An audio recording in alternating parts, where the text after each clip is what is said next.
is much quicker. It's a great, fun car to drive. When you put your foot on the accelerator, it just goes. They're fun, they're fast, they're efficient. Visit driveelectrictn.org to learn how you can start having fun driving an electric vehicle. Sponsored by the East Tennessee Clean Fuels Coalition, the Tennessee Association of Broadcasters, and this station.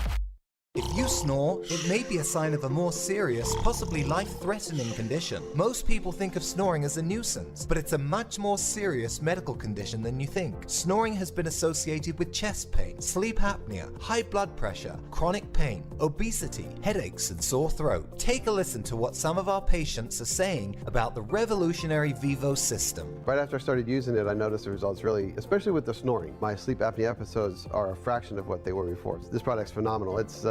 It changed my life. I am 100% happy that I did this, and I'm thankful every day that I have it. If you're curious about our sleep devices, call now for a sleep consultation. Don't let your spouse have to sleep in the guest room, and don't risk the severe health complications of snoring and sleep apnea. Dr. Kelly Rice is certified to provide the Vivo system to open the airway for a better night's sleep. Call 615-373-4488 or go to BrentwoodSleepApnea.com now to see which therapy can work best for you. Individual results may vary. Always seek the advice of your health provider with any questions regarding a medical condition.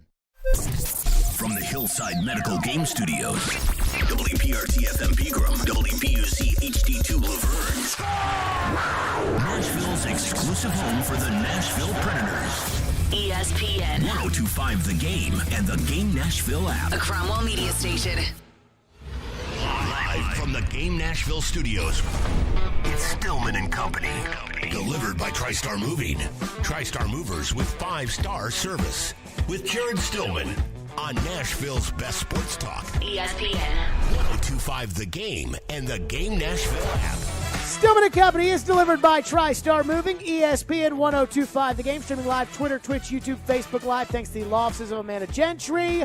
We're live from the Hillside Medical Game Studios. It is a Reaction Monday powered by Spring Hill Heating and Cooling and Focus naturally caffeinated sparkling water with a spark. Drink Focus, PHOCUS.com. A lot to react to on Reaction Monday. Caroline Fenton is here. Hello, Caroline. Hello, how we doing? Outstanding. Ian Safar, good to have you back, Ian. What up, what Ian up? is here with us as well today. So let's get right to it, because that's what the people want to talk about. So I'm at this weird stage of life.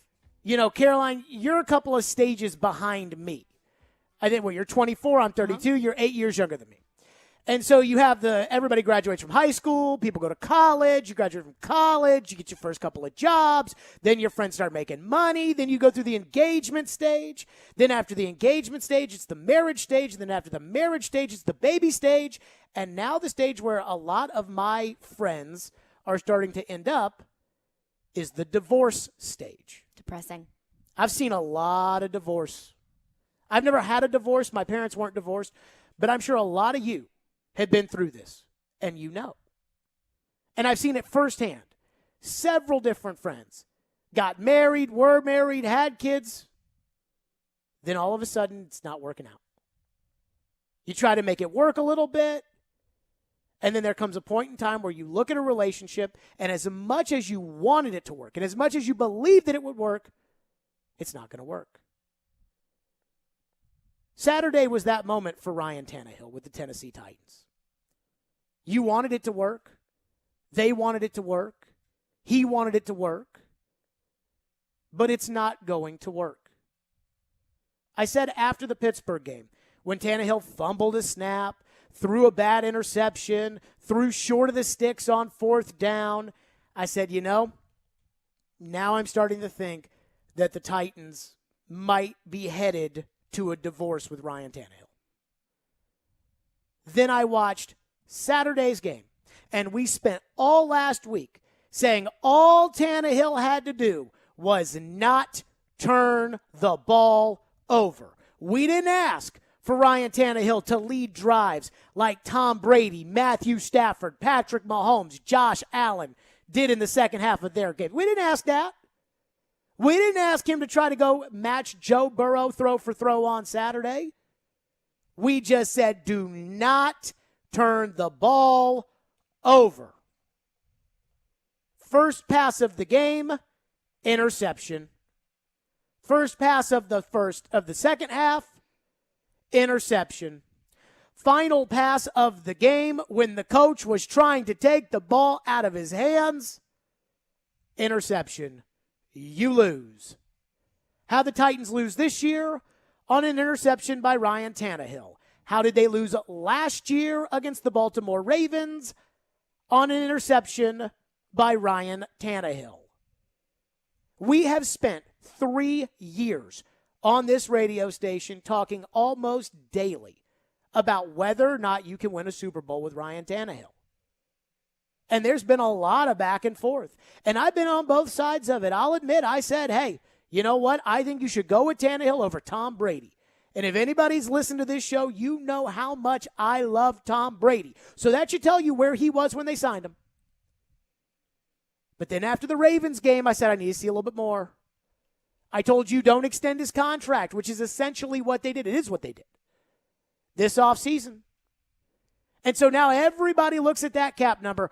Oh, my God, they cannot do anything about this cap number. Ryan Tannehill has to come back. There's nothing you can do, and there's not. Divorce is painful. Anybody who's been through one will tell you that. There are kids. There are houses. There are finances. There's schooling, 401ks. It's painful. The idea of setting up a parenting plan. The idea of giving half of your money that you earned to somebody else and they can do whatever they want with it.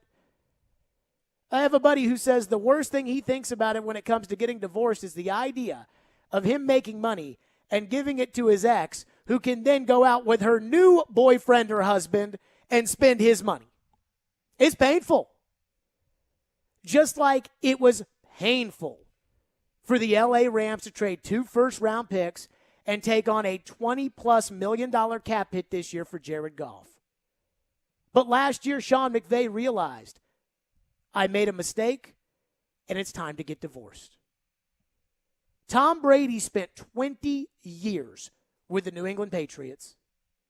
He won 6 Super Bowls. That's all he knew.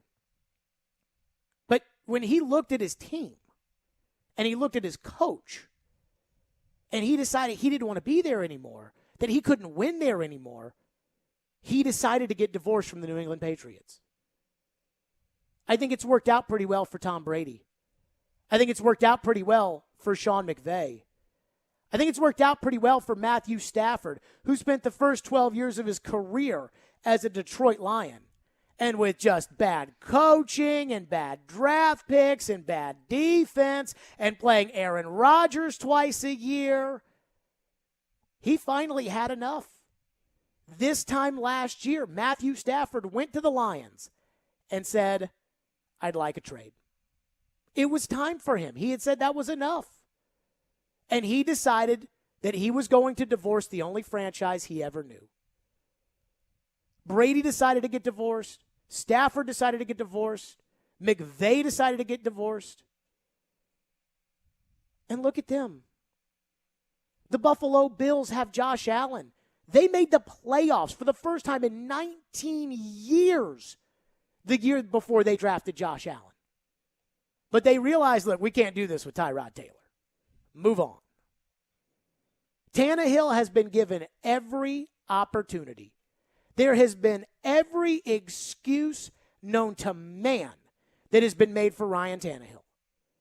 He didn't have Julio Jones for a lot of the year. A.J. Brown, Derrick Henry got hurt. I mean, what's he supposed to do?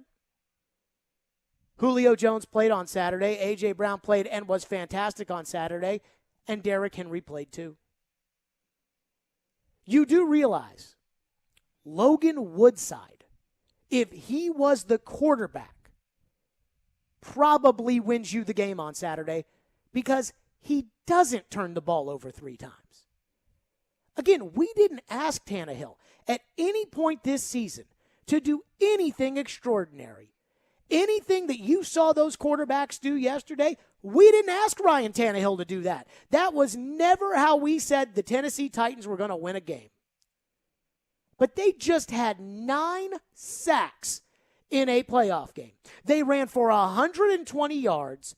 They had 1 receiver go absolutely off. They held up in pass protection. And they lost because they threw 3 interceptions. That's it. Football is a team sport, and I get it. And Vrabel said after the game on Saturday, hey, it's not about one guy, and it's never going to be about one guy, which is nice to say. It's good coach talk. But Saturday's game was all about one guy. Todd Downing called a horrible game. And if you want to make him the scapegoat, and I thought there was a chance they might make him the scapegoat, though it does sound like Vrabel's comments today lead you to believe he's coming back. But if you want to make him the scapegoat, you can. But he's not why they lost. Ryan Tannehill is why they lost. The end. You got 9 sacks from your defensive line. You got a great interception from your secondary. You had good play from your linebackers. You had 120 yards rushing. A.J. Brown went totally off. You lost the game because of your quarterback. By the way, the first play of the game, an interception by Jesse Bates, who came out yesterday and said, yeah, he was staring down the receiver the whole time. That set up a Bengals field goal. You gave them 3 points on the first drive of the game. Caroline, how many points did the Titans lose by on Saturday? They lost by 3. You just cost them the game. So you can say whatever you want. You can make excuses if that's what you want to do. I understand. I get it. But just know, every single one of my friends that has now entered the divorce stage of life, they didn't want to get divorced. It wasn't like, hey, we're having mojitos on the beach on Wednesday and we're calling the lawyer on Thursday. It takes time. It takes a lack of meeting expectations, an understanding at the end of the day, a realization that you've hit rock bottom, that this is reality. That's where the Tennessee Titans are today. The same spot Sean McVay was last year when he said, I got to get rid of Jared Goff. The same spot that the Philadelphia Eagles were when they realized they got to get rid of Carson Wentz. The same spot Matthew Stafford was when he realized, I got to leave Detroit. And the same spot Tom Brady was when he realized it's not working out between me and Belichick anymore. Divorce is painful. I've seen it with all of my friends that have gone through it. Some of you have gone through it yourselves. Some of you have gone through it as a child. And some of you have gone through it with both. It's painful. But the one thing that my friends who have gotten divorced have told me is that as painful as it is, once they get through to the other side, things are better. Look at Buffalo. Look at Stafford. Look at the Rams. Look at Brady. Sometimes you got to make that decision. And the Tennessee Titans, for me, should have reached that conclusion Saturday night. Ryan Tannehill has got to go. He cannot win this team a Super Bowl. You want to win divisions every year? Maybe you can do it with Tannehill and a great defense. You want to win the Lombardi? You want to be playing against Kansas City and Buffalo? You want to be hosting home playoff games? You want to be winning home playoff games? Tannehill, by the way, 0-2 at Nissan Stadium. You've got to get a new quarterback. The end. 615-737-1025. We'll turn your reaction next. 615-737-1025. Stillman and Company, let me tell you about Hiller Plumbing, Heating, Cooling, and Electrical. I absolutely love Hiller. I've been using them at my home for years. And trust me, years, and I can count on them. And that's why I absolutely love Hiller. Again, they are trying to do everything for their customers, and that's why I love using them, and that's why you'll love using them too. And we know about all the inventory shortages and everything else that's going on around our country, and so manufacturers are going to be jacking up the prices, and when manufacturers do that, that usually means that it's going to get passed along to you. But that's what's great about Hiller, is that they are going to give you their lowest 2021 pricing throughout the end of the month. That means HVAC units, generators, you name it. But you need to take advantage of it right now before the end of the month, and the prices will start going up. HappyHiller.com for all the info there. You can talk to my friends at Hiller, again, proud supporters of the Vanderbilt Commodores, the Tennessee Volunteers, and the Nashville Predators. Hiller, call the Happy Face Truck today. Tannehill fires. Intercepted. The Titans Titans turned the ball over 3 times and fall 19-16 to the Bengals to end their season. It's disappointing because I know that they fight and they compete. What changes need to be made in the offseason? And I know that whoever does that again next year for us will do the same thing. And who is to blame for the loss? Talking Titans? Tune in for full reaction all day today on Nashville's best sports talk. ESPN 102.5 The Game and the Game Nashville app. Do you really want to go through another year with that awful joint pain? Well, don't do it. Resolve right now to get yourself moving again for 2022. Willie Donick here. It's time to call the folks at QC Kinetics. Non-surgical, regenerative treatments for joint pain. We're talking lasting results using natural biologics. No surgery, no pain meds, no steroids, and no downtime. This is really exciting stuff. Regenerative, restorative treatments that actually encourage your body to heal itself using highly concentrated natural biologics. Patients rave about it for hip pain relief, knee pain relief, shoulder and back pain relief. Don't let them give you the steroids.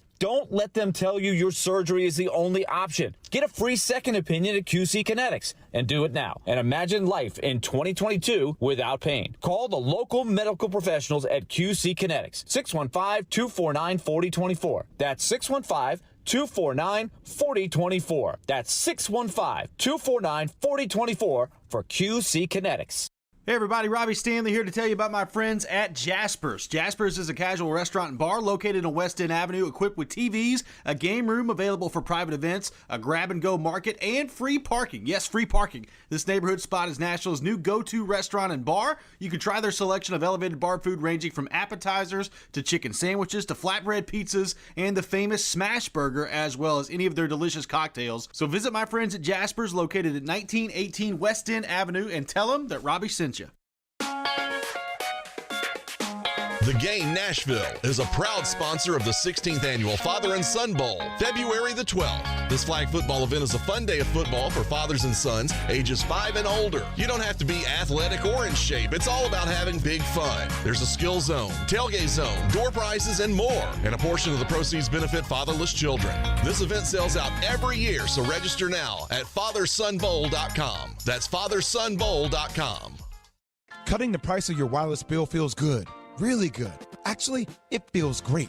You should try it out. So cut your bill by switching to Straight Talk Wireless, now offering our $45 Silver Unlimited plan with 5 gigabytes of hotspot and nationwide 5G on America's largest, most dependable networks. The $45 Silver Unlimited plan from Straight Talk. Straight Talk Wireless. No contract, no compromise. A month equals 30 days. See terms and conditions at straighttalk.com. 5G capable device required. Actual availability, coverage, and speed may vary. Interact with Stillman and Company. Call or text the show at 615-737-1025. Driven by WilsonCountyHyundai.com. Tannehill steps forward, popped up in the air, intercepted! Logan Wilson's got it for Cincinnati! In a row, home game in the playoffs, good setting, and you don't get the quarterback play that's required to win a game. What did you think of what Ryan did? Well, I don't think Ryan or myself or anybody did enough to win the game. That's how it goes, Paul. It's never going to be about one person, not as long as I'm the head coach, which will be a while. So it'll never be about one person. We have to play better, we have to get open, not fall down. Defense got to get some turnovers, but we can't turn the ball over. We know that. We can't get stopped on down. So those are all the things that we talk about and reasons why you lose. On our third down conversion wasn't good enough. Our ability to score touchdowns in the red zone, but we all have to play better. We have to coach better. Ryan is not the reason we lost on Saturday, Vrabel says after the game. You buy that? Absolutely freaking not. He's the reason why you lost. He's the reason why the Titans lost. We said you get to the quarter. If the Titans defensive line gets to the quarterback, you win. Unless Ryan Tannehill turns the ball over, then you lose. What happened? You lost because Ryan Tannehill turned the ball over. Everyone else did their job. Gentry Estes from the Tennessean texted me yesterday. We were talking. And he said, he goes, I got in my car last week, and I heard you talking about being afraid of Tannehill turning the ball over, and I rolled my eyes. And I was like, oh, God, there he goes again. And then, obviously, Tannehill cost them the game. And I see your phones. We'll get to them. If you can't admit that Tannehill lost them the game today, then there is nothing that you can see short of Ryan Tannehill handing the football to a Bengals player and saying, please take this into the end zone and win the game for you and not us, that will make you think that Ryan Tannehill, I mean, you'll just think he's perfect. And I have one question for you, and then we'll get to your phones and your reaction and everything else. And this is a broad-based question. How many home playoff games does a quarterback get to blow, which he's blown them both? Tannehill against Baltimore, 18-26, 165, 1 touchdown, 1 interception, 13 points for the number 4 offense in the NFL. Tannehill against Cincinnati, 15-24, 220, 1 touchdown, 3 picks, 16 points. By the way, he gave Cincinnati 3 points on the first drive. Mm-hmm. He gave Cincinnati 3 points at the end of the game, and he at least took away 3 points after the Foreman run, which probably could have been a touchdown. How many games does a quarterback get to blow in the playoffs at home before you say to yourself, all right, this is not working out for me? Warren Moon, the greatest quarterback in the franchise, Warren Moon got booted after a disappointing loss in 1993. How many games does Ryan Tannehill get to blow around here? That's why, to me, and he may come out here and have the best season in 2022 and make the Pro Bowl and be Patrick Mahomes, and you guys can call in and do whatever. But it's not going to happen. I am telling you it's not. And when I say it's time to move on from somebody, I know people will say, oh, Jared says all this crazy stuff, all that. But I take it very seriously when I say it is time to move on. Like when I'm talking about getting a divorce, I know that when you sign those divorce papers, you're not going back. When you start calling lawyers and then they got to get their lawyers and you meet and you work out a parenting schedule, and I know you're not going back on it. You fire a coach, you're not going back on it. You get rid of the quarterback. Floyd used to always tell us, you're not going back on it. But he's blown them 2 playoff games now in a row. Number 1 seed. How many games do you get to blow before you have to go? I mean, I think 2 is too many. Because once you get to the conclusion that Ryan Tannehill is not the quarterback, is not the guy that is going to be able to get you and win you a Super Bowl, then you have to start making changes. Because if your goal is to win the Super Bowl, which is what it should be. Which is what everybody talks about Which around is here. what everyone talks about around here. And if you go into the season with a quarterback knowing that he's not the guy that's going to be able to get you to a Super Bowl, then what are you doing? You have to be able to make the changes. You have to be willing to make the changes to be able to win this team a Super Bowl. And if Ryan Tannehill isn't the guy, if you don't think he's the guy, and I think Saturday solidified the fact that I don't think that Ryan Tannehill is the guy that's going to be able to bring the Titans a Super Bowl, you got to make changes. Or else you're not serious about winning a championship. Ian, are you out on the potential of Tannehill winning this team a Super Bowl? I mean, it is discouraging. I don't see at this point in his career him being able to make some type of, career renaissance even more so at this point. I mean, pretty much at this point, he's going to have to prove it, He's going to have to win some more games in the playoffs. You have to lean out. There's nothing else. I mean, he's not giving you enough reason to believe in him. See, the point that you just brought up about at some point you're going to have to prove it. He had enough time to prove it? That was Saturday. There's no more time to waste for Tannehill to prove it. How much time are you going to give him? I would not have taken him out of the game after the second interception for Logan Woodside. Because you're at that point, you're done with Tannehill. So now you're playing the Kansas City Chiefs next week with Logan Woodside as your starting quarterback. So I would not have done that. I would do that if it happens again. Like if that same thing happens again next year, Logan, you're in. In a playoff game? Yes. I don't care. Because I'm done with him. So the idea of like San Francisco's done with Jimmy G, right? Even though he's their quarterback and they're in the NFC title game, they're done with Jimmy. They let Jimmy know that when they traded the picks to go get Trey Lance. They know that. And so what do I care about Jimmy's feelings? Jimmy already knows I don't believe in him. What do I care about Ryan's feelings now? I don't believe in him. I don't need him to think I believe in him. I'm out. I'm out. So if that happened today, after having happened Saturday, Logan Woodside, go. And I got to tell you, Logan wins you that game.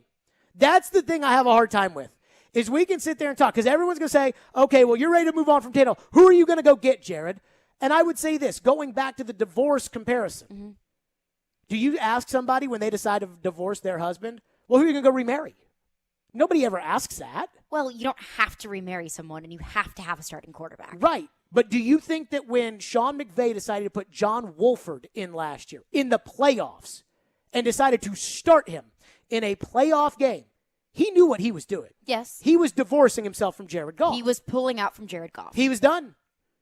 Do you think at that moment he knew Matthew Stafford was going to go to the Lions and request a trade and that they'd be able to work out a trade with the Lions and get Stafford as their starting quarterback the next year? No, he didn't. He just knew he was ready for a divorce? And if you're ready for a divorce, if you're ready to move on, then what is the point of holding on? And that's kind of how I feel about Ryan Tannehill. If you know he's not the guy, how can you continue forward with him? I think you're that's wasting time. I think that John Robinson, I am hopeful, because there's a bunch of different options they have going forward that we will discuss today. But I am hopeful that John Robinson has reached the same conclusion that we've reached. And again, Robinson's never going to be perfect. Vrabel's never going to be perfect. And your quarterback's never going to be perfect. Brady wasn't perfect yesterday. Boy, he almost won them that game, though. Brady and Stafford weren't perfect yesterday. But that's the kind of performance that you need in the playoffs. And honestly, we weren't even asking for that. We were asking for Jimmy's performance against the Packers is what we were asking for. Just don't turn the football over. Just protect the football. Just That's giving the all ball to the other team. we need. That's all we need. I don't need heroics. And I want to play this Derek Mason clip because I have heard excuses. I mean, the Tannehill excuses are just so prevalent all the time. Derek Mason played wide receiver in the NFL at a high level for a long time with an MVP quarterback. And listen to D. Mace talk about how the last pick, the Ryan Tannehill, Westbrook Akina one, about how there's nobody else to blame. Here's the deal. He had already made up his mind who he was throwing to. Of course, yes. Not to say that A.J. Brown was wide open, because if they were leaving A.J. Brown one-on-one on that last play, then, they're stupid as the defensive coordinator. If I'm a defensive coordinator, I am doubling A.J. Brown, okay? I don't care who else is on the field. I'm doubling A.J. Brown. And take your chances over here. The problem was he had already made up his mind where he was throwing it, and he stared it down. I don't have a problem with it being Westbrook Akina because no one else had a problem during the season when Westbrook Akina was making crucial catches and people were loving him. That's what I dislike. When people are loving Westbrook Akina and he's doing a great job, and then all of a sudden it's not his fault. He's running a route. They should have never threw it there. Maybe I have no problem with who they threw it to. I have a problem that he stared it down and he had already predetermined where he was going. That could have been A.J. Brown with three people, and if he would have thrown it, people would have still had a problem. Oh, he should have thrown it. He shouldn't have thrown it to A.J. Brown. Should have thrown it to somebody else. To me, again, it's not the guy he's throwing it to. It's how he stared it down and he basically telegraphed it. He's been in the league for 10 years. Jesse Bates told you he stared down the first one. D. Mace is telling you he stared down the third one. Guys, it's time to move on. Let's get to your phones next because they're loaded. Loaded phone lines. It's Reaction Monday, powered by Spring Hill Heating and Cooling and Focus, naturally caffeinated sparkling water with a spark drink. Focus, PHOCUS.com. Right to your phones next. Caroline, tell us about Caesar Sportsbook. It is time for the Caroline Fenton Caesar Sportsbook Report. There are only 3 football games left, not counting the Pro Bowl, which kind of makes me sad, dwindling down on this football season. But 2 of those games go down this championship Sunday, so suffice to say, these are must-watch, must-wager matchups. Now, before we get to the games underway, download the Caesar Sportsbook app, and they will match your first bet with a free bet up to $1,001. Win or lose, just use promo code RADIORF. One word, Radio RF, and they will match your first bet with a free bet up to $1,001. Now, we've got some opening odds for the games this weekend. Kansas City favored against the Bengals -7. The Rams favored against the 49ers -3.5. Now, this past weekend's, the favorites against the spread only went 1-3. But if I'm going to predict the games this weekend, I would say that the teams that are favored are going to be your best bet here. So, hey, that's my prediction, but do it yourself and do it the Caesar Sportsbook. Must be 21, offer valid in Tennessee only, new users and first qualifying wager only, paid in bet credit. Credit must be used within 7 days of receipt. See Caesars.com/promos for full terms. Void where prohibited. Gambling problem, call or text the Tennessee Red Line at 1-800-889-9789. Caesar Sportsbook, download it, people. Hey, this is Phil Forsberg. And this is Smashville. Forsberg a shot, broken up in front, give it back to Forsberg, and here come the Habs. You're listening to the flagship of the Nashville Predators radio network, ESPN 1025 The Game.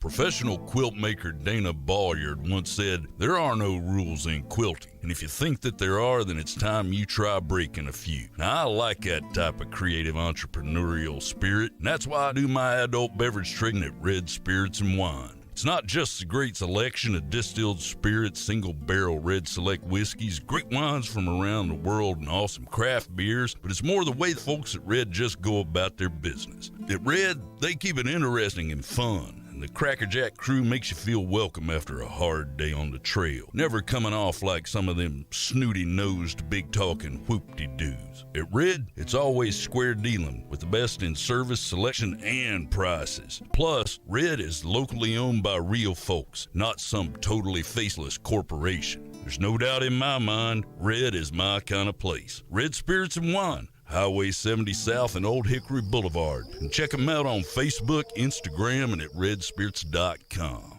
Your home value is way up. Why not use that equity to make your house even nicer for the new year? Hey, Willie Donick here talking about a cash-out refi with Loan Pronto. So call Loan Pronto now. They're fast-tracking home refis for the new year, and people are getting checks for $60, $70, $100 or more. And right now, Loan Pronto can even cover all your closing costs. Listen, your home's value is way up. All you have to do is convert that equity into cash. Cash for a new luxurious kitchen or a new home office, or start that swimming pool so you can use it for the summer. Call Loan Pronto now. You can even close in as little as 2 weeks with a big check. Do it now, and you can even skip your next 2 house payments. So make 2022 the year you fix up your home and reinvest with Loan Pronto's help. That's 615-499-5780 or loanpronto.com. 615-499-5780 or loanpronto.com. Equal housing lender. NMLS 1661781. Subject to lender approval. Not all loans apply.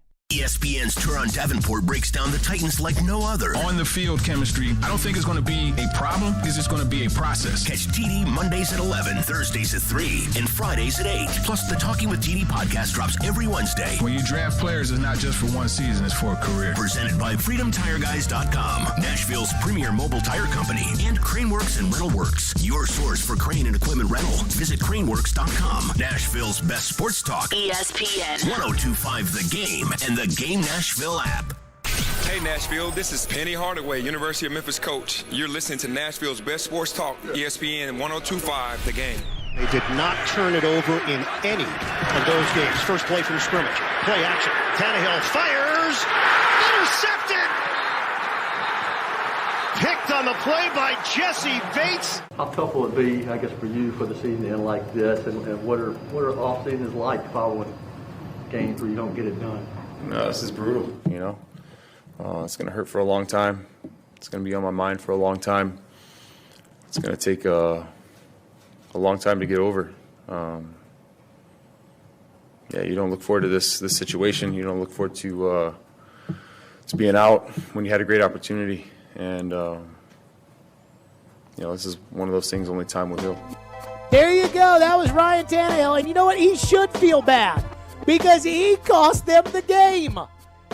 He cost them the game. By the way, I just got worked up during the break. I promise your phones were right to them. Phone lines driven by WilsonCountyHyundai.com. I just got worked up because we talked about the interceptions. We don't talk about the missed bomb to A.J. Brown that if they connect, it's a touchdown. A.J. could have had 300 receiving yards on Saturday, which how these defensive coordinators have not figured out how to stop A.J. I mean, right now, you know the old joke used to be, who can keep Michael Jordan under 20 points? Dean Smith. Uh-huh. Like, the only person who can keep A.J. from having 200 yards a game is Ryan Tannehill. I mean, because, my God. So I'm getting all worked up or whatever. Again, to start the show off, we can talk about everything. We can talk about Vrabel, what I thought was a bad decision for the two-point conversion. That was a bad decision. I didn't we talk like about Todd Downing's play calling. I thought the play calling was poor. Mm-hmm. Jackrabbit missed an interception he should have had. I mean, they weren't perfect. We talk about whatever you – but to me, the story is Tannehill. And the one silver lining in this game, as opposed to the 2000 Ravens loss and the 2009 Ravens loss and even last year's Ravens loss, is that you leave this game, if you're smart, you leave this game and you know. You know, you lost 2000 to the Ravens. It was like, oh, God, everything was right there. They had a great team. They just, But this, you needed to know the answer to this question. And now you know. Let's go to Larry, who's going to kick us off. Thank you to everybody who's been waiting patiently. We will get to your phones because it's Reaction Monday. Larry, go ahead. First of all, it'd be an expensive divorce. I think we owe him about $38 million, okay? Here's the thing. A lot of divorces are expensive, Larry. Yeah. Todd Downing does know that, you don't have to go play action on almost every single play. Somebody needs to tell him that if you don't know already. Foreman should have got way more carries. I mean, we had a little bit of coaching malpractice, but those coaches didn't stare down the receivers. Hey, listen, I've been the biggest Tannehill supporter all year, believe me. Those coaches did not stare down the receiver, overthrow A.J. What about all the passes, the ones that he did complete, that he threw it 3 feet behind every one of them? He was awful. He's a choke master. There's no question about it. If there was anybody better, I don't know who's out there, but he choked. He lost the game, no ifs, ands, buts about it. I'm out on Tannehill. That's all I got. Larry, thank you for your call. You ask who's better. I mean this in all seriousness. If Tannehill breaks his collarbone, because for the last 2 years the Titans have prepared for Logan Woodside to be the backup quarterback, that if Tannehill breaks his collarbone in the middle of a game, knock on wood, Logan, you're in. If Tannehill breaks his collarbone, like after the first drive, and Logan's the quarterback for the rest of the game, don't you think the Titans win? I can't say that confidently. I can't say that Logan Woodside comes in and, has game heroics. I cannot say that for certain. But you don't need heroics. But I do think that the Titans would have approached Logan Woodside with so much caution that they wouldn't have called as many passing plays and there wouldn't have been as many interceptions.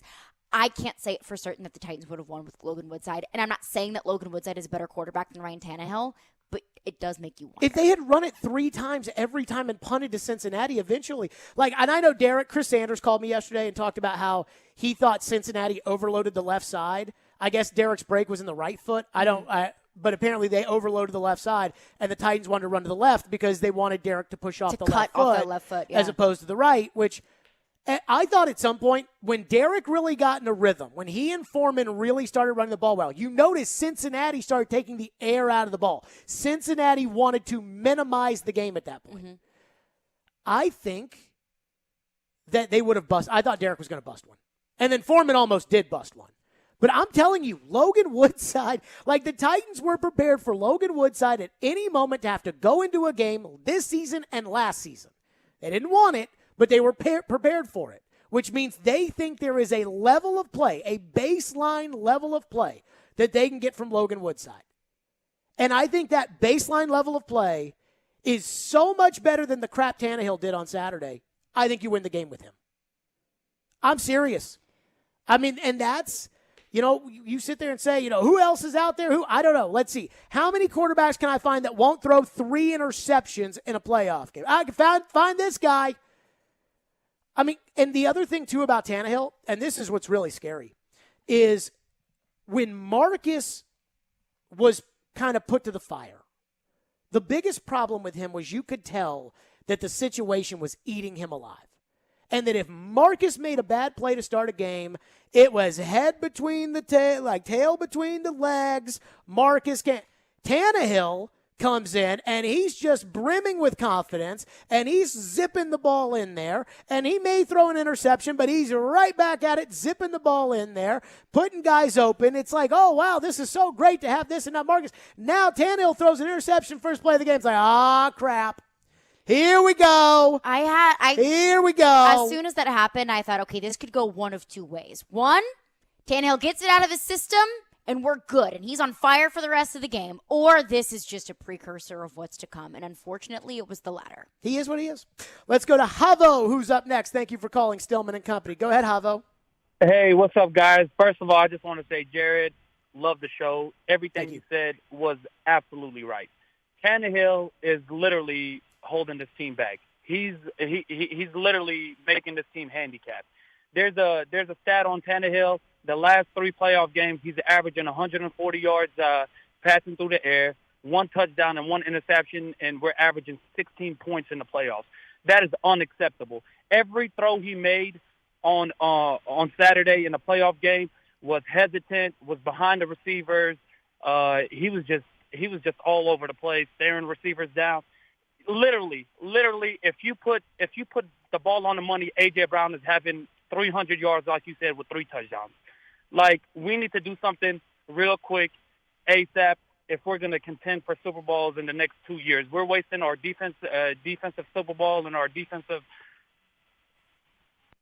I hear you. I mean, and I don't know.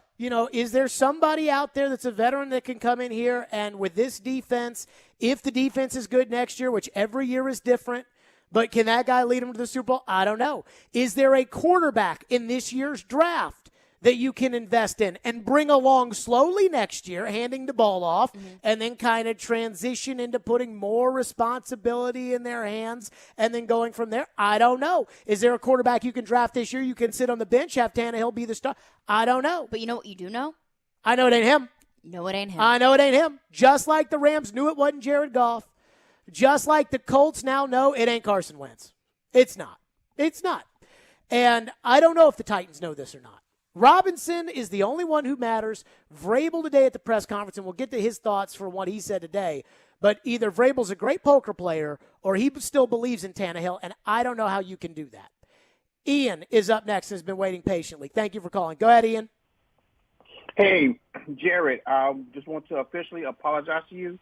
I called into your show probably around September, adamantly defending Tannehill, and I am officially on the Tannehill on Tannehill train. So I just want to apologize. You've been right all along. He has to go. I'm sorry.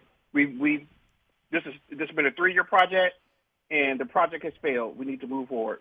And you know what? And as long as everybody can admit that, thank you for calling in. As long as everybody can admit that, that's the hardest part.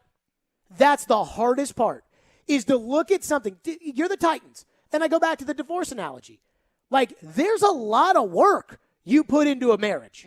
There's a lot. It's like, oh, man, if we go through this, like, it's going to be tough. Like, this is some serious stuff. But at some point, you have to look in the mirror and say, this is not working. And I crushed McVay because everybody makes McVay out to be this great coach. And I think he's got to do a little bit more. And he was the one that invested all the money into golf. And I was like, oh, no. Like, how are we going to let this guy off the hook for making that investment? But at least he can look in the mirror and say, you know what, that's the mistake. The New England Patriots signed Drew Bledsoe to a $100 million contract, the first ever $100 million contract in the history of the NFL. And a year later, they traded him. Like, sometimes you got to admit, hey, I thought this, now I think that. And it's okay. That's all I want from the Titans. Even if it means Tannehill's the starter next year, because they go get another quarterback, like they draft a quarterback and they put him on the bench like Trey Lance. They at least have a plan. Yes. As long as you tell me that you're not committed to this guy as if you think he's your Josh Allen, that's all I'm asking for. Because he's not, and he's never going to be, and you can't win even your style of football with him crapping his pants. 615-737-1025. Back to your phones next. Plus, one thing Tannehill did Saturday, that really bothers me. And it's honestly, I'm almost as embarrassed that this happened as the interceptions. That's next. Stillman and Company. Reaction Monday, powered by Spring Hill Heating and Cooling. And Focus, naturally caffeinated sparkling water with a spark. Drink Focus.com. It's ESPN 102.5 The Game. From the Fox 17 News Code Red Weather Center. I'm Fox 17 meteorologist Greg Bobus. A nice day here for our Monday. High temperatures taking us into the mid to upper 50s. Plenty of sunshine, just a few clouds on and off. Overnight tonight, we stay dry. Low temperatures falling into the low 30s. Much cooler for Tuesday, only a high of 38. This weather report brought to you by Hiller Plumbing, Heating, Cooling, and Electrical. Call the Happy Face Truck today. Victory Award-winning New Amsterdam Vodka knows all about it. But in life, it's not always so clear. So New Amsterdam Vodka believes that in life, you've got to find your own wins. You've got to overcome your fears, go all in, even when you've got nothing at all. Find your wins. And when you do, raise that glass of New Amsterdam Vodka in victory. You've earned it. New Amsterdam Spirits Company, Modesto, California. If you snore, it may be a sign of a more serious, possibly life-threatening condition. Most people think of snoring as a nuisance, but it's a much more serious medical condition than you think. Snoring has been associated with chest pain, sleep apnea, high blood pressure, chronic pain, obesity, headaches, and sore throat. Take a listen to what some of our patients are saying about the revolutionary Vivo system. Right after I started using it, I noticed the results really, especially with the snoring. My sleep apnea episodes are a fraction of what they were before. This product's phenomenal. It changed my life. I am 100% happy that I did this, and I'm thankful every day that I have it. If you're curious about our sleep devices, call now for a sleep consultation. Don't let your spouse have to sleep in the guest room, and don't risk the severe health complications of snoring and sleep apnea. Dr. Kelly Rice is certified to provide the Vivo system to open the airway for a better night's sleep. Call 615-373-4488 or go to BrentwoodSleepApnea.com now to see which therapy can work best for you. Individual results may vary. Always seek the advice of your health provider with any questions regarding a medical condition. Hey, Darren McFarland here, and I'm excited to tell you about our friends at Spring Hill Heating and Cooling and their heating and air stimulus plan. If your AC or heating unit is old and inefficient, then you need to take advantage of their special offer right now. They will double your tax refund up to $1,000. Huge savings with Spring Hill Heating and Cooling. Get a York unit that lasts with a 10-year parts and labor warranty with up to 60 months, no interest financing on all York units. Restrictions do apply. Schedule now at springhillac.com. Spring Hill Heating and Cooling, a York certified comfort expert company. Jared Stillman. Football season, and then football season becomes hockey season, and then it becomes draft season, and then it becomes hockey playoff season. And company. Maybe this is something to just get people a little bit interested. It's a matter of not having too many chefs in the kitchen. Catch Stillman and Company on your drive home. Weekday afternoons from 2 to 6 on Nashville's best sports talk. ESPN. 102.5 The Game and The Game Nashville app. And I can spot it from a mile away. Watch live on YouTube, Twitch, and Periscope. Robbie Stanley. That size and that speed just doesn't grow on trees. That can be something that you can really turn into. Joe Rexroad. Just hold out and somebody will call in the bad signal. Get your morning started with Robbie and Rexroad every weekday from 6 to 10. Presented by Volunteer State Bank on Nashville's best sports talk. ESPN. 102.5 The Game and the Game Nashville app. Stillman and Company is on. Delivered by TriStar Moving. Reaction Monday is powered by Spring Hill Heating and Cooling and Focus naturally caffeinated sparkling water with a spark drink. Focus.com. There is one thing that really bothered me about Saturday's game. I went to the game, sat in my seats. I kicked the seat when Tannehill threw the first interception. Then when he threw the second one, I thought, oh dear God. And that was I literally was texting Caroline, and I was like, I'm done with Tannehill. Like I'm done. He's got to go. I've had enough. I've seen it. Okay, goodbye. Then the last drive, the Titans are trying to take the ball out of his hand. The one thing they're not doing is they're not giving Cincinnati enough time to come down the field, kick a field goal to win the game. Right. So at this point, if Tannehill's incomplete, they're fine with punting with 20 seconds to go, Cincy getting the ball at their own 13-yard line and saying, hey, just keep them out of field goal range. And he did the one thing you can't do. The one thing. So here's what bothered me. After that, throws 3 interceptions, you lose. You know, this has been a year-long thing. And I'm like, does Tannehill have the stones to get up in front of the media and say, I lost my team the game?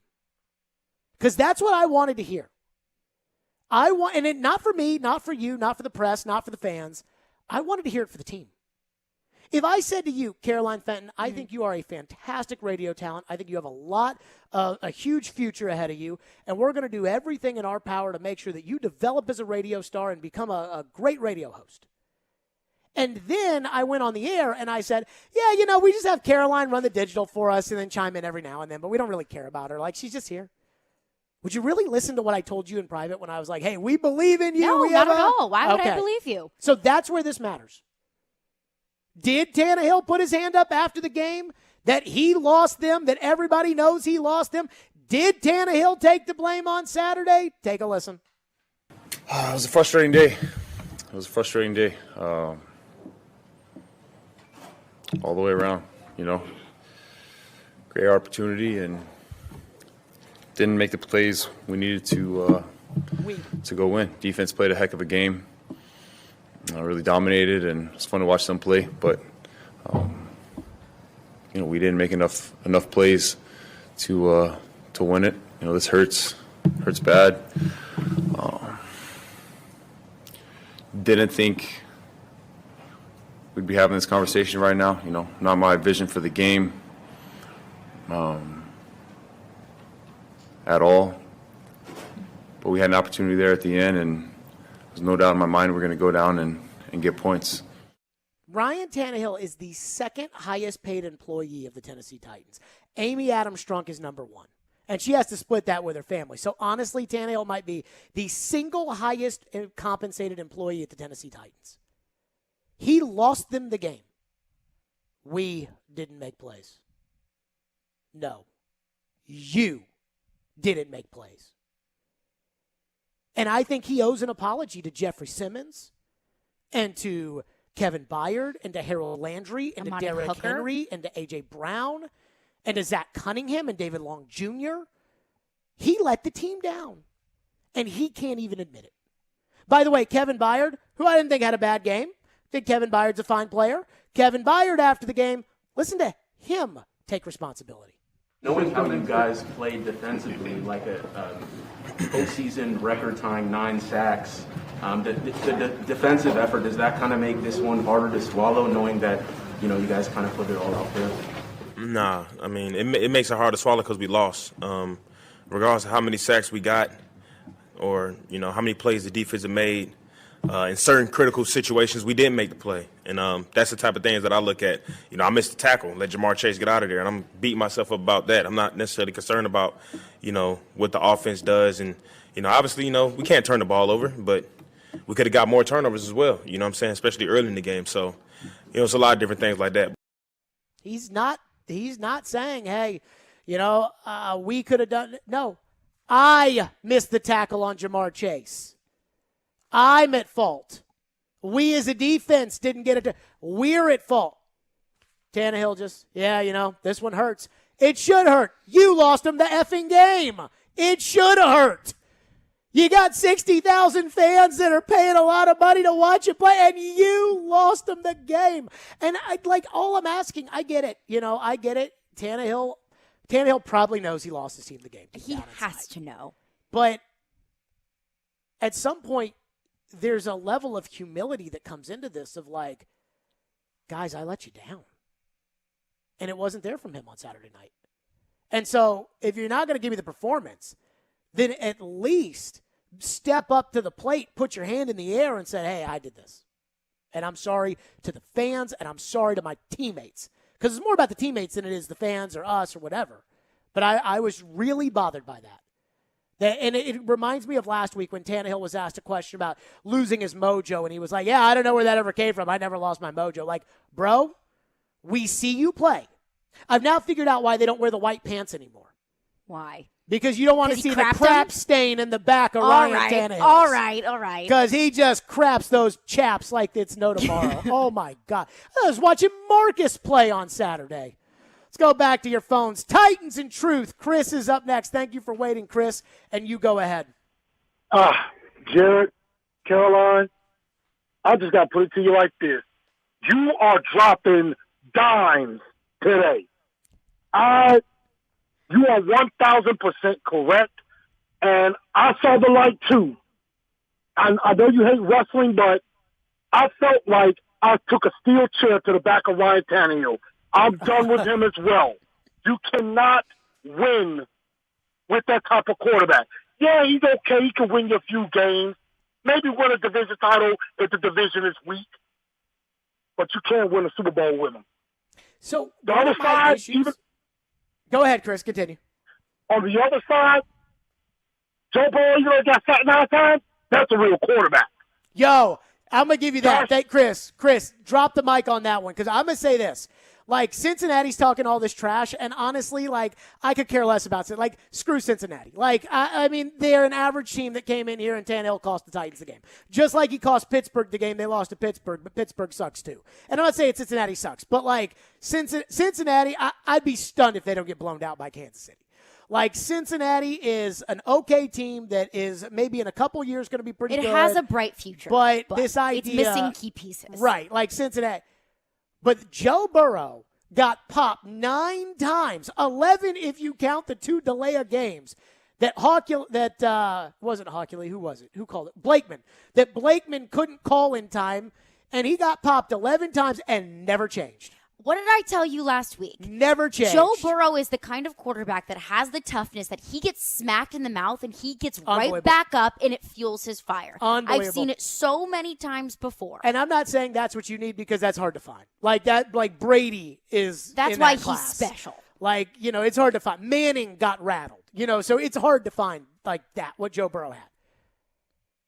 I'm just asking you to find, all I'm asking is to not turn it over 3 times a game. People are like, you know, yeah, I guess you could kind of win with Tannehill if everything around him is right. And if no, you got to go 4 games normally, 3 if you get the bye, but you got to go 4 games where Tannehill doesn't do that. And he didn't do that this year.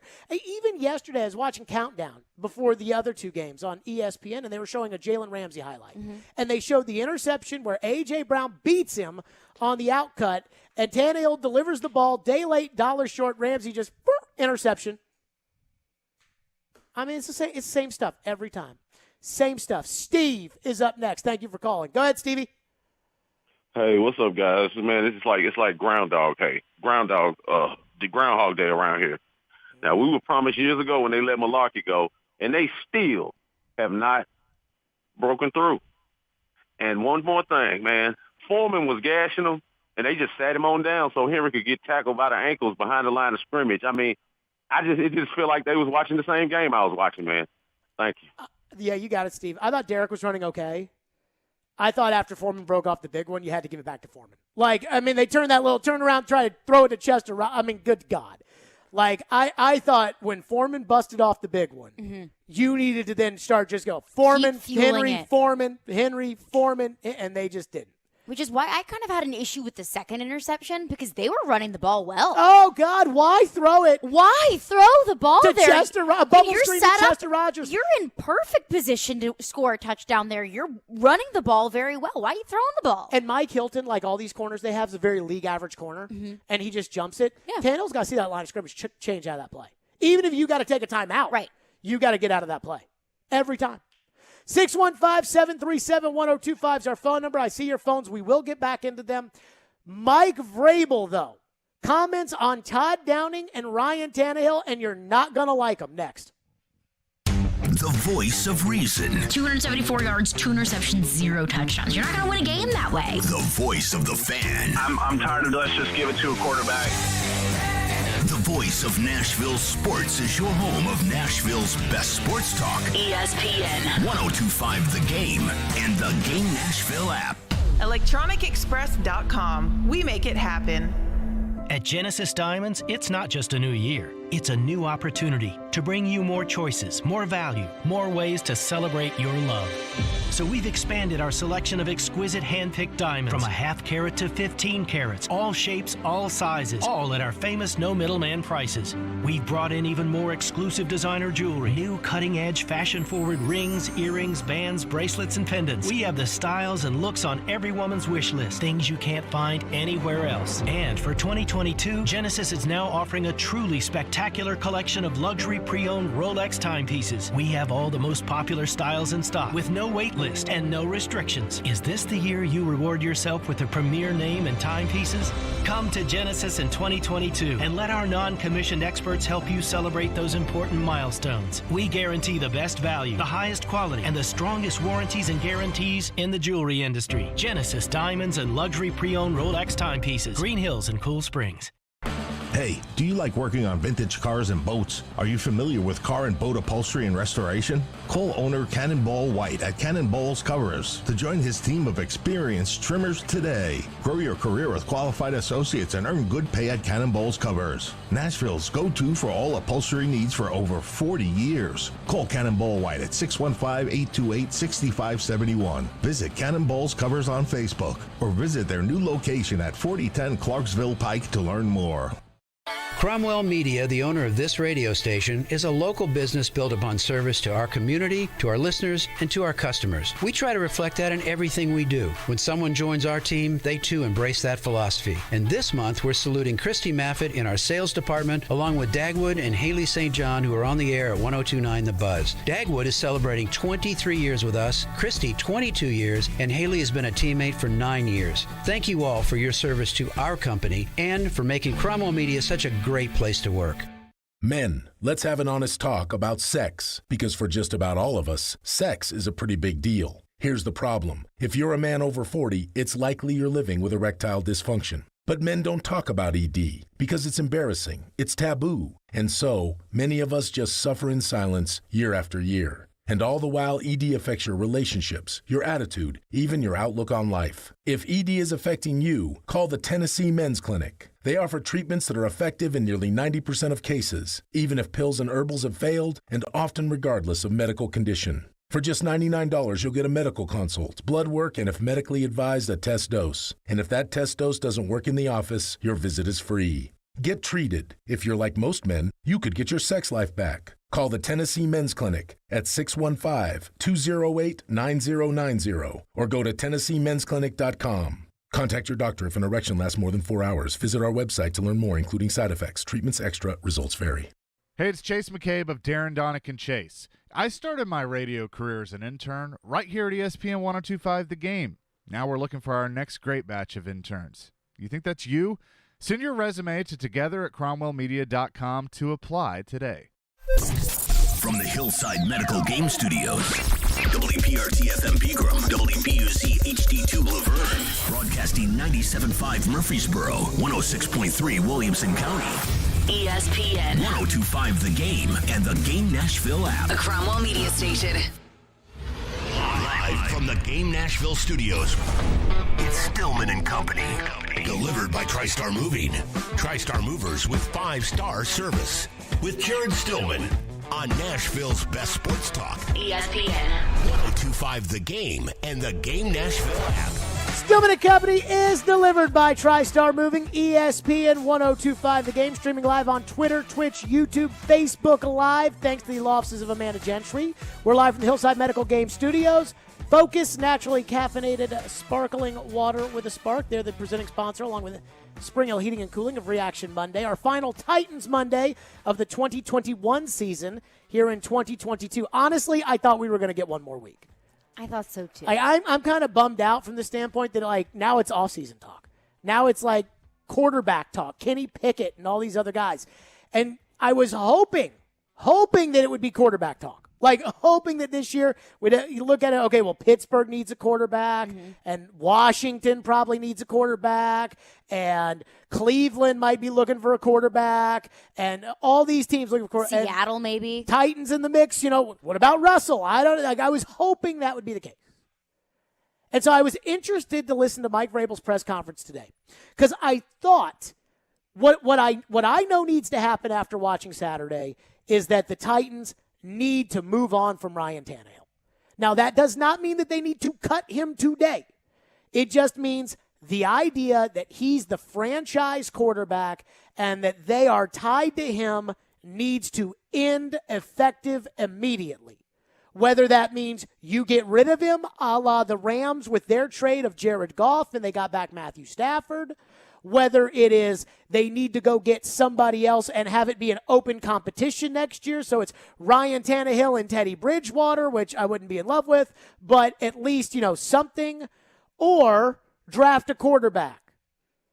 But normally when you're ready to break up with somebody and you go to the press conference, the word yet is used when you're asked about a coach or a coordinator. Because I thought on Saturday that Todd Downing was going to be fired, perhaps before our show at 2 o'clock, as kind of the scapegoat. Hey, Tannehill regressed, Arthur left, he wasn't as good, so Downing came in, and it's Downing's fault, so fire Downing, get a new coordinator to fix Tannehill, and then we don't have to admit the mistake that we made in committing to Tannehill. So I was looking forward to today's Mike Vrabel press conference. Mike Vrabel will not talk until like April. So this is it. And I was wondering if they were going to ask similar questions that are asked about, are you still committed to so-and-so? And the answer is usually yet. Well, as of today, he's our quarterback. That is kind of a telltale sign of as of today. And that implies that you were looking into other things, but Mike Vrabel never, ever wants to give anyone a peek behind the curtain. But still, almost all the time, there's kind of a tell. David Poyle, the week that they fired Peter Laviolette as head coach of the Predators, said that he wasn't thinking about making a change yet. And Floyd told me, they're going to fire him. And I said, what do you mean? And he said, I'm not looking to make a change yet. He goes, that means ultimately I'm making a change. Mm-hmm. Last year, Sean McVay said, Jared's our quarterback right now. And then he wasn't. And I was looking forward to seeing if Vrabel would say something when asked about Downing or asked about Tannehill that would say something that would indicate, hey, we're not ready to talk, just like Indianapolis 2 weeks ago. We're not ready to talk about who's going to be on the roster next year when you ask us about Carson Wentz. This was Mike Vrabel today when asked about Todd Downing, and here's what he said. Does the season that Todd Downing had for you guys as offensive play caller? I think Todd does a great job. I think he's a great coach. I think he's a hard worker, and there's always going to be calls you'd like to have back. There's plays you'd like to have back, but I don't evaluate things. I try to see how guys communicate with each other, the players. Are we all on the same page? Is there, good communication? How do we do on third down? How do we do in the red zone? And, things have to be better in all three phases each and every year. But, I love the relationship that Todd has with the assistant coaches and the players, and we'll all continue to improve. Okay, so that sounded right there like, hey, fans, I'm not firing Todd Downing. Everybody out there just know I'm not firing Todd Downing. Fans have got to be depressed on that one. I'm a little depressed on that one. I'm just still not convinced because with Mike Vrabel. Oh, no. With he's not going to tell you anything. No, you don't do that. Because then you become, for like these coaches, remember, it's not about me. Right. It's not about you. It's not about the fans. But now all of a sudden you go up there. I think he's a great coach. I think he's a great communicator. I think he does a great job. And then you fire him 2 days later? Not a good look. Then every other coach is going to sit there and be like, well, I can't trust a word this guy says. I mean, that right there was Downing's coming back. Which is crazy because Mike Mularkey did the same thing 4 years ago and got run out of town. And it was like, oh, he said Rubisky's coming back? Fired. Like, it's amazing. Oh, God, it's amazing. And so Vrabel goes all in on Downing, which, look, personally, I thought Downing called a horrible game. I thought he called a horrible game on He had no sense of the pulse of the game. I thought the 3rd and 1 call was bad. I thought the 4th and 1 call was bad. And I put the 4th and 1 on Vrabel from this standpoint. Once you didn't get the 2-point conversion, which was bad, once you didn't get the 2-point conversion, if you're in a absolutely goal line situation where they know you're running it, they're going to stop you because they already did. They went for it on 4th down or on the 2-point conversion because they got the running play from the Wildcat. They got the touchdown, and it was like, well, we pushed them, so we'll push them for that 1 yard, except that was 1st down. So there's so many different options. You can throw the ball there. You can do whatever you want. Well, once you didn't get it, it told me, okay, the Bengals, their defensive line is going to be able to push. And that's exactly what they did both times. So there's got to be an option. You got to throw that ball. You got to run that. You got to run a bootleg, have Tannehill break it. Like what the Bills did yesterday where they ran one of those where Josh Allen just turned and ran with it. You got to do that, not this RPO at the line try to figure out. He's not Lamar Jackson. So I thought Downing called a horrible game, and if they wanted to fire him, I think they could have. But Vrabel just told you today they're not going to fire him unless Vrabel's the greatest poker player of all time and just, Judas Brutus and going to just put that knife right in Downing's back. They're not going to fire him. The other one was Tannehill. And it was a weird way of asking. And I don't know why and I'm talking about not just individuals, but like the local media as a whole didn't just ask the question about Tannehill. Because the fans want to know. Yeah. I think everyone wants to know. So here was the question and answer on Tannehill. Okay, Ian's getting that. But today, he was asked about Tannehill. And I was just sitting in my car being like, Tannehill. And it's like, what about Dylan Radins for next year? I'm like, what about Tannehill? That's what people want to know about Tannehill. So finally, he got asked a question. And now Vrabel was in a kind of a... He was not very happy today. Which I cut Joe off? Yeah, I did. And I didn't expect it to be sunshine and rainbows. What happened to we're not front runners around here? Like the attitude. What happened to no front runners? Sass. What happened to no front runners, Mike Vrabel? Joe asks about the relationship between Tannehill and Downing and how it's different from Arthur. A legit question. And Joe... Arthur's the coach for the Falcons. Alvin's the coach of the Falcons. Joe, re-asks it, and he just doesn't... just moved on. We're not front runners around here. Lose a game. Very valid question by Joe Rexrode. Very valid. And I think it's something that a lot of people are wondering. Hey, Vrabel is pulling the Peter Laviolette, how to get yourself fired after winning. I mean, he's starting to pull that playbook. I would go dust off the 2019 Nashville Predators history and hand it to Vrabel because Peter tried the same thing. This is what Vrabel, we got this, Ian? The one about Tannehill. This is what Vrabel said about Tannehill today. As far as the quarterback situation is concerned, what is it about Ryan Tannehill that you feel should make him the quarterback next year and in years beyond? We've got elite toughness. We have to be great around him, but he's shown signs of accuracy, of decision-making, to the ability to extend plays and to scramble, and leadership. So those are all things that you look for in a quarterback, and Ryan showed us that. Unfortunately, we turned the ball over on Saturday. So he's got elite toughness. Now, he doesn't take care of the football. He doesn't score touchdowns. He stares down receivers, but he's got elite toughness. He's our guy. He uses the word tough as a scapegoat for Ryan Tannehill a lot. Tough guy. He's a really tough guy. Elite toughness. Such a tough guy that he wouldn't even meet with the media today, Ryan Tannehill, on locker cleanout day. And again, talk about the fact that he cost his team and his fan base the game. But he's elite toughness. And toughness can really only take you so far. Because I look at Joe Burrow, for example. That guy's tough. Sure, but Joe Burrow can also put the ball 38 yards down the field right at the spot that he's trying to throw it. And that's what I'm saying is toughness isn't everything. Right. Toughness is important. Toughness is something. Derek but Carr's it's not tough. everything. Derek Carr is as tough as they come in the NFL. And guess what? He's an okay quarterback. Yeah. Okay. I mean, you got to be tough to be in this league. Almost had his leg amputated. I've known Teddy Bridgewater since he was 18 years old. Teddy Bridgewater is a tough quarterback. Alex Smith. Toughest quarterback maybe in the last 20 years. But come on. But basically, the way that Vrabel's made it out today sounds like Downing's coming back, Tannehill's coming back. So, luckily, I think, if I still understand the organizational flow chart of the Tennessee Titans, it's not his call as to whether or not Tannehill comes back, or that they're that committed to Tannehill, or maybe he's just the greatest poker player of all time. But if you were a fan today, I doubt it.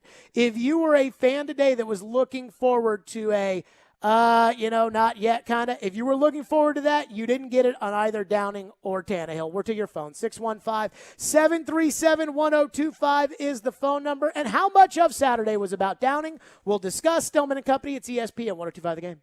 Tune in every Wednesday at 4:30 p.m. for Nashville's own Jason Fitz with Jared Stillman and Company. Fitz started his sports talk career right here on 1025 The Game, and now he anchors shows for ESPN. Jason Fitz is brought to you by Blood Assurance. Give blood. Give local. Give life. Come rain or shine, high winds or mild breezes, blue skies or gray, it's a great time to consider getting vaccinated against COVID-19. Sponsored by BioNTech and Pfizer.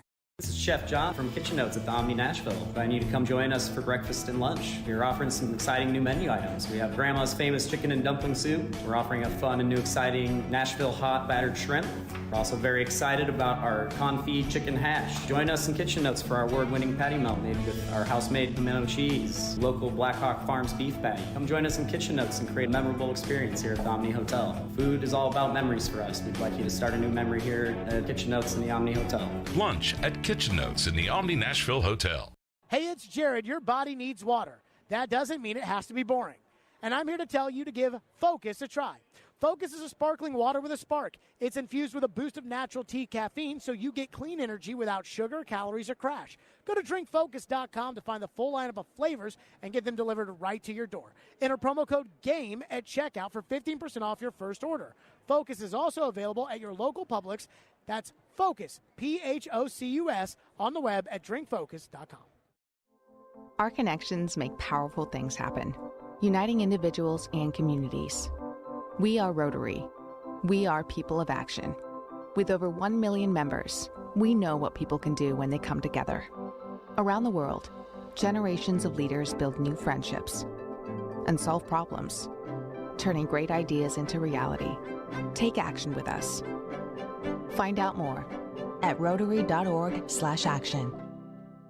The Eagles Hotel California Tour. Welcome to the Hotel California. Live in concert with a full orchestra. Performing their iconic album Hotel California, beginning to end, plus a greatest hit set.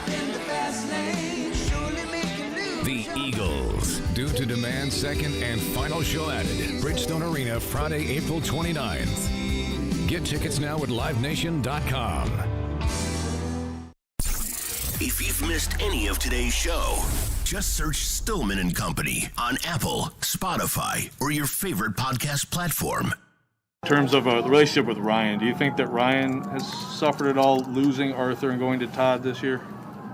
Arthur coaches for the Falcons. Right, I'm talking about the transition from Arthur to Todd, though. Do you feel like there's any diminishing effect at all? No. No. I don't mean no. How dare you even ask me that question about the relationship between my offensive coordinator and my quarterback? No. What happened to the... I asked this last segment. I said, what happened to the we're not front runners? Like, every time they come back and somebody in the local media asks a question like, Mike, what do you make of your team coming back down 13 and you come back and you win the game in overtime? Well, we're not front runners around here. Nobody here's a front runner. You know, we don't do that. We're not... All of a sudden, you lose a game and you get Mr. Crappy after it's over. Like, seriously. That's a totally valid question by Joe. And all you have to say, honestly, Mike, all you got to say is, no, I think that they have a great relationship. Now, you need to talk to them about it, but I think they have a great relationship. We won't do it. Fair. Won't do it. So I am getting to your phones in 1 second. So the one thing about this that should be noted is that Vrabel talked about Ryan Tannehill's elite toughness, which, by the way, D. Mace railed on that answer.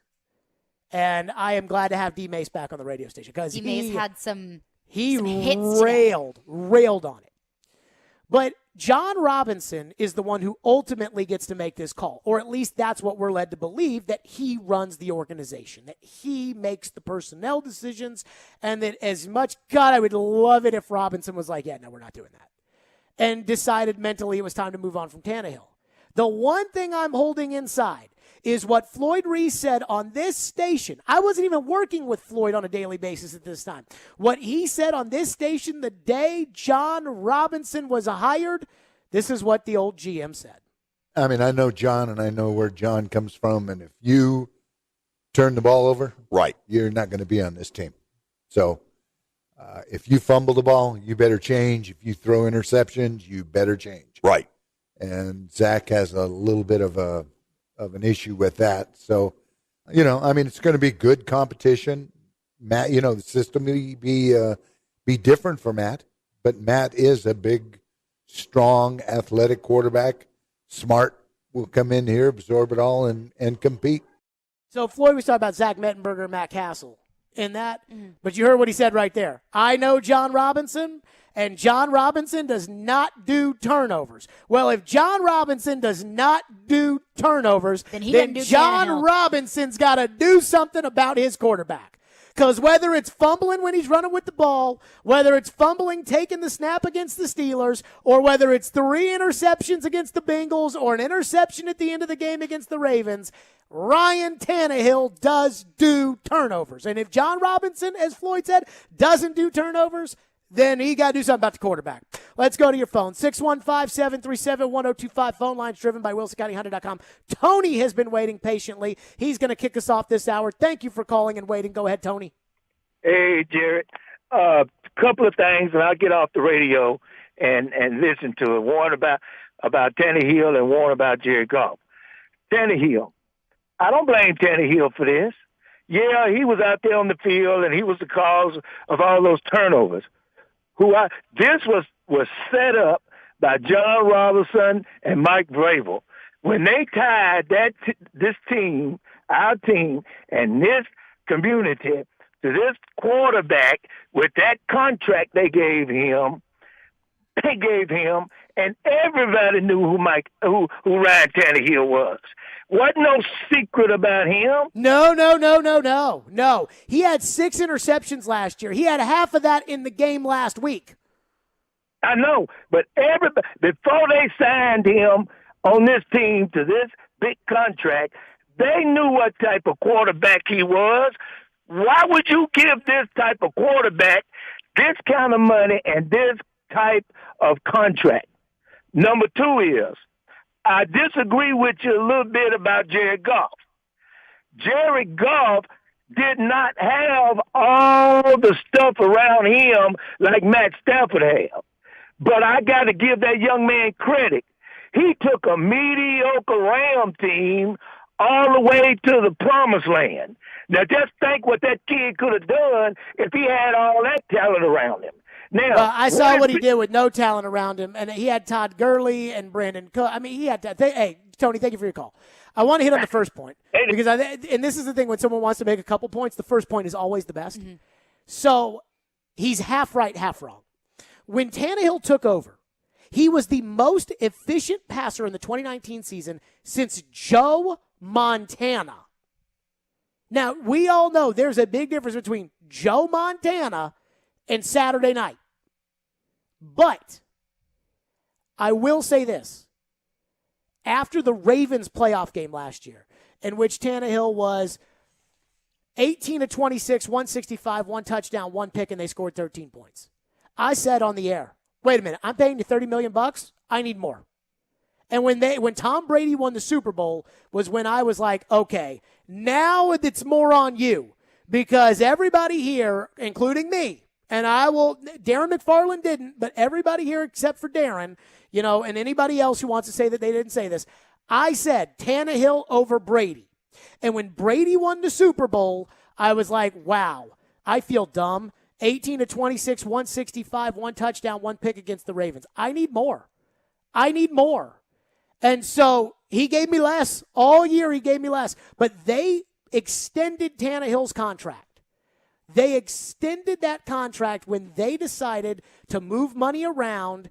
And even though Ian Rappaport reported it as a restructure, which I told Ian Rappaport, I'm like, that's not exactly what happened. It was an extension. That's why they can't get rid of him. And all you people are like, oh, well, they say it's $57 million, so they can't get rid of Tannehill. When they decided to extend him, they saw that Ravens game. And they knew that he had performed that way against the Ravens. And that you were going to need more. And everything went in the opposite direction. But the guy that the Titans committed to as their franchise quarterback and the guy who played Saturday night is not the same person. He's just not. He's not the same guy for whatever reason it might be.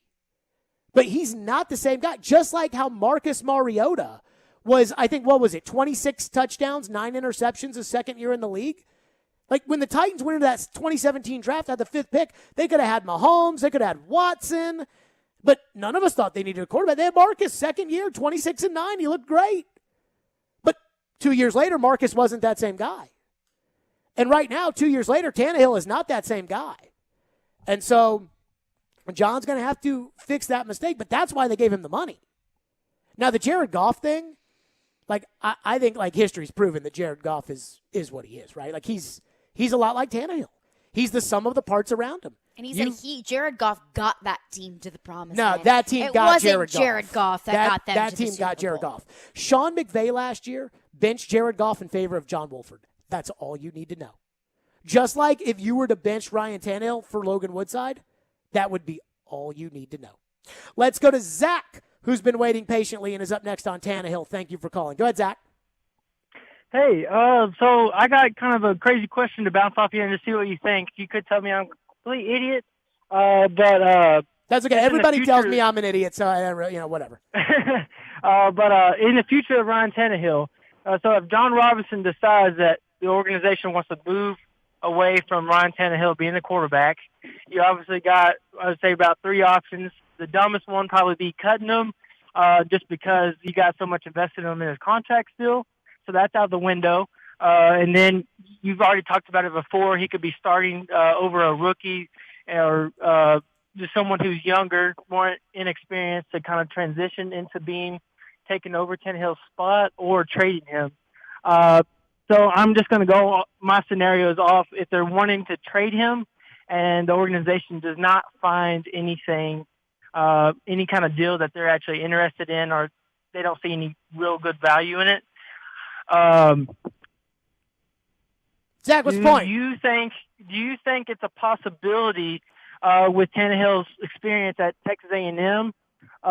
No. How they are not going to Zach. No, they are not going to move him to wide receiver. They're not going to have a $30 million wide receiver, and that is the only question. Zach, thank you for your call, Zach. That is the only call I will answer like that over the next 8 months until they start playing football again. I have seen some doozies today. In the text line? That's a doozy. That's a. I'm not. I mean, it's ridiculous. That is a doozy. It's ridiculous. No, they're not going to do that. They're not going to play Tannehill at wide receiver. Tannehill cannot play wide receiver in the NFL. If he could play wide receiver in the NFL, he would have picked up that first down the other day. Let's go to Adam, who's up next. Thank you for calling the show on Ryan Tannehill. Go ahead, Adam. Jared, how much crap have I given you about Tannehill over the last 5-6 months? I've been pretty firm in my stance, right? Yes. I officially withdraw my stance on this. Like, I can't do anymore, man. I'm completely done. Like, I make excuses for him because I'm like, all right, he doesn't have all his players. He had every player. There's nothing else you could do, man. They run a 45-yard play down to the 10, and you throw it right to a defender. You couldn't have pumped out of that and ran up the middle. That 3rd and 1 looked effortless. I'm done. I don't know if you trade him to Atlanta, give him back to Art, man. We'll take Matt Ryan with Julio. Do something. You got to get creative. You can't either that or get somebody who Marcus type player to sit behind him. But I'm done with that, man. That everybody that was around me there was just heartbroken and kind of in shock. I think this may be the worst loss we've ever taken in my history of being a fan. So I'm done with it. Adam, I appreciate your call. I felt the same way at the game on Saturday. Felt the exact same way after it was over. In fact, my go-to was like when I was just talking to friends and stuff. So I had tickets for the Predators. I didn't go Saturday night. I couldn't go. I could not go to the arena because I knew how many people were I going. What did you think of the game? How bad was that? I couldn't do it. Sometimes you just got to be alone. I couldn't do it. Let it marinate. The one thing I kept saying, I was like, guys, I hate the Titans. Oh, I just hate the Titans. I just kept saying it over and over again because I'm just so used to this. I know. Like, I'm just so used to it. But at least this loss, because you heard Adam right there. Adam was one of the staunchest Ryan Tannehill supporters. Oh, he loves At Ryan least this loss, this one, you walk away and you could say, okay, now I know. You know, even me, who told you after the Pittsburgh game, I'd start to think that this may be headed for divorce. Like, even me, now I'm like, I know. And you're like, you know. And hopefully, if Floyd's right and John Robinson doesn't do turnovers and he's sick of losing like this, hopefully he knows today. That's all I'm asking for. More your phone, 615-737-1025. Plus, we haven't heard a lot about Todd Downing today. Clearly, Vrabel is not going to want to get rid of Todd Downing. Should Downing get the axe? And D-Mace had something very interesting to say, so we'll get to that too. Stillman and Company, it's ESPN 102.5 The Game. Every NFL game day, join Jared Stillman. At what point is it too far away to go for it? Mark Howard. The Titans need to win. That stat to win the game. And Chris Sanders. Oh, man, let's go rally the troops and let's go get this thing. For NFL pregame. Brought to you in part by Screwball Peanut Butter Whiskey, E2 Roofing, FanDuel, and TriStar Moving on Nashville's best sports talk. ESPN 102.5 The Game and the Game Nashville app. Hey, it's Chase McKay. Bet on more than the final score with One Game Parlay at BetMGM. One Game Parlay is an exciting feature designed to help you make selections within a single game from over 400 bet types, including team and player props. Log into your BetMGM account and create your best parlay before the game starts. New to BetMGM? Sign up today and make your first bet risk-free up to $1,000 with bonus code 1025GAME. You can place One Game Parlay bets on football, basketball, and more. Plus, you'll earn M-Life rewards, and you can redeem for room nights and dining at any MGM resort nationwide. Try One Game Parlay today. Visit BetMGM.com for terms and conditions. 21 years of age or older to wager. Tennessee only. New customer offer. All promotions are subject to qualification and eligibility requirements. Rewards issued as not withdrawable free bets or site credit. Free bets expire 7 days from issuance. For problem gambling support, call the Tennessee Red Line at 800-889-9789. Zines First is the official sign company for 102.5 The Game. Go to sfnash.com. At Genesis Diamonds, it's not just a new year. It's a new opportunity to bring you more choices, more value, more ways to celebrate your love. So we've expanded our selection of exquisite hand-picked diamonds from a half carat to 15 carats, all shapes, all sizes, all at our famous no middleman prices. We've brought in even more exclusive designer jewelry, new cutting-edge fashion-forward rings, earrings, bands, bracelets, and pendants. We have the styles and looks on every woman's wish list, things you can't find anywhere else. And for 2022, Genesis is now offering a truly spectacular collection of luxury pre-owned Rolex timepieces. We have all the most popular styles in stock with no wait list and no restrictions. Is this the year you reward yourself with a premier name and timepieces? Come to Genesis in 2022 and let our non-commissioned experts help you celebrate those important milestones. We guarantee the best value, the highest quality, and the strongest warranties and guarantees in the jewelry industry. Genesis Diamonds and luxury pre-owned Rolex timepieces. Green Hills and Cool Springs. It's the official Bud Light Preds watch party as the Nashville Predators take on the Edmonton Oilers this Thursday. Puck drops at 8 p.m., but the party starts at 7:30 with all kinds of specials. See you at headquarters, Beercade, downtown Nashville on 2nd Avenue. Go Preds! ESPN's Turon Davenport breaks down the Titans like no other. On the field chemistry, I don't think it's going to be a problem. It's just going to be a process. Catch TD Mondays at 11, Thursdays at 3, and Fridays at 8. Plus, the Talking with TD podcast drops every Wednesday. When you draft players, it's not just for one season, it's for a career. Presented by FreedomTireGuys.com, Nashville's premier mobile tire company, and Craneworks and Rental Works, your source for crane and equipment rental. Visit Craneworks.com. Nashville's best sports talk. ESPN 102.5 The Game and the Game Nashville app. Hey Nashville, I'm Gary Smith, head coach of Nashville SC. You're listening to Nashville's best sports talk, ESPN 102.5 The Game. Do you expect the coaching staff to come back mostly intact for next year? We'll have meetings on that throughout the week, and that's some other things I'll have to put into consideration. See, there you go. That tells you someone's getting fired off the coaching staff. Yeah, or else, we feel confident about our coaching staff. But that wasn't the response when it came to Downing. Nope. Downing's a great coach, great communicator, great. So Downing's coming back, it feels like. I'm in favor of firing Todd Downing. Now, what I'm not in favor of is firing Todd Downing to make him the scapegoat for Ryan Tannehill, which is what I thought was going to happen. Mm-hmm. So I was wrong about that. I thought there was a good chance Downing was fired by the time we got on the air at 2:00 on Monday. Are you no longer neutral on Downing? I mean, I think he sucks. But I don't think that I think in the case of Saturday, multiple things can be true. So it doesn't have to be, well, this was Tannehill's fault. No, it was Downing's fault. I think they both stunk it up, but I think Tannehill stunk it up a lot more. And I think the importance of Tannehill is much more than that of an offensive coordinator. Name me Aaron Rodgers' offensive coordinators all his years in Green Bay. I can't. Who cares? So the idea of like, well, Arthur was good with Tannehill, so then let's go get another coordinator, and then maybe I thought that was the route the Titans were going to go. But D. Mace, for everybody out there that wants to pin this on Downing and not Tannehill, D. Mace today on the midday show on Darren Donick and Chase had a pretty strong rebuke. Here's what Derek Mason, former Titans receiver, said on the midday show. Well, but I mean, but the fault should be on Ryan and not Downing. That's what I'm saying. Yes. I think a lot of people say, you fire Downing, around. get him out of Can't here. get around. No. If you look at it, Downing didn't throw the interceptions. You call a play, it's up to the quarterback to make the right decision. And Vrabel said it. He said, great players need to play great. Good players need to play good when we need them to play good or great. Yes. And Ryan didn't do it. It had nothing to do with Downing. Yep. So, D-Mace telling you right there. Let's go to your phones. Loaded phone lines, as always. Phone lines driven by WilsonCountyHyundai.com. Bradley is up next on John Robinson. Thank you for calling. Go ahead, Bradley. Yes. First of all, you and Carolyn make a great team. I just wanted to tell you that. Appreciate that. But if I'm John Robinson, I basically tell Vrabel to sit down and shut up, and I go ahead and draft Matt Corral out of Ole Miss. Because the reason I say this is everybody is going around saying all over the so-called mainstream media saying that there is no great quarterbacks in this year's draft. And I don't think a lot of them have actually watched Matt Corral.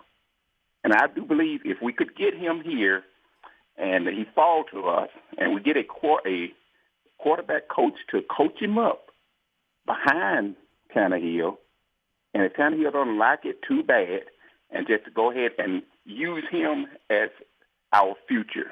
So, Bradley, I'm going to tell you this right now, and I appreciate your call. I have no opinion on Matt Corral. And I do not get into the trying to project out quarterbacks and tell you, hey, this guy is going to be great. This guy is going to be – I looked it up yesterday. Mel Kiper Jr., in the final mock draft, the day of the 2017 draft, had Patrick Mahomes going 25th overall to the Houston Texans. Now, Mahomes, I think, ended up going 9th to Kansas City, who traded up to get him. But he had him going 25th. We were told that wasn't a good quarterback draft. And Mitch Trubisky was supposed to be like the answer to everyone's prayers in that draft. Which didn't make any sense to me. But again, like I looked at Deshaun Watson, I saw the player he was in college, and I was like, how is Deshaun Watson not more of a prospect? But again, I will not pretend like I know what I'm talking about when it comes to evaluating quarterback prospects. Floyd told me when he saw Josh Allen that he thought he saw what Ryan Leaf was before the off-the-field stuff kind of knocked Ryan Leaf out of football. And now Josh Allen's become a superstar. And so, what is it about Josh Allen? I think was the third or fourth quarterback taken in that class. So, I don't know. I will tell you this. The Titans are picking 26th. And you would say, there's going to be no quarterback at 26 that would. Dan Marino went 27th. So, this idea that you can't get, I don't know. But I think that drafting is on the table. And anything outside of giving up Jeffrey Simmons and maybe A.J. Brown, because I think those are the two most irreplaceable players on the team. Anything short of that, I'd be open to figuring out the quarterback position. So if I had to trade a guy I really like, I had to trade a guy in order to get a couple of picks to move up so that I could go draft the quarterback that I want to draft to keep on the bench. I'm fine with it. If I want to trade next year's number one pick to move up in this year's draft and take a quarterback and stick him on the bench, or take a quarterback and say, Ryan's going to be a $38 million cap hit as a backup, and this guy's going to start. I'm okay with it if that's what they think. Now, if it doesn't work out, they're going to get fired because that's how this industry works. Mm-hmm. But I'm fine with it. Again, I am not committed to Ryan Tannehill anymore. I am not committed to him. I hope they're not either. Let's go to Terrell, who's up next here on the show. Thank you for calling. Go ahead, Terrell. How you doing, Jad? First of all, I agree with you. When you texted that earlier, Downing needs to be fired. Now, with everything, with him turning around saying, okay, you know what, we're not going to fire Downing. Hey, how long do we need to go talk to the passing coordinator and the quarterback coach? Somebody's talking to this guy, Tannehill, and not teaching him what the hell he's supposed to be seeing. Now, I think we need to find us a tight end. That year he had 29 and 6? In that 29 and 6, his blanket. That was Mariota, but Tannehill I think was like last year was through the roof or whatever it was. Yeah, his blanket. Tannehill was awesome. Yeah, his blankets was A.J. Brown and Jonnu Smith. Yep. Look at the quarterbacks we call elite. They all have a tight end. They're blankets that continue to move the chain. I'm sorry. I'm telling you, we miss Jonnu Smith so freaking bad because Jonnu Smith was his end zone guy. His guy, they moved the chain. His big guy who made the big passing plays if they cover A.J. Brown. I'm saying, I get it, but I don't think there's a quarterback there in the first round that we need to go get. Maybe we need to go get some in the fourth round or something. I don't know. But we need another offensive tackle because I don't know if we want to even sign Taylor Lewan. I hear you. I'm not disagreeing with it. Thank you for your call. There's going to be throughout the week, like they're probably going to have to replace 3/5 of the offensive line, maybe 4/5 of the offensive line. They are not going to retain Taylor Lewan at his current salary. They are not going to retain Roger Saffold. Ben Jones is a 58-year-old free agent. David Quessenberry is essentially a replacement-level player at right tackle. I mean, they are going to have to go through all of that. I agree about the tight end position. They went through this entire season without one, and all that's fine. But until they decide to move off the quarterback, if they come into next year with Ryan Tannehill and Logan Woodside as the quarterback and backup quarterback, then I think you're stuck, and nothing else matters. Derek could stay healthy and rush for another 2,000 yards, and you get matched up into a playoff game against Buffalo, and you'll lose, and he'll turn the ball over, and that's that. And that's why I'm not committed to Tannehill anymore. Gosh, I hope they understand this. I hope. Here's the thing that gets me. Nobody over there ever explains why. Why Ryan Tannehill has turned into absolute dog crap. And we have thought of so many reasons why. Was he injured? Offensive line? Coordinator? Is it Todd Downing? Jonnu? Is it having Derrick Henry or A.J. Brown or Julio Jones in and out of the lineup with injuries? We don't know. But, I mean, it's just a little alarming that, 2019-2020, Ryan Tannehill could just sling darts wherever he wanted to go. I mean, I watched that Bengals game from last year. I mean, he was just hitting Corey Davis with darts left and right. Although he did throw one to Jesse Bates at the very beginning of the game, and then he turned around and threw one right to Jesse Bates. The great Jesse Bates had one interception this season, and he intercepts the first pass. But, I mean, this year it's hesitation, it's inaccuracy. How does that happen? $29.5 million. If the Titans cannot look in the mirror and realize that's the problem, then nothing else about this offseason matters. Have they been asking him to do things he's just not good at this year? Any different? I mean, don't they know what he's good at after doing it for 2 years? You would think so. So I don't know if they're like trying to evolve the passing game. Was that something that they didn't really bring up that they were trying to do? Don't the good veteran quarterbacks, though, look at the coach and say, yeah, I'm not doing that? Kurt Warner won with Ken Wisenhunt as the coach because Kurt Warner was like, we're not running that. And I feel like this has been the identity of the Titans for long enough for them to understand that, hey, it's working. You know what you can do and what you can't do. All of your phones, I see them. We're to them next. Your reaction, because it is Reaction Monday, powered by Spring Hill Heating and Cooling. Loaded phones, we're to them. Hey, Preds fans, join us for Smashville Live Wednesday on ESPN 102.5 The Game. The show will air on Wednesdays during the Preds season from 6 to 7, featuring Preds players, former players, and other special guests. And you can watch on 102.5 The Game's Twitch, Facebook, and YouTube page, as well as Twitter. Be sure to join us this hockey season for Smashville Live, brought to you by New Amsterdam Vodka, Spring Hill Heating and Cooling, and Red Spirits and Wine in Bellevue. Reaction Monday, it's ESPN 102.5 The Game. From the Fox 17 News Code Red Weather Center. I'm Fox 17 meteorologist Greg Bobus. A nice day here for our Monday. High temperatures taking us into the mid to upper 50s. Plenty of sunshine, just a few clouds on and off. Overnight tonight we stay dry. Low temperatures falling into the low 30s. Much cooler for Tuesday, only a high of 38. This weather report brought to you by Hiller Plumbing, Heating, Cooling, and Electrical. Call the happy face truck today. Staples stores are a new world of possible with innovative tools for small business and remote workers and learners. Explore more at your local Staples store or staplesconnect.com. Are you a father that is passionate about your fundamental constitutional right to parent your own child or children? Has your parenting time or your income been affected by COVID? This is Amanda J. Gentry, and I am a fierce defender of your constitutional rights. The courts in Tennessee are under an obligation to maximize equal parenting time. We do not live in an every other weekend world anymore. At the law offices of Amanda J. Gentry, fathers are extremely important, much like my own father was. Go to AmandaJGentry.com or call or text 615-604-6263. That's AmandaJGentry.com. One of the smartest things you can do for the new year is convert some of your home's equity into cash. You can do it right now with a zero-cost cash-out refi from Loan Pronto. Willie here. Call Loan Pronto now. They can fast-track your home refi and get you a check for 50, 60, 70 grand or more. And if you call now, Loan Pronto can even pay your closing costs. Listen, your home value is way up. Use it to your advantage. Get cash out now. Pay off those credit card debts.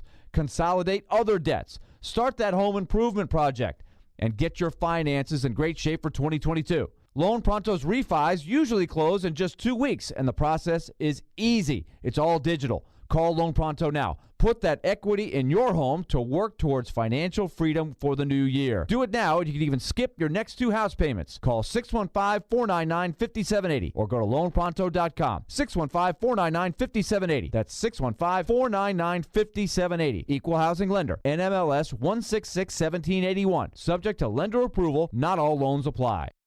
I can go from 0 to 60 way too fast. Who knew electric vehicle owners were having so much fun? 20 or 30 years ago, I owned a gas sports car, and this car is much quicker. It's a great, fun car to drive. When you put your foot on the accelerator, it just goes. They're fun, they're fast, they're efficient. Visit driveelectrictn.org to learn how you can start having fun driving an electric vehicle. Sponsored by the East Tennessee Clean Fuels Coalition, the Tennessee Association of Broadcasters, and this station. Hey, it's Elijah Campbell from Darren, Donick & Chase, and I got my radio start right here as an intern at ESPN 1025 The Game. It was an excellent experience, and we're now looking for new interns. If you think that's you, go ahead and send your resume over to together@cromwellmedia.com to apply. Darren McFarland. That should get you in the mood for a game tonight. Willie Donick. I think between 5.5 and 6 is probably in the ballpark. Chase McCabe. Typically, I like to take the most difficult task and do it first. Darren, Donick, and Chase have you covered weekdays from 10 to 2. Presented by Curacion CBD on Nashville's best sports talk. ESPN 1025 The Game and the Game Nashville app. This is Stillman and Company. Delivered by TriStar Moving. Tannehill steps forward, popped up in the air, intercepted! Logan Wilson's got it for Cincinnati! A lot of time ran off there, about 2 minutes or so was planned to allow that much time to relax and kick a field goal or whatever at the end rather than use time off early.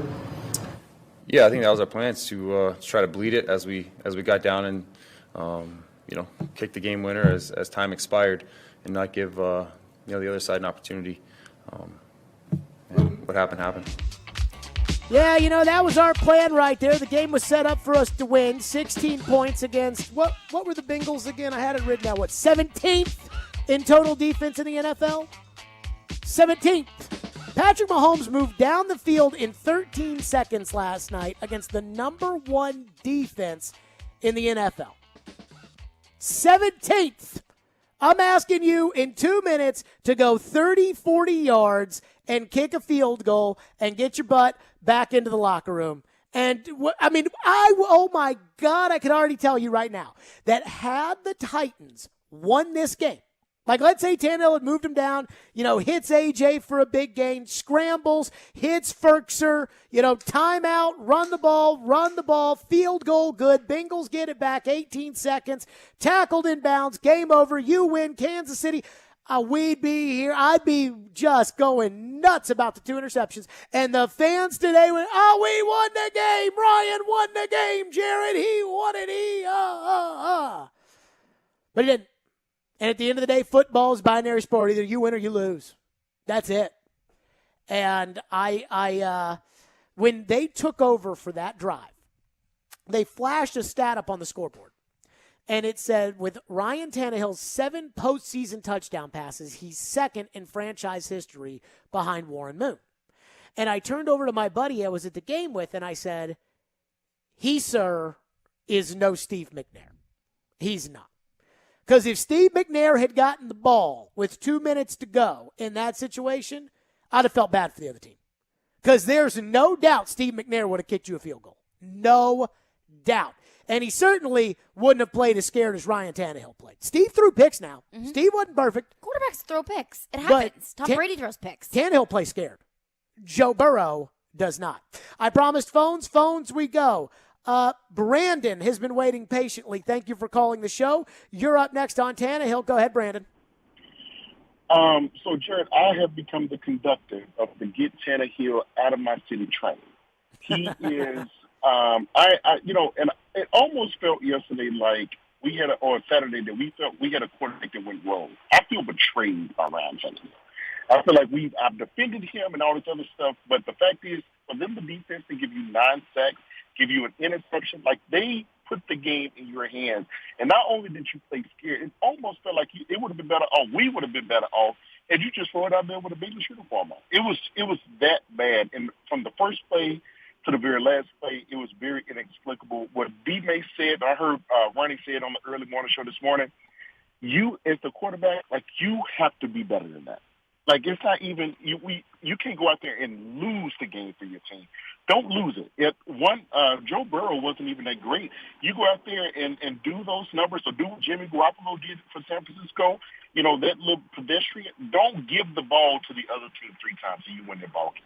But you the difference is, and for that, Brandon. Brandon, I hear you. Thank you for the call.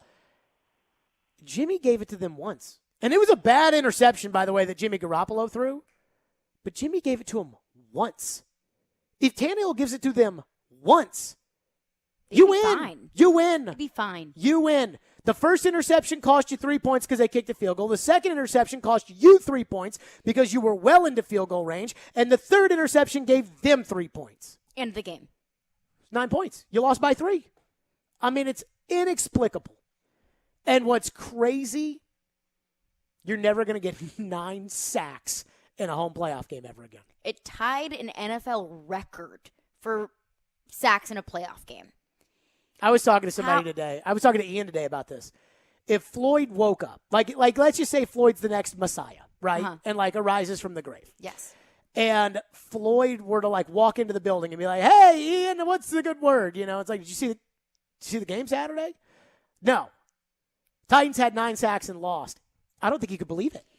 And that's the astonishing thing. If you look at the box score, you say, Titans sacked Joe Burrow 9 times. 9 sacks. How do you lose that game? 9 You know how you sacks. lose that game? When you throw 3 interceptions. 9 sacks. 9 sacks. We went absolutely bonkers when Tannehill got sacked 7 times by the freaking Jets. Can Titans I did make 9 times? Can I make one request that's probably not going to get heard, and is certainly not why you lost or really anything to do with the game, but just I'd like out there? Sure. I'm so tired of watching Chester Rogers return punts.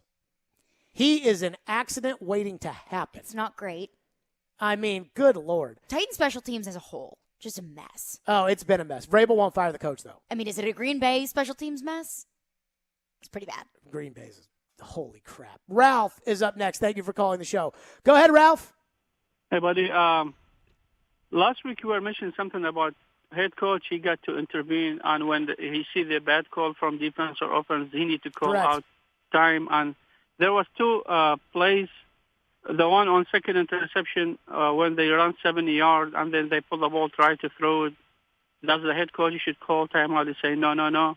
And the most important on the last pass for Cincinnati, when they got 19 yards to get a field goal, they have Jack Rabbit Jenkins. I've been calling about him all year long on Jamar Chase. Is that real? I mean, this is hurting. It's going to hurt for a while because it was very easy win to go Super Bowl, and this is supposed to be their year. Ralph, and AFC is going to be tougher. Yeah, thank you. I hear you. Thank you for your call. Can I say something that I guess, where the ball was intercepted, the Bengals still had to go 20 yards. Mm-hmm. One freaking play. Like, one freaking play to the sideline and there's nobody there? Yeah. Like, really? I mean, I know I'm not getting on the defense today because the defense played well. But, like, one freaking play right there to Chase. By the way, speaking of when he should have called timeout, I told you this off the air today, but I'm sitting there at the game. I'm in my seats, and I sit in the clubhouse, so you see, like, the whole field kind of from, like, it's not, like the all-22, 300 level view, but you're up there. Mm-hmm. And I'm watching the game, and I turn to my buddy, and I go, Chase and Fulton are one-on-one, and he's got no help. So they went cover 0, which is the play where they threw it short to Chase, and he juked out Fulton. Mm-hmm. And I'm watching the play, and I'm like, oh, God, cover 0, Fulton on Chase. Oh, if they don't sack Burrow, it's probably a touchdown. And I'm sitting there like, oh, God. And I look, and I see Joe, who's under center. Now, they've already gotten a couple delay games at this point. Joe's under center. He's clapping his hands like. He knows like, exactly give me the where ball. he's going. Like, give me the ball. And I'm like, okay, like, are they about to get another delay of game? So my head goes up to the play clock. It's at 12. Because he knows exactly where he's going. Because he saw what I saw. He saw 0 coverage, Fulton on Chase. I was like, oh, no. And, of course, that was a huge play. And Cincinnati took advantage of it. I mean, Cincinnati, I don't want to discredit the Bengals. Because that would be like a very, sore loser. Disrespectful. Cincinnati played the game that they had to play that Ryan Tannehill allowed them to win. If Ryan Tannehill didn't stink it up, Cincinnati would have had to play a better game than they played. But they did just enough with Ryan Tannehill aiding their cause to win that game. And that's why I'm done believing in Tannehill. Somebody texted into the text line and said that we're only taking calls today that align with our views. We haven't done that. All Ian puts up on the call screener when we get a call, like right now, we got one guy on Tannehill, one guy on Tannehill and Downing, one guy on Tannehill, one guy Downing, Tannehill, Foreman, one guy more coaches blame, and that's all our phone lines. So I don't know what they're going to say. Screening calls. I think everyone's just on the same page. I think now the prevailing reality is that Tannehill's got to go. Rob is up next, and it says more coaches blame in his box. Go ahead, Rob. Thank you for taking my call. Sure. So I've been listening to you guys. I've been listening to everybody blaming Tannehill. And, yes, he should be held accountable. He played poorly, and he played poorly this year. However, how many of us watching that game would call out plays before they were played? We knew Henry to the right or Henry up the middle. Henry was not playing the way he should be because he's back after, 11 weeks? Well, in all fairness, he ran to the left every time, but I hear you. I thought the two-point conversion, which I thought was stupid. I hear you, right. Rob. Thank you for your call.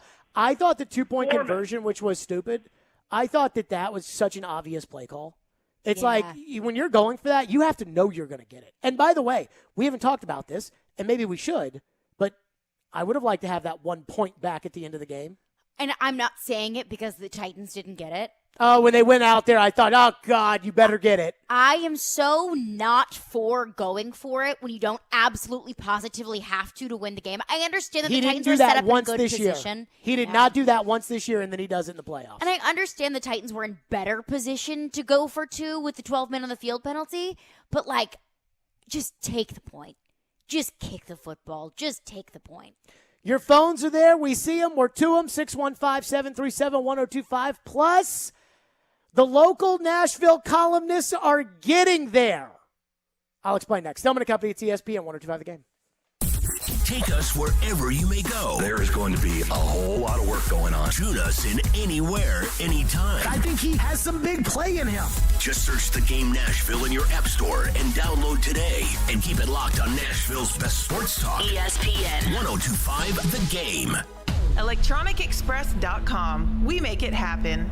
Furniture has never been easier to buy than now at Social Furniture. All the 2022 models are arriving daily with the latest styles and colors ready for delivery today. There's no waiting, and they have same-day delivery for your convenience. Use their financing and pay no money down and pay no interest for 1 full year. Yes, you heard right. No money down and no interest for a year. It's all easy at Social Furniture. All furniture at Social is top quality, solid woods and designer fabrics. Buy local. Support Social. Social Furniture on Charlotte Avenue in West Nashville.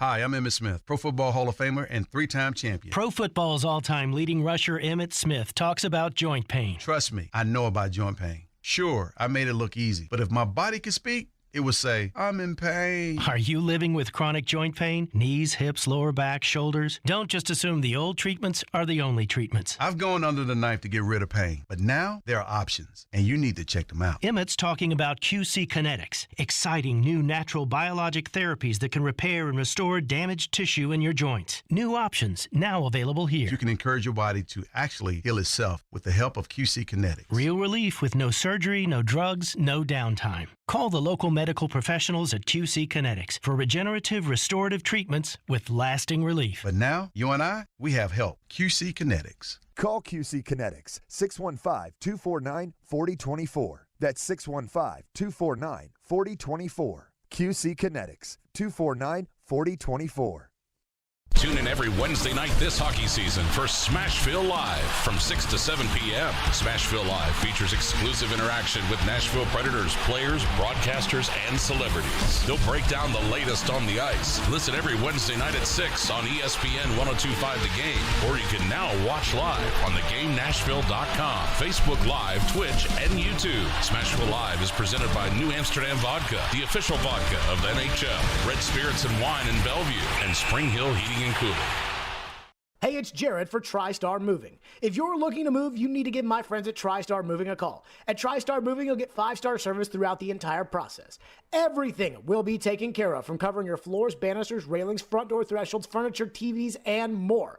They took great care of my move and made it as stress-free as possible. If you're looking to move, give TriStar Moving a call, 615-640-1219, or visit them at nashvillemoving.org/radio and get 5% off your entire move. TriStar Moving, my official movers. I can go from 0 to 60 way too fast. Who knew electric vehicle owners were having so much fun? 20 or 30 years ago, I owned a gas sports car, and this car is much quicker. It's a great, fun car to drive. When you put your foot on the accelerator, it just goes. They're fun, they're fast, they're efficient. Visit driveelectrictn.org to learn how you can start having fun driving an electric vehicle. Sponsored by the East Tennessee Clean Fuels Coalition, the Tennessee Association of Broadcasters, and this station. It's the official Bud Light Preds watch party as the Nashville Predators take on the Edmonton Oilers this Thursday. Puck drops at 8 p.m., but the party starts at 7:30 with all kinds of specials. See you at headquarters, Beercade, downtown Nashville on 2nd Avenue. Go Preds! From the Hillside Medical Game Studios, WPRT FM Pegram, WPUC HD2 Laverne. Broadcasting on Alexa. I appreciate that. And other smart speakers. ESPN 102.5 The Game and the Game Nashville app. A Cromwell Media Station. Live from the Game Nashville studios, it's Stillman and Company. Delivered by TriStar Moving. TriStar Movers with 5-star service. With Jared Stillman on Nashville's best sports talk. ESPN 102.5 The Game and the Game Nashville app. Stillman & Company is delivered by TriStar Moving, ESPN 102.5 The Game, streaming live on Twitter, Twitch, YouTube, Facebook Live, thanks to the law offices of Amanda Gentry. Reaction Monday, powered by Spring Hill Heating and Cooling, and Focus, naturally caffeinated sparkling water with a spark. Drink Focus.com. We're live Hillside Medical Game Studios. So I got to give some credit where credit's due. You know, I usually get on the local media a lot, and for that, I think that some people don't like me. That is true. And I'm okay with that. But as you should be. One thing that kind of bothers me about the local Nashville media, and this isn't Titans media, it's the media in general, is that other than me, I don't necessarily feel anybody who is willing to like step up to the plate on a consistent basis and say, you know, put their flag in there and say, hey, I think a change needs to be made, or put it down there and say, I don't think a change needs to be made. It's like very tepid. They talk around it, but this, that, or the other. When Ken Wisenhunt got fired, I was the first one that went on the air the Monday after they lost to the Dolphins and said, you got to fire the coach. And they fired him 2 weeks later. Everything else I heard was, well, the Titans aren't going to fire Ken Wisenhunt in the second year of a 5-year deal, so it doesn't matter. By the way, they fired him 2 weeks later, so ultimately they did. But then those same people didn't turn around and say, well, they shouldn't have done it. Then it was like, yeah, they should have done it. You know, it wasn't like, other than me, there wasn't somebody who just put it down and said, they got to do this. Same with Malarkey. There was a lot of smoke around him. I said, don't fire him. Don't fire him. Because I didn't want to try the field out. I thought Malarkey was winning games. I was cool with it. They fired him. But then there wasn't a lot of, well, they shouldn't have, or they should have, or they. It just seems like kind of very, it's like the local scribes give options, but then they don't put their flag down saying what they should do. I approach this like, if I own the team, this is what I would do. And if I own the team, I'd be talking about what's our plan at quarterback. But I got to give Gentry Estes and Joe Rexrode some credit. So your local columnists are usually the opinion havers of record in any city. So you can read whoever you want to read, but most people around the country read the local newspaper columnist, and The Athletic is kind of like a newspaper-ish, and Joe's got some credibility. It's hard for me to say, but Joe's got some credibility. So I think Gentry Estes and Joe Rexrode are kind of the two, that's kind of the way I think most people around the country read this. Mm-hmm. Gentry Estes in Sunday's Tennessean writes, quote, "The growing concern entering the 2022 season will be Tannehill. No duh. He isn't going anywhere thanks to a extended, thanks to a restructured contract that binds him to the Titans for the immediate future. His job is obviously safe. What he must restore, however, is faith and confidence among his team that he can take them to a championship. As much as Tannehill has reliably stepped up in big moments during the regular season, his successes have become overshadowed by his struggles in the postseason. One bad playoff game to end 2020 has become an even more troubling trend to end the following one. His next opportunity to correct that isn't guaranteed. With one more misfire, the window for these Titans and the Super Bowl just got smaller, and doubts about Tannehill's ability to take them there just got larger." So Gentry's not writing in the Tennessean, they need to move on from Tannehill. Like I said at 2 o'clock today, they need to divorce Ryan Tannehill. I have never said anything that strong about Ryan Tannehill other than after the Jacksonville game in 2019, I said they should offer him a contract. Then I said they should pick him over Tom Brady. Other than that, I said I needed more after the Ravens game, and then after the Colts game, I was like, man, he was really careless with the football, and they started turning the ball over, and I'm like, these turnovers are concerning. And then after the Steelers loss, I was like, that might have just cost them the season. And I said, look, maybe you need to start thinking about, going to divorce. Now, Saturday was the line of demarcation for me. But Gentry is like there, but he's not there. You know what I mean? Mm-hmm. Joe in The Athletic, quote, "Another reality.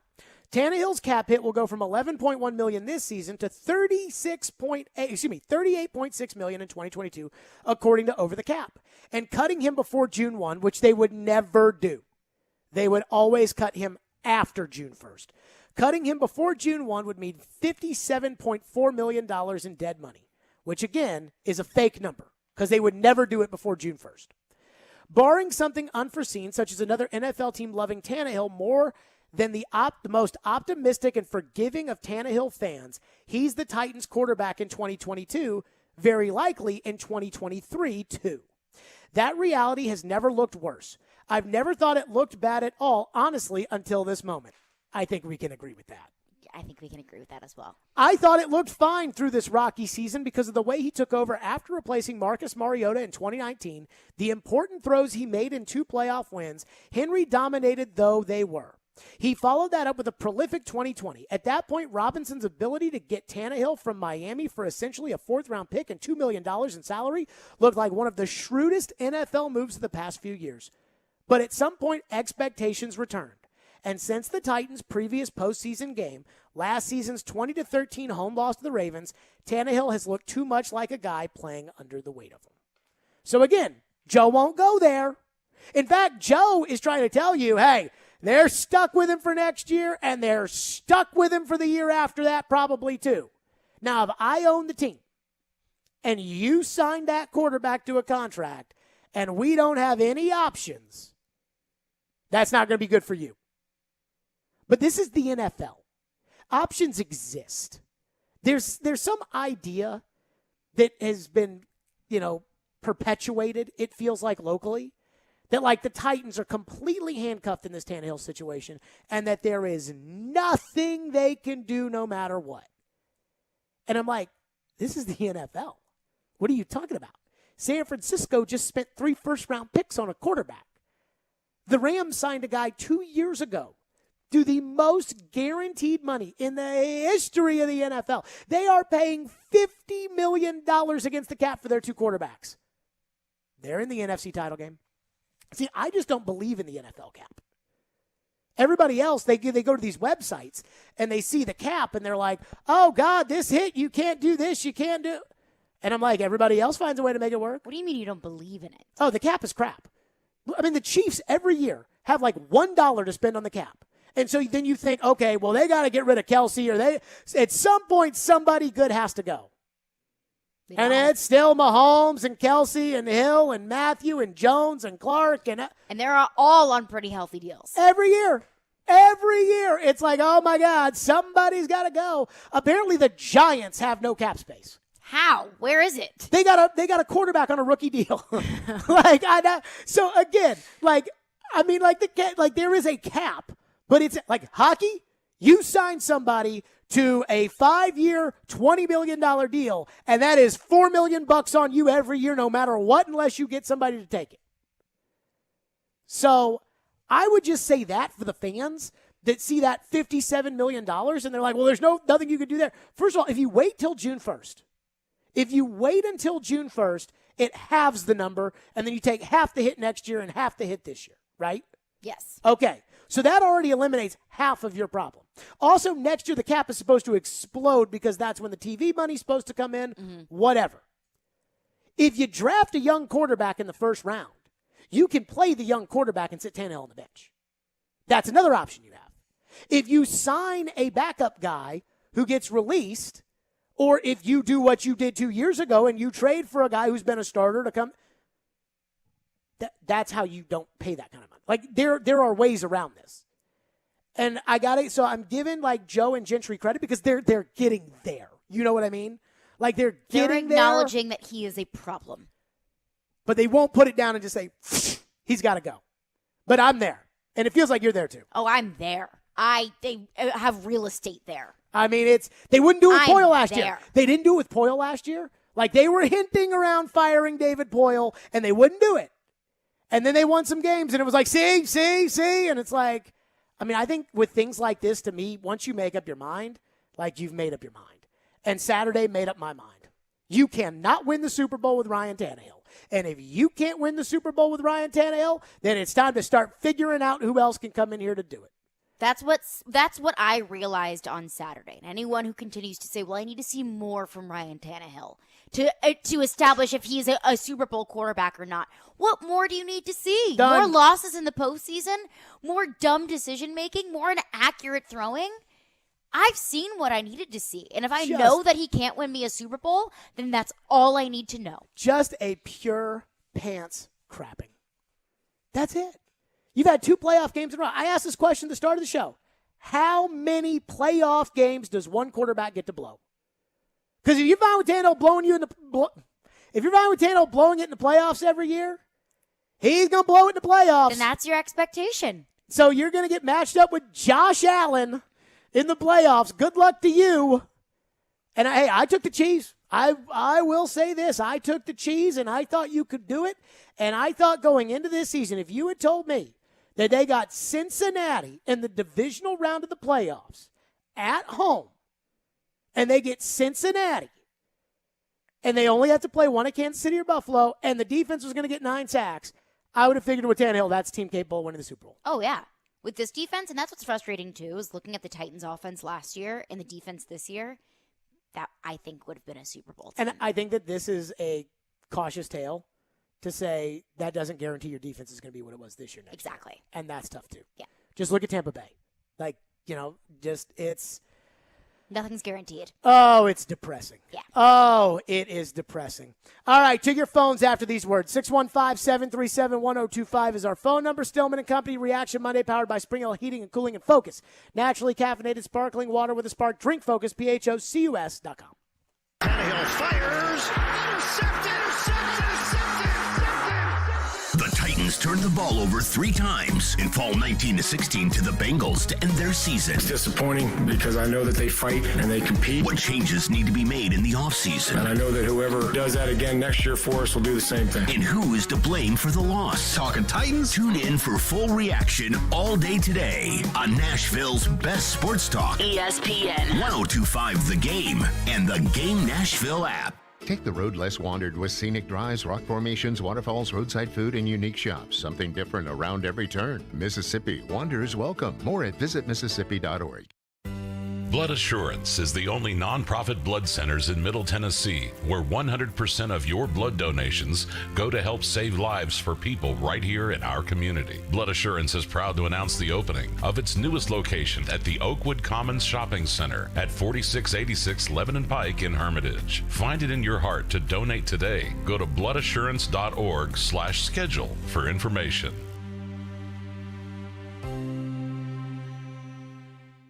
Hey, it's Jared. Your body needs water. That doesn't mean it has to be boring.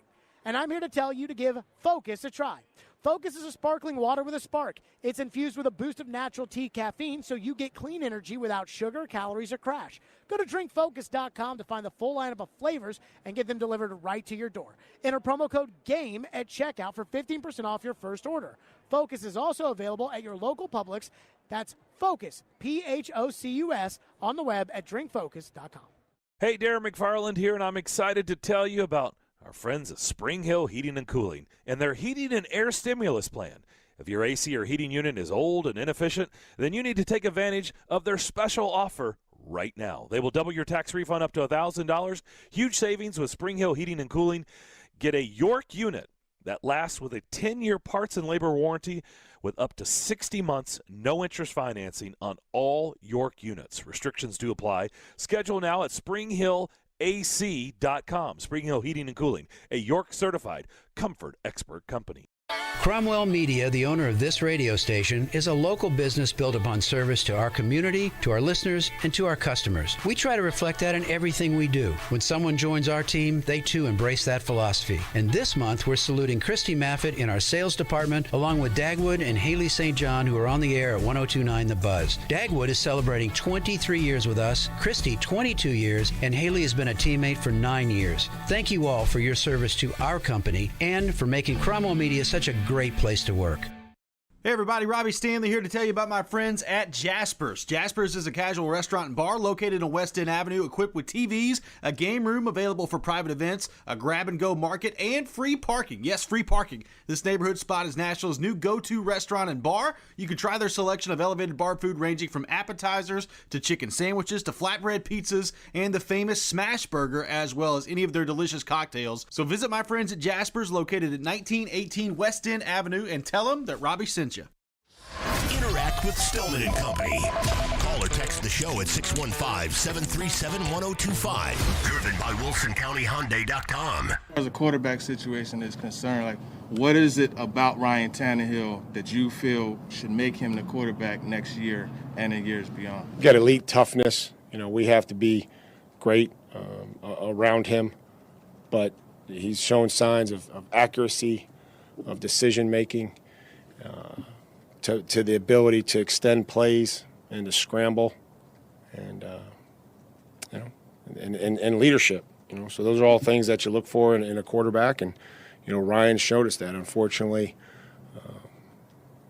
we turned the ball over on Saturday.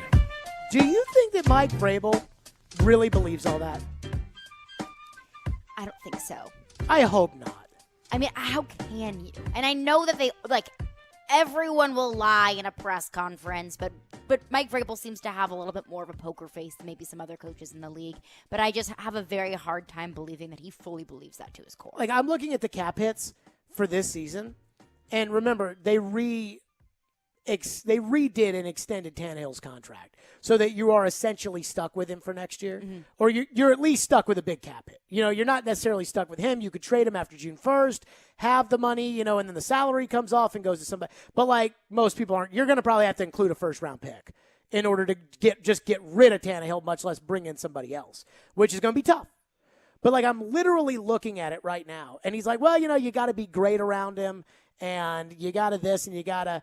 Well, like, Dak Prescott had a $17.2 million cap hit this year, and I look at Dak and I'm like, dude, you got to start doing more. Yeah. Like, you got to start doing more. I mean, the reality around the league is if you've got to be great around them, then I'm not paying $29.5 million for that quarterback because I can go pay $7 million. But how much can you really bend with that? Because that's just the market for a starting quarterback. No, it's the market for your starting quarterback that you paid, and I don't know what anybody else would have paid. You know, you go back to that 2020. But that's your starting quarterback. Right. But who else would have paid him? We talked about this because we were talking about Brady and Tannehill all the time. Mm-hmm. And I think Floyd was worried, and maybe the Titans were worried about this too, was worried about the Titans getting caught with their pants down, which is you go after Brady, he stays in New England, somebody else signs Tannehill. But who else would have gone out and signed Tannehill? Maybe Tampa Bay, but I don't know. Maybe the Raiders. I thought Gruden kind of loved Tannehill. Mm-hmm. And maybe I was wrong about that. But, I guess my point is that I can just go get, Andy Dalton was available that year, and Jameis Winston was available that year. And if I got to be great around you, I can probably win with one of those guys. Which is true. But at what point do you have to start paying one of those guys a starting quarterback salary? I don't. I just go to the next one. So it's like, okay, I have Andy Dalton, we win games. Andy Dalton's like, I want $28 million. See ya, Andy. Jameis, you're in. That if you got to be great around the guy. And that's the if. The expectations were higher. And Tannehill didn't meet them. And now we're lowering the goalposts, or at least that's what it sounds like. Let's go to Nate, who's up next. Phone line's driven by WilsonCountyHyundai.com. You guys have been waiting patiently. Let's go, Nate. Hey, good afternoon. I have been listening since 7 o'clock this morning, and I have heard Ryan Tannehill and Todd Downing's name mentioned, but never in really the same breath or together. Both can be gone. Both can be gone. Both things can be true, that Downing and Tannehill aren't getting it done, and obviously they didn't get it done. My thing is, was that third down play where it looked like Tannehill was going to try and sneak before they went for it with Henry on fourth down, was that a design quarterback sneak? Because if it was, that was just horrendous. So thank you for calling. I think it was a run-pass option for the quarterback, which was basically read what you see and then take the ball. And Tannehill's been pretty good with that over the years. So maybe I'm wrong about this. And again, I'm for Downing's firing. You want to fire Downing? That's no skin off my rear end. Do what you'd like. I'm here for it. If they ask me, Jared, should we fire Downing? Yep, go ahead. Knock yourselves out. But I don't think any of it matters. Everybody loves Arthur Smith. Arthur Smith was a great coordinator. And Tannehill cost you the playoffs last year. And that's where I keep going back to this, which is how many games does the quarterback get to blow? How many games? How many playoff games does the quarterback get to lose you? So the idea of if you're saying it's about Tannehill and not about Downing, can't both things be true? Yes, both things can be true. But I'm at the point right now where I don't care if you get Vince Lombardi to be the head coach and you get Bill Belichick to draw up the defense and you get, Bill Walsh to run the offense and you bring in Jerry Rice to go alongside A.J. Brown and Derrick Henry gets backed up by Barry Sanders and you bring in the Hogs from Washington in the 80s and you say, all right, let's go. You Lawrence Taylor opposite Bud Dupree. If Tannehill's going to blow the game, Tannehill's going to blow the game. Game managing. Do you know what the one cardinal sin for a game manager is? Turning the ball over. Brady, Stafford, those guys that want to go out there and chuck it 40 times a game and throw it down the field, those guys can get away with turning the ball over because they will make up for it. Joe Burrow threw an interception, which I was kind of stunned that interception stood. I was too, kind of. I saw the replay, and I'm at the game, and I'm like, what does Gene think? And Twitter's like, Gene says incomplete. I'm like, oh, no. Gene was a little non-committal. He was one of the more non-committal, I think, from Gene that I've heard. He was like... So Twitter misrepresented what somebody said? Not necessarily. Well, I see what you're saying there. But it was just like, did they rule simultaneous possession? Did they not? It's going to depend what they saw. all that kind of stuff. So he was a little bit more non-committal than Gene usually is. By the way, speaking of non-committal, Joe texted me as I read his column and said, my column on firing Mike Mularkey was extremely critical of the Titans for doing it, and I said that before they fired him too. If you're going to claim to be the only one on things, you should know what others actually say, but I know you do this a lot, so it's not very surprising, I guess. Hey, Joe. I might have to give Joe credit, though, on the Mularkey thing. He might be right about that. I just remember, all I remember the Mularkey thing is I remember, like, it was the one, Floyd was like, they're not going to fire him, and then they fired him, and I was like, and so, what the heck, man? But I do remember the line I had, which was, I hope John Robinson learned in New England that if you're going to fire Bridget Moynihan, you need to hire Giselle Bundchen. And somebody called in and was like, Jared, I thought that was very classless of you to say that. And I was like, oh, sorry. Moving along. You showed them. Yeah. Brad is up next. Thank you for calling and waiting on Ryan Tannehill. Go ahead, Brad. Yeah, he better not be our quarterback in 2022. I'm going to tell you right now, the Rams, that's the template, okay? Oh, I know it is. Listen, hey, they turned a lame-duck quarterback with zero value and a crazy contract to an unquestionable upgrade. Now, it wasn't Aaron Rodgers, but if you just get an upgrade over what you have, that's all you need. And I'll tell you this right now. J-Rob knows now. He might not have known when he gave the contract out. I completely agree about that. But he knows now. If you bring him back, I don't want to hear anything about this cap thing. If you bring him back for the 2022 season, you're going to slap not only the fan base, but your team in the face because you're going to let that locker room down. I don't care what they say outwardly. If you run it back, knowing what you know, which is a guy with nothing to lose, will go out there and be amazing and phenomenal. But as the pressure ratchets it up on Tannehill, he is wilted. The higher the pressure, the more he folds. And that's what's been happening over and over and over. 2019, what did he have to lose? He had nothing to lose. See, that's where I guess I disagree because his career was on the line when he got put in at quarterback. And I hear you, Brad, and I think this is a good call, and I appreciate your call. And by the way, if they run this back with Tannehill next year, which everybody in the local press thinks they're going to do, like with no plan for the future, it's just like if it's Tannehill and Woodside next year, 1-2, and they run it back next year, and things don't go well, people should be fired. Yes, like that. All of a sudden now it's like, okay, you got to go because how much you more stuck do you your need to neck learn out from? for this guy. And I totally agree with almost everything that caller said. The thing that I have such a hard time with is how was Tannehill so freaking awesome under the pressure in 2019 and so good last year and such dog crap this year. Which is where I think a lot of people will come in and say, well, it's all Todd Downing because that's the biggest difference between 2019, 2020, and then 2021. Todd Downing doesn't make $30 million. And I understand that. And I understand that Todd Downing wasn't the one who threw 3 interceptions on the field yesterday. But I'm saying that that's what people are going to say, is that the biggest difference between good Tannehill and not so good Tannehill is Todd Downing. I don't think that's the case. But I do wonder what happened. What flip just switched where Tannehill turned into a confident, quick passer into just an apprehensive, inaccurate. And let's not kid ourselves. He was sucking it up before AJ got hurt, and he was sucking it up before Derek got hurt. Pretty much all season. I mean, this was no difference, and I just can't. I just don't understand it. I honestly do not understand it, and that's the hard part because this guy, when he took over, he had everything. Because the caller was like, "Well, in 2019, he had nothing to lose." I'm like, he had everything to lose.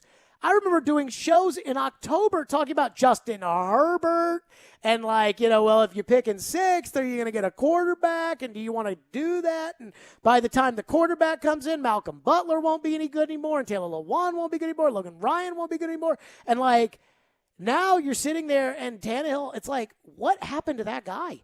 So I used the divorce analogy to start the show, and I said, look, it's time to get a divorce. And it's like the reasons you fell in love with Tannehill are exactly the opposite of what he is now. I just don't get it. Back to your phone, 615-737-1025. Plus, one of Vrabel's ex-teammates chimes in. Very interesting. We'll get to that next. And why I think it alludes to something bigger. We'll get to that. Stillman and Company. It's ESPN 1025 The Game. Jump in the mind of an NHL veteran as Predators analyst Hal Gill joins Stillman and Company Tuesday afternoons at 5:30. Here they are in a pressure situation every night because they need 2 points. And Robbie and Rexroad Thursday mornings at 9:30. Goaltending, I think it might be an issue at some point. Presented by Duncan on Smashville's best sports talk. ESPN 1025 The Game and the Game Nashville app. Winter's a bad time for your furnace to go out, but it's never a bad time to call Lee Company. Our heating and air conditioning pros are available 24/7. No heat? Don't wait. Call Lee Company now at 615-567-1000. Our expert technicians will diagnose the issue and fix it right the first time. When you're cold, you need someone you can count on to bring the heat. Call Lee Company now at 615-567-1000 or visit leecompany.com. At Genesis Diamonds, it's not just a new year. It's a new opportunity to bring you more choices, more value, more ways to celebrate your love. So we've expanded our selection of exquisite hand-picked diamonds from a half carat to 15 carats, all shapes, all sizes, all at our famous no middleman prices. We've brought in even more exclusive designer jewelry, new cutting-edge fashion-forward rings, earrings, bands, bracelets, and pendants. We have the styles and looks on every woman's wish list, things you can't find anywhere else. And for 2022, Genesis is now offering a truly spectacular collection of luxury pre-owned Rolex timepieces. We have all the most popular styles in stock with no wait list and no restrictions. Is this the year you reward yourself with a premier name and timepieces? Come to Genesis in 2022 and let our non-commissioned experts help you celebrate those important milestones. We guarantee the best value, the highest quality, and the strongest warranties and guarantees in the jewelry industry. Genesis Diamonds and Luxury Pre-Owned Rolex Timepieces, Green Hills and Cool Springs. 312 Pizza Company is Nashville's authentic Chicago pizzeria, and they're now hiring. Work for a family-owned business and be a part of their incredible team. 312 Pizza Company is hiring for all positions, including host, waitstaff, bartenders, cooks, and more. 312 Pizza Company offers health insurance and paid time off to full-time employees. Contact Kimberly at 615-730-7888 or email at contact@312pizzaco.com. 312 is an equal opportunity employer. Your home value is way up. Why not use that equity to make your house even nicer for the new year? Hey, Willie Donick here talking about a cash-out refi with Loan Pronto. So call Loan Pronto now. They're fast-tracking home refis for the new year, and people are getting checks for $60, $70, $100 grand or more. And right now, Loan Pronto can even cover all your closing costs. Listen, your home's value is way up. All you have to do is convert that equity into cash. Cash for a new luxurious kitchen or a new home office, or start that swimming pool so you can use it for the summer. Call Loan Pronto now. You can even close in as little as 2 weeks with a big check. Do it now and you can even skip your next 2 house payments. So make 2022 the year you fix up your home and reinvest with Loan Pronto's help. That's 615-499-5780 or loanpronto.com. 615-499-5780 or loanpronto.com. Equal housing lender. NMLS 1661781. Subject to lender approval. Not all loans apply. ESPN's Turon Davenport breaks down the Titans like no other. On the field chemistry, I don't think it's going to be a problem. It's just going to be a process. Catch TD Mondays at 11, Thursdays at 3, and Fridays at 8. Plus, the Talking with TD podcast drops every Wednesday. When you draft players, it's not just for one season, it's for a career. Presented by FreedomTireGuys.com, Nashville's premier mobile tire company, and Craneworks and Rental Works, your source for crane and equipment rental. Visit Craneworks.com. Nashville's best sports talk. ESPN 1025 The Game and the Game Nashville app. What's happening in Nashville? This is Scott Van Pelt. You're listening to Nashville's best sports talk, ESPN 1025 The Game.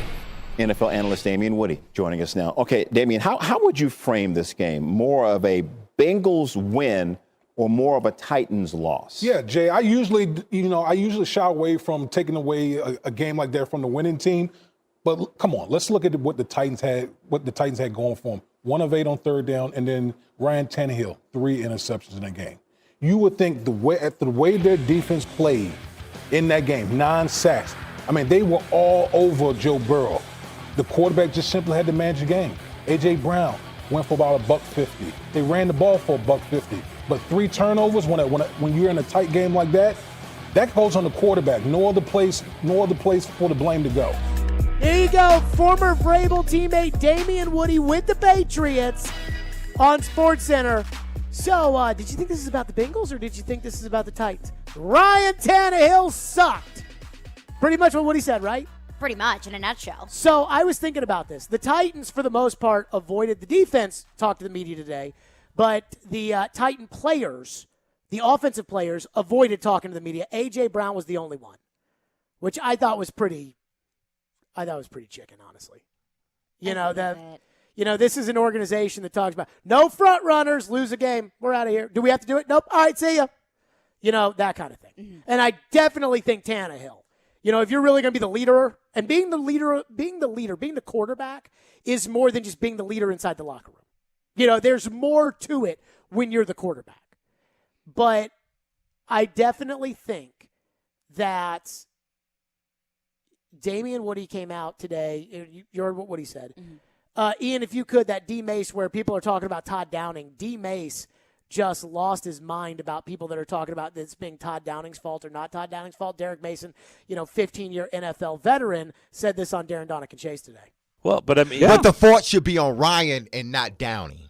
That's what I'm saying. Yes. I think a lot of people say, fire Downing, get him out of here. No, if you look at it, Downing didn't throw the interceptions. You call a play, it's up to the quarterback to make the right decision.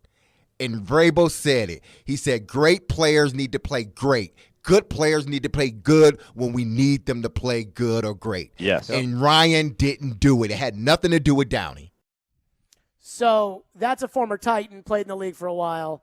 Keith Bullock on Twitter, former Titan great.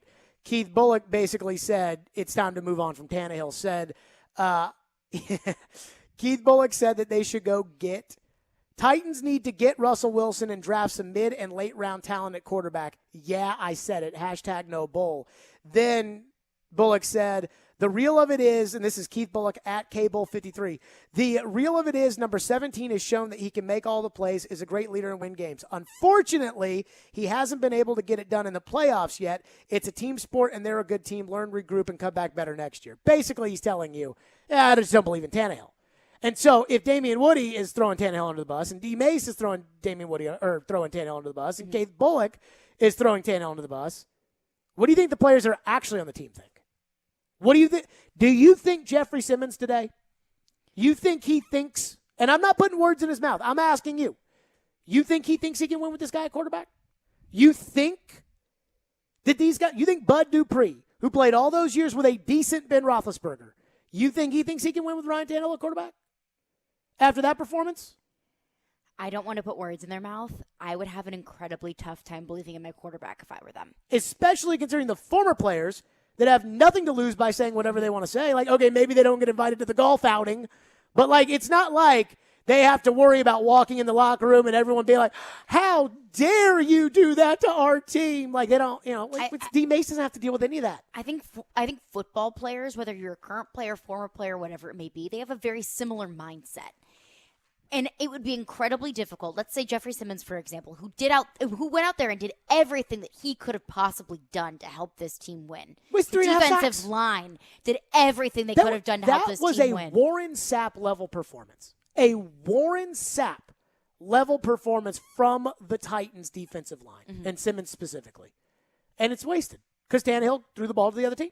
And I know you can't necessarily think that way. They're going to go out and say, this is a team sport. We do it as a team. That's what the people on the team will say publicly. But the people that don't play anymore, that have played the game, can say whatever they want to say. They don't say that. Are saying it's Tannehill's fault, which makes me think the guys that are still playing probably think it's Tannehill's fault too. And that's, you look in this locker room and you say, hey, can you come back? Can you bring him back? And these guys think, he's our guy. Because I will say this, they did believe that. Yeah, oh yeah. They did believe, but I don't know if they can believe that anymore. And all the former players don't believe it. If they don't, then that is cancerous. Then he's got to go. He's got to go. If you don't think you can win with your quarterback, I can promise you this. All those dudes that played with Steve McNair think Steve McNair could have won that game. Mm-hmm. And I just know it because I've been around it long enough. Let's go to your phone, 615-737-1025. You guys have been waiting patiently. Paul is up next here on a Reaction Monday, powered by Spring Hill Heating and Cooling and Focus, naturally caffeinated sparkling water with a spark. Go ahead, Paul. Hey, Jared. I've listened all day, and the one thing that is blowing me away that I'm hearing consistently from everyone is that Ryan Tannehill cost us the Super Bowl, and I just do not understand how anyone could have watched that game last night and think if Ryan didn't throw 3 interceptions, he's going to beat playoff Mahomes or playoff Josh Allen. That is ridiculous. Ridiculous. He's not even in the same stratosphere as those guys. He absolutely cost us the divisional round game. We would have gotten smoked in that next game, and that's reality. So I hear what you're saying, and I appreciate your call. So there's a couple things I think here. Number one, just because those two quarterbacks got into a shootout last week doesn't mean that they're going to get into a shootout this week, if that makes any sense. So like Stafford and Brady got into a shootout. Well, San Francisco knows they can't get into a shootout with the Rams. So they're not going to get into a shootout with the Rams next week. And I think that Kansas City's a different team at home than they are on the road, which you saw their game against Cincinnati, where they lost to Cincinnati on the road. I think they'll smoke Cincinnati at home. I think with your defensive line, Mahomes kept them in the game and got them the lead in the first half with his legs, and I don't think that happens with the way your defensive line's playing right now. I just don't. I think your defensive line is going to smother him. Now, maybe you're right. I mean, Patrick Mahomes took the ball with 13 seconds against the number one defense in the NFL and moved it right down and kicked a field goal. So maybe they would have come in here and let him up. The one thing I will say, though, is I felt like all I wanted the Titans to do was to compete for a championship this year. And if you lost to Kansas City fair and square at home, then you competed for the title, and Kansas City maybe goes and wins their second Super Bowl. But you're not competing for the championship this year, and you're not competing for the championship because of Ryan Tannehill. And what makes me sicker to my stomach than anything else is the fact that the Packers and the Bucs lost, because I could talk myself into, well, you never would have beat the Packers, right, or you never would have beaten Tom Brady. But I think you can beat the 49ers, and I think you can beat the Rams, and I think you can beat the Chiefs. They already beat 2 out of 3 of those teams. teams. Because they already did. They beat all 3 of those. They just didn't beat the Bengals. That's right. They beat the other 2. And nobody would have been picking them. And I sat there in my seats at the end when they got the ball with 2:40. I go, oh, my God. I'm like, here's what's going to happen. If they come down the field, kick a field goal, walk off, everybody will talk about how bad Tannehill sucks. Like, that would have been the storyline around the country. Now, the fans here would have been like, Tannehill is good. Tannehill's our guy. And I'd have been like, okay, callers, you guys can think that, but that's not reality. But the country would have been talking about bad Tannehill sucks. And they would have given the Titans no chance, and they would have been like a 9-point dog at home, and that's always when they pull out the Mike Vrabel special. And I thought that. I'm like, oh, my God. Oh, God, it's so frustrating. Ellie has been waiting patiently, and he's up next. Thank you for calling. Go ahead, Ellie. Number one, I don't know how they even let Todd Downing back in the locker after that game. I mean, that was close. Vrabel says he's a great coach, Ellie. What are you talking about? And analytics, how do you not go for an extra point? You have a 93% chance of taking a lead versus a 66% chance to take a lead. Whoever does the analytics should be fired. I mean, there's no reason why you don't go for an extra point because that could change the momentum of the game.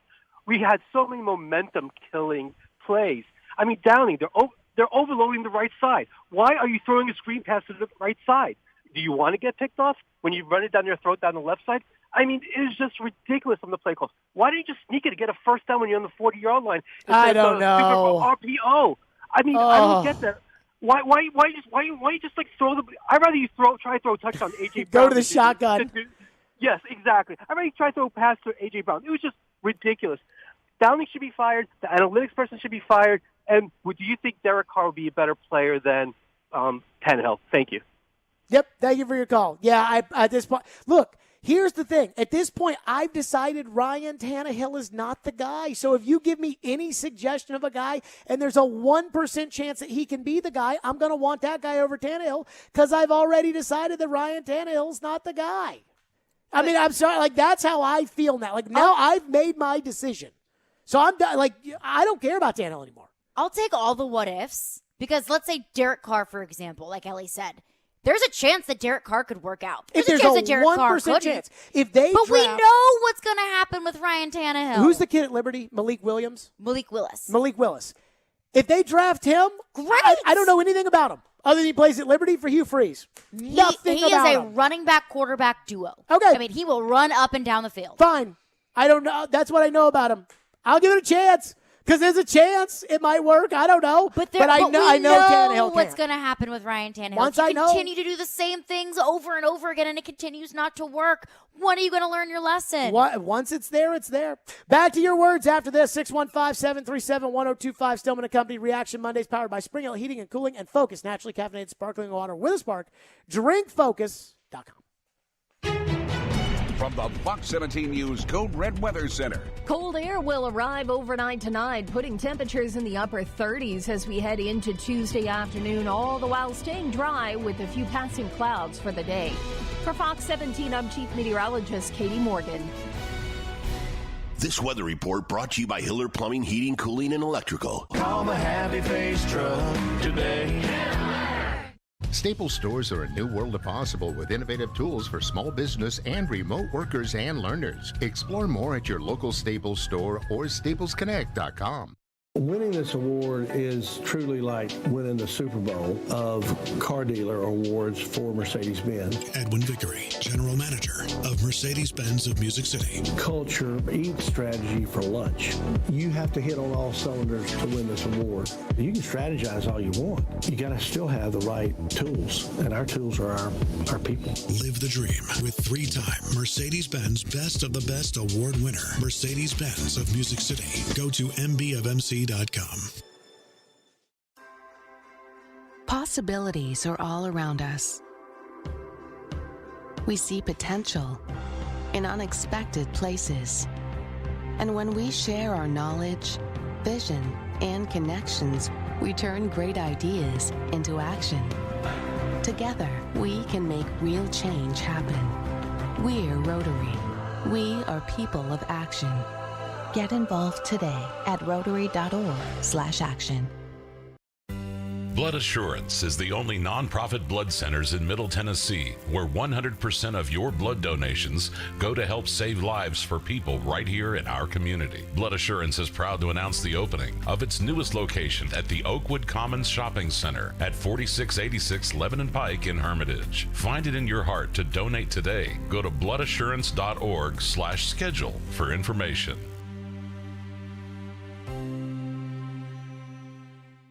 Hey, it's Jared for TriStar Moving. If you're looking to move, you need to give my friends at TriStar Moving a call. At TriStar Moving, you'll get 5-star service throughout the entire process. Everything will be taken care of, from covering your floors, banisters, railings, front door thresholds, furniture, TVs, and more. They took great care of my move and made it as stress-free as possible. If you're looking to move, give TriStar Moving a call, 615-640-1219, or visit them at nashvillemoving.org/radio and get 5% off your entire move. TriStar Moving, my official movers. Hey, it's Chase McCabe of Darren, Donick, and Chase. I started my radio career as an intern right here at ESPN 1025 The Game. Now we're looking for our next great batch of interns. You think that's you? Send your resume to together@cromwellmedia.com to apply today. Robbie Stanley. Coming in off the water. Yeah. Coming in there to tailgate. Joe Rexrode. That was fun. Get your morning started with Robbie and Rexrode every weekday from 6 to 10. Presented by Volunteer State Bank on Nashville's best sports talk. ESPN 1025 The Game and the Game Nashville app. You're listening to Stillman and Company. Delivered by TriStar Moving. Reaction Mondays powered by Spring Hill Heating and Cooling and Focus naturally caffeinated sparkling water with a spark. DrinkFocus.com. Got a ton of your calls to get to on Tannehill. I do just want to discuss it. By the way, have we had one pro Tannehill call today? We have a couple pro Tannehill texts, but that's like 2 or 3 out of the like 250 that we may have. But we really don't have I haven't heard a large. I haven't heard any Tannehill defenders, apologists, at least in the calls. Some a little blame the coaches more. But sure. Yeah. It's also on Downing, which we agree with. That exists. So there was one thing that I found to be incredibly odd from Mike Vrabel after the game on Saturday. It almost like bordered on unhinged. So I guess he just randomly brought up the fact that last year we the media complained that they didn't get enough sacks. So apparently, did anyone complain about that? Last year. Yes. Last year when they got no sacks.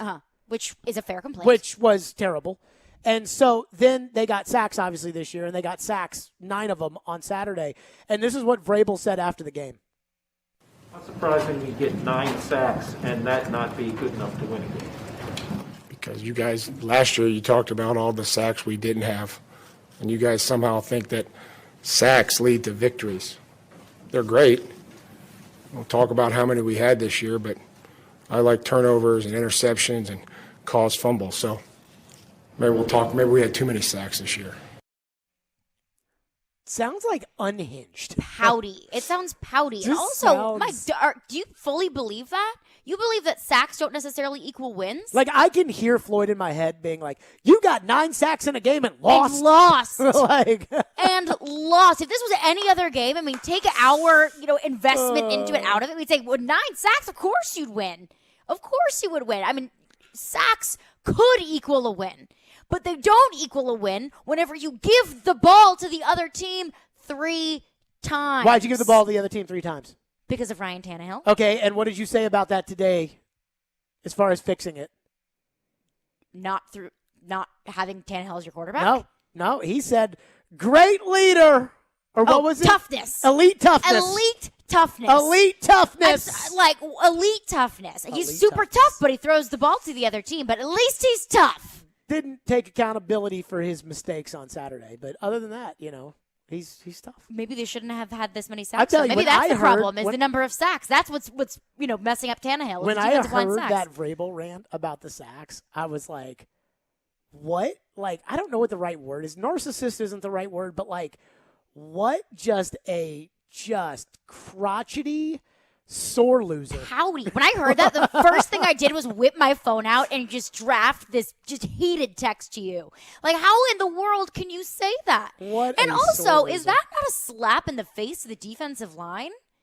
Yeah, his sacks don't matter. Yeah, I mean, we had 9 sacks. 9 sacks! Well, he did say he liked interceptions, and there were a lot of interceptions. His team threw a lot of those. Maybe he needs to clarify which kind of interceptions he likes. Yeah. But, I mean, just, if Vrabel's going to have his no front runners, line every time they come back and win a game, he really needs to stop being a front runner and start acting with, a little bit of a, when you lose, the coach has to be the one that is, stable when you lose that. Moral leader. You hate the fact that we lost this game with 9 sacks. But then again, we can do all this time on Vrabel, and we've had loaded phones on Tannehill the whole day, so we're not going off of it. Michael is up next on Tannehill and Downing and has been waiting patiently. Thank you for calling. Go ahead, Michael. Yeah, hey, y'all. Great show today. And, there's been a lot of talk about Tannehill and Downing. And,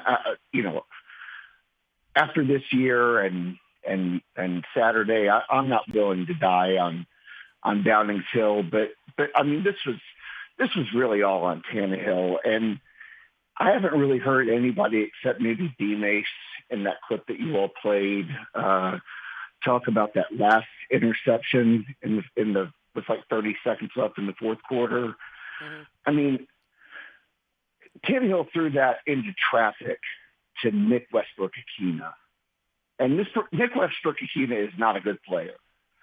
He's fine. I like him on special teams. He shouldn't have thrown that ball to Antonio Brown. So that's the bigger issue. So nobody's getting, and I appreciate your call, Michael. I'll hang up and listen. Thank you. So a lot of people say, why would you throw the ball Westbrook-Ikhine with the game on the line? I mean, the issue is not Westbrook-Ikhine. And that was the point Derek Mason brought up. Right. The issue on the first one wasn't that he threw it to Julio Jones. It was that in both instances he stared the guy down. Yes. That's the problem. That a 10-year veteran in the NFL should not be doing. Should not be staring the target down and then delivering the ball.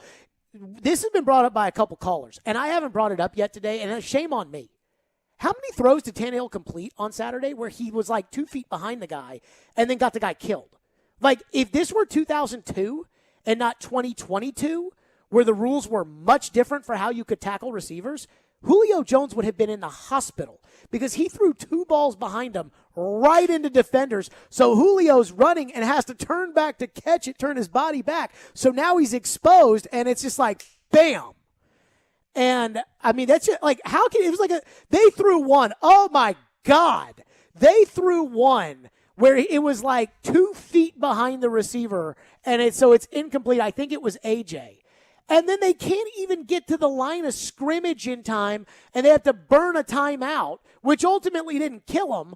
But, I mean, it's just, dude, It was a 3-yard pass. Get those guys huddled up. Let's go. We don't need to burn second half timeouts, Ryan. Oh, goodness, it's frustrating. But, again, the Westbrook-Akina thing, like, I don't Westbrook care. Akina, I've you heard know a lot what of bothers me the most about the Westbrook-Akina thing? What? This is the second year in a row. Yes. The second year in a row where he predetermined where he was going with the football, where he decided ahead of time, and he knew he was going there with the ball and didn't see somebody wide open. Anthony Ferkser was wide open in the middle of the field Cam Batson with a clear field to get past the sticks. First down, you live to see another down, and you very easily could have won that game. Cam Batson was open last year on a critical throw against the Ravens in which he predetermined he was going to throw the ball to Jonnu Smith. A.J. Brown was wide open man coverage down the field on the ball that he threw to Khalif Raymond that ended the season last year. I mean, come on. This was like the biggest criticism of Vince Young, was that Vince Young stared down a receiver. Mm-hmm. Vince Young, when he was on the Titans, was in his first and second year in the league. Tannehill has been in the league for a decade. Just a decade. And even D. Mays today was just rolling on the fact that Tannehill keeps predetermining throws. So, I mean, defenses can see that. I mean, Jesse Bates said he was staring at exactly where he was going to go. I saw where he was going, so I just grabbed the ball. Boogie is up next on Tannehill. Thank you for calling the show. Go ahead, Boogie. Hey, what's up, man? Hey, man, I'm tired of. I'm just like everybody else. You know, I just can't keep talking about Tannehill, how terrible he was, the interceptions, the everything, right? So, but the thing that really bugged me is the post game when you saying we didn't make enough plays, and I'm like, the defense had 9 sacks. A.J. Brown had 142 yards. A.J. balled, Foreman balled. You had 140 rushing yards, but we didn't make enough plays. You know, I almost shot the TV like the Cowboys fan. But hey, man, but you know, keep it up, man. We got. I think the only trade option is Deshaun Watson, but you know, Titans ain't gonna do that. So, no. Hey, Boogie, man, thank you for your call. Thank you for your call. I'm sure there will be more options that emerge over time. There'll be guys that get cut, guys that don't want to be places anymore, you know, things that will happen. And you have to read the coverage and see how that all works. And then, you know, whatever it's going to take to make a move at quarterback, it's going to hurt. It's going to hurt. I already brought this up today when he brought up about the Tannehill, you know, oh, yeah, we didn't make enough plays. Kevin Byard in his press conference talked about how the defense didn't make enough plays, which we know is not true. But he talked about how the defense didn't make plays and then brought up one tackle he missed himself and said, I'm going to be sick about this Jamar Chase one. Mm-hmm. Tannehill, I thought Tannehill owed it to the team, not to the fans, not to the press, but to the team. Owed it to get up in front of the public on Saturday night and say, hey, I cost us the game. Because that's the only way that they're going to believe that you can, you know, really figure out. You got to admit that you're the problem and then try to address it before just saying, all right, guys, come on, let's go. And they look at you like, man, you suck. You cost us the game. One time, Vanderbilt played an NCAA tournament game, and they played Northwestern, and Matthew Fisher Davis was on Vanderbilt's team. And Vanderbilt was up a point, or it was a tied game, I can't remember, and Fisher Davis thought they were down, so he fouls the Northwestern guy. And everybody's like, oh, my God, what did you just do? And so the Northwestern guy goes up through the line, hits the free throws, Northwestern wins, Vanderbilt loses, Fisher Davis. Right. So the next day I put a topic on the grid, and it was, what would Floyd say if he was coaching Matthew Fisher Davis? So Floyd looks at the grid, and he says to me, he goes, what do you want me to say on this? What would Floyd say if he was coaching Matthew Fisher Davis? I was like, well, you know, like in the locker room, like, you know, hey, you know, what would you say? And he just goes, I'd look at him and I'd say, you cost us the effing game. Like, there's a level of this. Don't beat around the bush. Right. Like, there's a level of this that's like, dude, you cost, like, if I'm a player on that team and he's up there, yeah, you know, it really hurts that we thought we'd go forward and we thought this and we, you know, we just didn't make enough plays and defense played great, but we didn't. It's like, dude, you cost us the game. And I hear Kevin Byard, and I see a bunch of the texts in the text line talking about the secondary missed tackles, how Christian Fulton got burned by Jamar Chase. I have no issues with the secondary. Nope. Because we went into this game saying that the Titans corners are not faster than the Bengals wide receivers. They are not going to be able to beat them. So you have to beat them up front. I have no issues with the secondary. Held Joe Burrow and those receivers to 13 points. Yeah. They held them to 13 points. It was the offense that gave them the 6 that put them ahead. And it wasn't just the offense. It was Tannehill. And at the end, the Titans were trying to keep the ball out of his hands, and they couldn't do it. And you knew Tannehill was going to have to make you a play, and he made them a play instead. 615-737-1025. More of your phones. We'll reset this. Plus, the one thing that everybody who's covering the Titans that tells you they absolutely, positively cannot do anything about Tannehill, what you need to hear about all of that next. Stillman and Company. It's ESPN 1025 The Game. Your speaker at home is so smart that even Alexa knows where to find Nashville's best sports talk. 1025 The Game is Nashville's best sports talk. Ask Alexa to enable 1025 The Game. Once enabled, ask Alexa to play 1025 The Game. Welcome to 1025 The Game. We are Nashville's best sports talk, ESPN 1025 The Game. ElectronicExpress.com. We make it happen. This is Chef John from Kitchen Notes at the Omni Nashville. I invite you to come join us for breakfast and lunch. We are offering some exciting new menu items. For breakfast, we have a smoked prime rib hash. Comes with a sunny side up egg, hominy, caramelized onions. It's a great start to your day. We are featuring a sourdough pancake made with a sourdough bread starter. It's a fun spin on the classic buttermilk pancake. As always, Kitchen Notes is serving biscuits all day. Come join us and create a memorable experience here at the Omni Hotel. Food is all about memories for us. We'd like you to start a new memory here at Kitchen Notes in the Omni Hotel. Breakfast at Kitchen Notes in the Omni Nashville Hotel. Men, let's have an honest talk about sex, because for just about all of us, sex is a pretty big deal. Here's the problem. If you're a man over 40, it's likely you're living with erectile dysfunction. But men don't talk about ED because it's embarrassing, it's taboo, and so many of us just suffer in silence year after year. And all the while, ED affects your relationships, your attitude, even your outlook on life. If ED is affecting you, call the Tennessee Men's Clinic. They offer treatments that are effective in nearly 90% of cases, even if pills and herbals have failed, and often regardless of medical condition. For just $99, you'll get a medical consult, blood work, and if medically advised, a test dose. And if that test dose doesn't work in the office, your visit is free. Get treated. If you're like most men, you could get your sex life back. Call the Tennessee Men's Clinic at 615-208-9090 or go to TennesseeMen'sClinic.com. Contact your doctor if an erection lasts more than 4 hours. Visit our website to learn more, including side effects. Treatments extra. Results vary. Hockey fans, tune in to Robbie and Rexroad every Wednesday morning at 9:30 for expert commentary on the Predators and the NHL with the Preds beat writer from The Athletic, Adam Vingan. Brought to you by the Bank of England Mortgage. Millions of people use Zoom Phone, the innovative and feature-rich cloud phone system for businesses of any size. Zoom Phone is simple to use, whether you're on a mobile device, desktop, laptop, or desk phone. And because every call is important to your business, Zoom Phone was built with reliability in mind, using geographic redundancy to keep your communications online. Empower your workforce with Zoom Phone. Visit zoom.com/phone system. Zoom, how the world connects. Hey, Carrie, we need that tax report by tomorrow. Hey, Bobby, give me that expenses. For Hari's accounting firm, client growth is exponential. I know we're a couple of accountants short. He needs whip-smart accountants at whiplash speed. Hey, so why aren't these receivables matching up? Indeed can help him hire great people fast. I need Indeed. Indeed you do. Instant Match instantly connects you with quality candidates whose resumes on Indeed match your sponsored job description.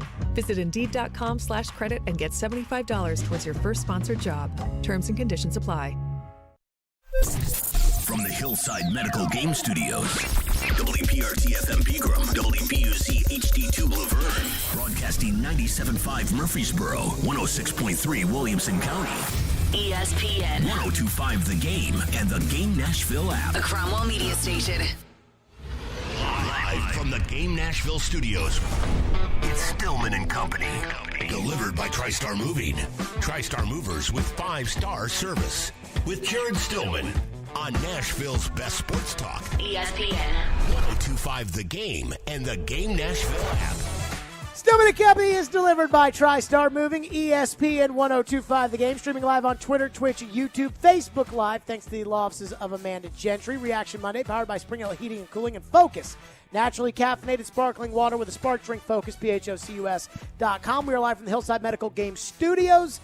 It is the final Titans Monday of the 2021 season. Titans lose to the Bengals 19-16 in absolute heartbreaking fashion and led by their quarterback. So I don't know about you guys, but I had a hard time watching the NFL the rest of the weekend. I had a hard time on Saturday watching San Francisco play Green Bay, and especially a hard time when Green Bay lost, because I always kind of thought that if the Titans got to the Super Bowl, then they'd run into Green Bay and they'd probably lose because they don't have Aaron Rodgers. Then I watched the games. Like, I enjoyed the Brady game because you know I love Brady. And so I enjoyed that game. And then I watched the Buffalo-Kansas City game, but kind of like, man, I much rather was thinking about how enjoyable it would be to watch, thinking that the winner comes here and all the excitement and everything else. And I don't know if you guys felt that way too, but that's how I had felt that feeling watching. last night in the Bills-Chiefs game. But I watched the quarterbacks. Now, I know, and we knew this before the playoffs, that Ryan Tannehill is not Patrick Mahomes. He's not Aaron Rodgers. He's not Josh Allen. He's not Tom Brady. He's not those guys. Joe Burrow. He's not those guys. But I realized Saturday night that it's time for the Titans to get divorced from Ryan Tannehill. And all I saw the local media that covers the team do was get up and say, he's got a $57 million cap hit. If they cut him next year, there is no way they will cut him. And I thought to myself, well, doesn't everybody kind of do things that are unexpected in order to be good? So you all are expecting him with that $57 million dead cap number to be back and be the starter, and it's his job, and God forbid anybody bring up an idea that is possibly against that. Paul Kaharski was like, if you're going to do it, you ought to say who the replacement's going to be. And I thought about this, right? The Rams are still playing, right? Yep. How'd they get their quarterback? Oh, they decided at the end of last season, Sean McVay and Jared Goff, when we talk about divorce, they had one. McVay didn't want Goff anymore, and Goff didn't want McVay. Lindsay Theory at ESPN wrote a great article about it where she goes inside and explains to you how McVay didn't feel like he was getting through to Goff anymore, and Goff didn't feel like he wanted to deal with McVay always nagging him all the time. They broke up. Sean McVay started John Wolford at quarterback in a playoff game with Jared Goff as the backup last year. He was done. So they had to go upgrade at quarterback. Well, they owe Jared Goff as much money, if not more money, than you owe Tannehill. So how did they do it? Oh, they redid the contract. They traded Goff. They sent 2 first-round picks. They picked up Stafford, who redid his contract in Detroit, and they made it work. By the way, they're taking on a $20+ million cap hit on both Goff and Stafford. Most people would say, that's too rich for my blood, $50 million at the quarterback position, and maybe you're right. But guess what? Because of Matthew Stafford, the Rams are still playing. That deep ball that he hit Cooper Kupp, Ryan Tannehill missed A.J. Brown. They didn't just sit there and say, well, we've committed to Jared Goff, so he's our guy. No, they were bold. What about the Kansas City Chiefs? Andy Reid took over the job. They were the worst team in the NFL. He went out and got Alex Smith from the San Francisco 49ers to be his quarterback. They got to the playoffs every year. They were hosting playoff games in Kansas City. They had a bye week. And then all of a sudden, they lost in the divisional round of the playoffs to the Pittsburgh Steelers, and Andy Reid realized this is as far as Alex Smith can get me. So instead of going and drafting more receivers or more defense, they traded up in the 2017 draft. They took Patrick Mahomes by using their 2017 and 2018 first-rounder, and they stuck him on the bench for a year. I'd say that bold decision by Andy Reid has worked out. Also, it wasn't like Mahomes was considered to be the number 1 quarterback in that class. He didn't go number 1. Myles Garrett did. He wasn't the first quarterback taken. Mitch Trubisky was. He wasn't, in fact, considered to be a top 15 draft pick. Mel Kiper Jr.'s final mock draft the morning of had Mahomes going 25th. And Andy Reid decided that was his guy because it was bold. What about the other teams? What about the other team's still playing? Oh, San Francisco. They traded 3 first-round picks because they realized that they can't win with their quarterback. And they traded 3 first-round picks to get the replacement for Jimmy Garoppolo. And they went to Jimmy and they said, Jimmy, do not lose us any more games. And Jimmy obliged. San Francisco was bold. LA was bold. Kansas City was bold. Only Cincinnati, who won the game because you gave it to them, is the only traditional team that was so bad they drafted a quarterback and they ended up with the number 1 guy and he's taken them off. But everybody else is bold. Tampa Bay invested all those years and all that money into Jameis Winston, and they let Jameis Winston go into free agency without any guarantee that they were going to get Tom Brady. But they felt like in order for us to be good and not 7-9 anymore, we need to go get Tom Brady. Tom Brady was bold. He had spent his entire career in one place, always made the playoffs, always won his division, and said, you know what? In order to go win at a big level, I can't throw to N'Keal Harry anymore. I need to go somewhere else. He was bold. You know what started the Patriot dynasty? The one that Vrabel was a part of? When Bill Belichick was bold enough to say, yeah, I know I signed Drew Bledsoe to the first ever $100 million deal in the history of the NFL. And 7-10 games into it, he said, nah, we're going with the 6th-round guy out of Michigan. And he went with Brady instead of Bledsoe.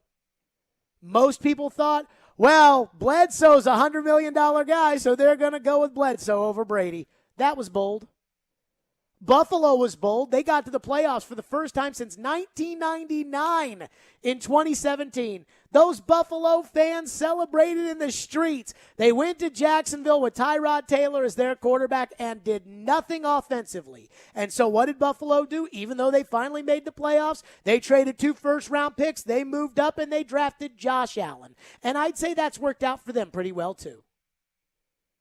So if you just go with the status quo, if you do what everybody else does, then you'll be like everybody else. Taking on Drew Brees was too much of a risk for Nick Saban. He went to New Orleans. How'd that work out for New Orleans? I can give you every different detail other than the teams that picked number 1, and it worked out, and on they went. And that happens. Indianapolis did that with Peyton Manning. But the Titans are never going to be bad enough to be picking number 1. And if Ryan Tannehill is their quarterback, they're never going to be good enough to just have everything fall into their laps. So at some point, you got to be bold. And I don't know what that is. And I don't need to know what that is. That's not my job. But that's where you earn your money.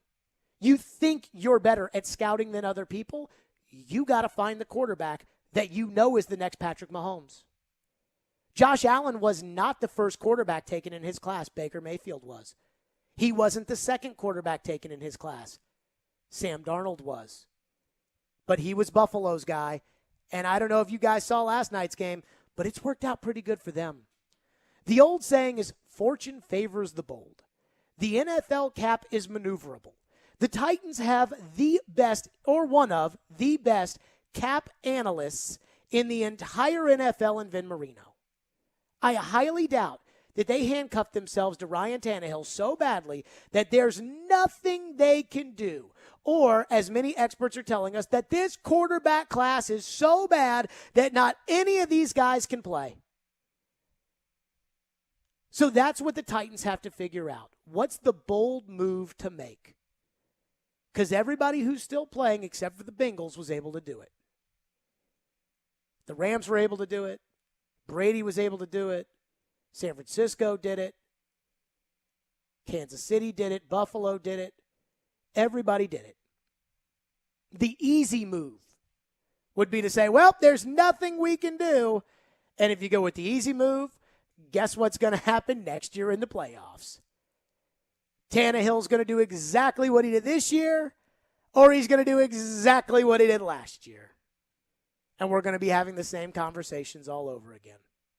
So you can choose, if you're the Titans, what do you want to be? Do you want to get to the playoffs with exceptional leadership from your quarterback? Or do you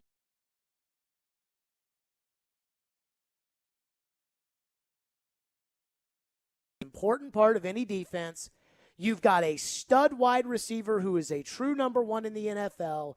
You have the best running back in the game. You need to improve the quarterback, or else it's all going to be the same. Sean McVay figured it out. Can you? 615-737-1025 is our phone number. Your thoughts. I'm not going to say I am not doing this year. I am not going to go with the group think of it is a $57 million dead cap hit, so there is nothing they can do. No. Andy Reid had a similar issue. He did something. You can always do something. This is the NFL. You can always do something. So now the question is, what can the Titans do? We'll get to your phones on it next. 615-737-1025 is our phone number. I think the Titans have about 4 choices. Like, there are 4 legitimate choices that they have going forward. I will outline those coming up next. 615-737-1025, but we're also back to your phones. Focus, that's right there, presenting sponsor of Reaction Monday. Got my mixed berry Focus right here. Naturally caffeinated sparkling water with a spark. DrinkFocus.com. They're carried in your local Publix. So if you're looking for that afternoon or morning pick-me-up with caffeine in it but doesn't stain your teeth, doesn't make your breath smell bad, doesn't have artificial stuff in it, doesn't make you crash or sugar or whatever, you need Focus. It is a naturally energizing, brain-focusing, taste-tantalizing hydrator that combines simple ingredients to create the perfect guilt-free pick-me-up that your body will crave to feel its best. That's right. You've got to go with Focus. You can go online to Drink Focus, P-H-O-C-U-S, drinkfocus.com. Use the promo code GAME, G-A-M-E, at checkout for 15% off of your first order. Check out all their flavors. I got mixed berry here. I got blood orange over there. I got peach. Got all the flavors here at the house. I absolutely love Focus. It is my go-to. Drink Focus, P-H-O-C-U-S.com, or again, at your local Publix. Give it a try. That's Focus, naturally caffeinated sparkling water with a spark. Drinkfocus.com. Tune in every Wednesday at 4:30 p.m. for Nashville's own Jason Fitz with Jarrett Stillman and Company. Fitz started his sports talk career right here on 102.5 The Game, and now he anchors shows for ESPN. Jason Fitz is brought to you by Blood Assurance. Give blood. Give local. Give life. At Genesis Diamonds, it's not just a new year. It's a new opportunity to bring you more choices, more value, more ways to celebrate your love. So we've expanded our selection of exquisite hand-picked diamonds from a half carat to 15 carats, all shapes, all sizes, all at our famous no middleman prices. We've brought in even more exclusive designer jewelry, new cutting-edge fashion-forward rings, earrings, bands, bracelets, and pendants. We have the styles and looks on every woman's wish list, things you can't find anywhere else. And for 2022, Genesis is now offering a truly spectacular collection of luxury pre-owned Rolex timepieces. We have all the most popular styles in stock with no wait list and no restrictions. Is this the year you reward yourself with a premier name and timepieces? Come to Genesis in 2022 and let our non-commissioned experts help you celebrate those important milestones. We guarantee the best value, the highest quality, and the strongest warranties and guarantees in the jewelry industry. Genesis Diamonds and luxury pre-owned Rolex timepieces. Green Hills and Cool Springs. Do you really want to go through another year with that awful joint pain? Well, don't do it. Resolve right now to get yourself moving again for 2022. Willie Donick here. It's time to call the folks at QC Kinetics. Non-surgical, regenerative treatments for joint pain. We're talking lasting results using natural biologics. No surgery, no pain meds, no steroids, and no downtime. This is really exciting stuff. Regenerative, restorative treatments that actually encourage your body to heal itself using highly concentrated natural biologics. Patients rave about it for hip pain relief, knee pain relief, shoulder and back pain relief. Don't let them give you the steroids. Don't let them tell you your surgery is the only option. Get a free second opinion at QC Kinetics and do it now. And imagine life in 2022 without pain. Call the local medical professionals at QC Kinetics. 615-249-4024. That's 615-249-4024. That's 615-249-4024 for QC Kinetics. If you've missed any of today's show, just search Stillman and Company on Apple, Spotify, or your favorite podcast platform. As a quarterback situation is concerned, like, what is it about Ryan Tannehill that you feel should make him the quarterback next year and in years beyond? You got elite toughness. You know, we have to be great around him, but he's shown signs of accuracy, of decision-making, to the ability to extend plays and to scramble. And and leadership. So those are all things that you look for in a quarterback, and Ryan showed us that. Unfortunately, we turned the ball over on Saturday. Do you think Vrabel, like, when he's, hey, Mike, what do you think of your dream quarterback? And it's like, I think I want a guy who's got great leadership. Elite toughness, and can scramble around a little bit. Or do you think it's like, because we don't ever That talk wouldn't be about, mine. we were talking about this the other day, like, you don't think Tom Brady's tough? I mean, I don't think that you can play this position at Matthew this level and not Stafford be tough. got beat up for 12 years in Detroit. I mean, took his lumps in that crap organization. But he pushes the ball down the field. Joe Burrow's tough. He got sacked 9 times. He got up every time. And he pushes the ball down the field. And so, I don't know. By the way, I said earlier today that question, like it was kind of asked in a weird way. And TD tweeted me and said, Teron Davenport said, I asked the question that way because it was obvious that Coach Vrabel would say that Tannehill should be the QB. Knowing that, I cut past that answer from him and asked why he thinks he should be. It was a calculated way of asking, not a weird one. I honestly, when I said it was a weird, it's not about the media. It's about the coach. Every coach in the situation Vrabel's in gets asked the question of, is this your guy? And the coach, and I agree with TD, Vrabel would not have answered that question other than being like, yes. You know what I mean? Like, yeah, sure. Especially today, he was ultra sassy. But that you got to see, to me, like, there's a time and a place for bluntness. Like if I tried to go today, and I'm kind of glad I didn't because Tannehill didn't speak to the media, but they capped it because of COVID numbers, which, I mean, I think the Titans purposely didn't do Zoom for a reason, which I think Vrabel wanted to cap the numbers. Yeah. But, like, I wanted to go today because I wanted to ask Tannehill, do you think you cost your team the game? And, like, that's a very blunt question. Yeah.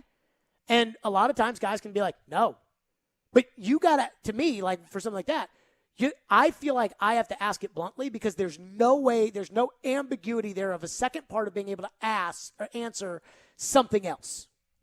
And I think that, that's when you ask somebody, do you believe in this guy? They can answer it however they want to. But I was wondering if we were going to get the non-committal answer we got from Indianapolis 2 weeks ago about Carson Wentz, or the non-committal answer that Sean McVay gave last year about Jared Goff. But it's not about the media, it's about the coach. At some point, you've got to understand as the coach, hey, this is what the question is. Now I have to respond in the way that is either open for interpretation or not open for interpretation. And that's why I looked at it like you got to ask that question. Pig has been waiting patiently on Ryan Tannehill. Thank you for calling. Go ahead, Pig. Yes, sir. I was calling in and saying that Ryan Tannehill is not our quarterback. He's cost us the playoffs 2 years in a row. Yep. This is the same Ryan Tannehill that Miami got rid of.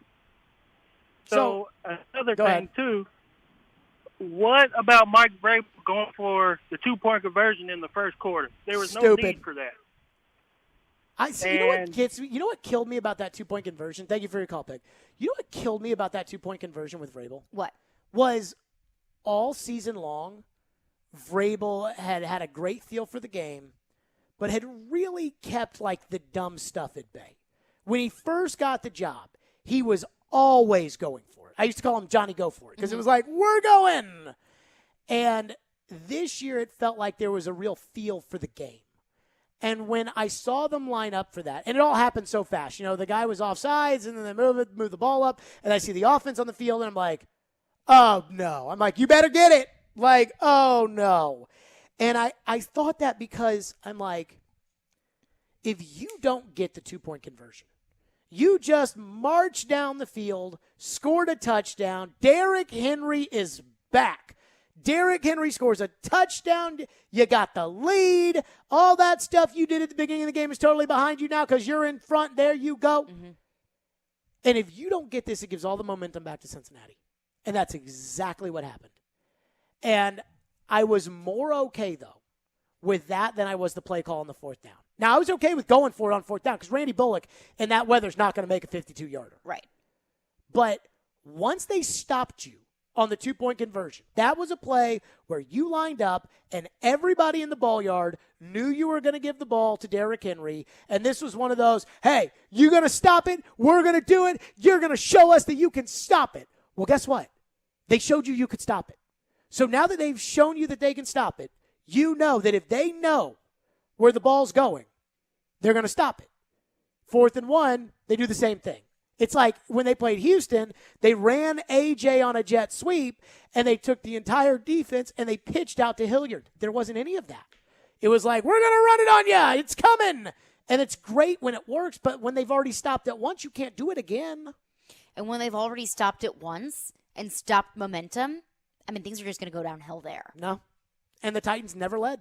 Never led. And That would have been they the one never time led they led. because Vrabel had an opportunity and went for 2, which he's never done all year. And again, I don't disapprove the decision to go for 2 just because it didn't work. No. I still wouldn't have liked the decision even if it had worked. I didn't understand what the difference between 8 and 7 was.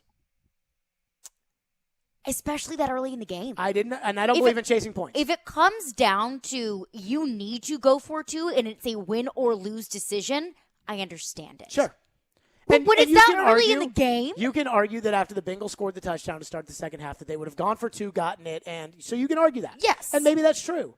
But all I know is I would have liked to have that 1 point back with 2 minutes to go in the ball game, and Cincinnati trying to call timeout and you stopping the run and everything else.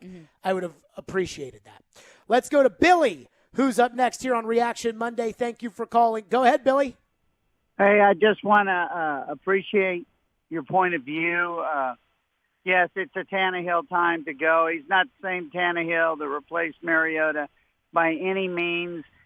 There is a way for them to get him gone with this big cap and get us a quarterback, a Deshaun Johnson, any of these guys, right, that are out there that are going to do better than throw 3 picks in a playoff game.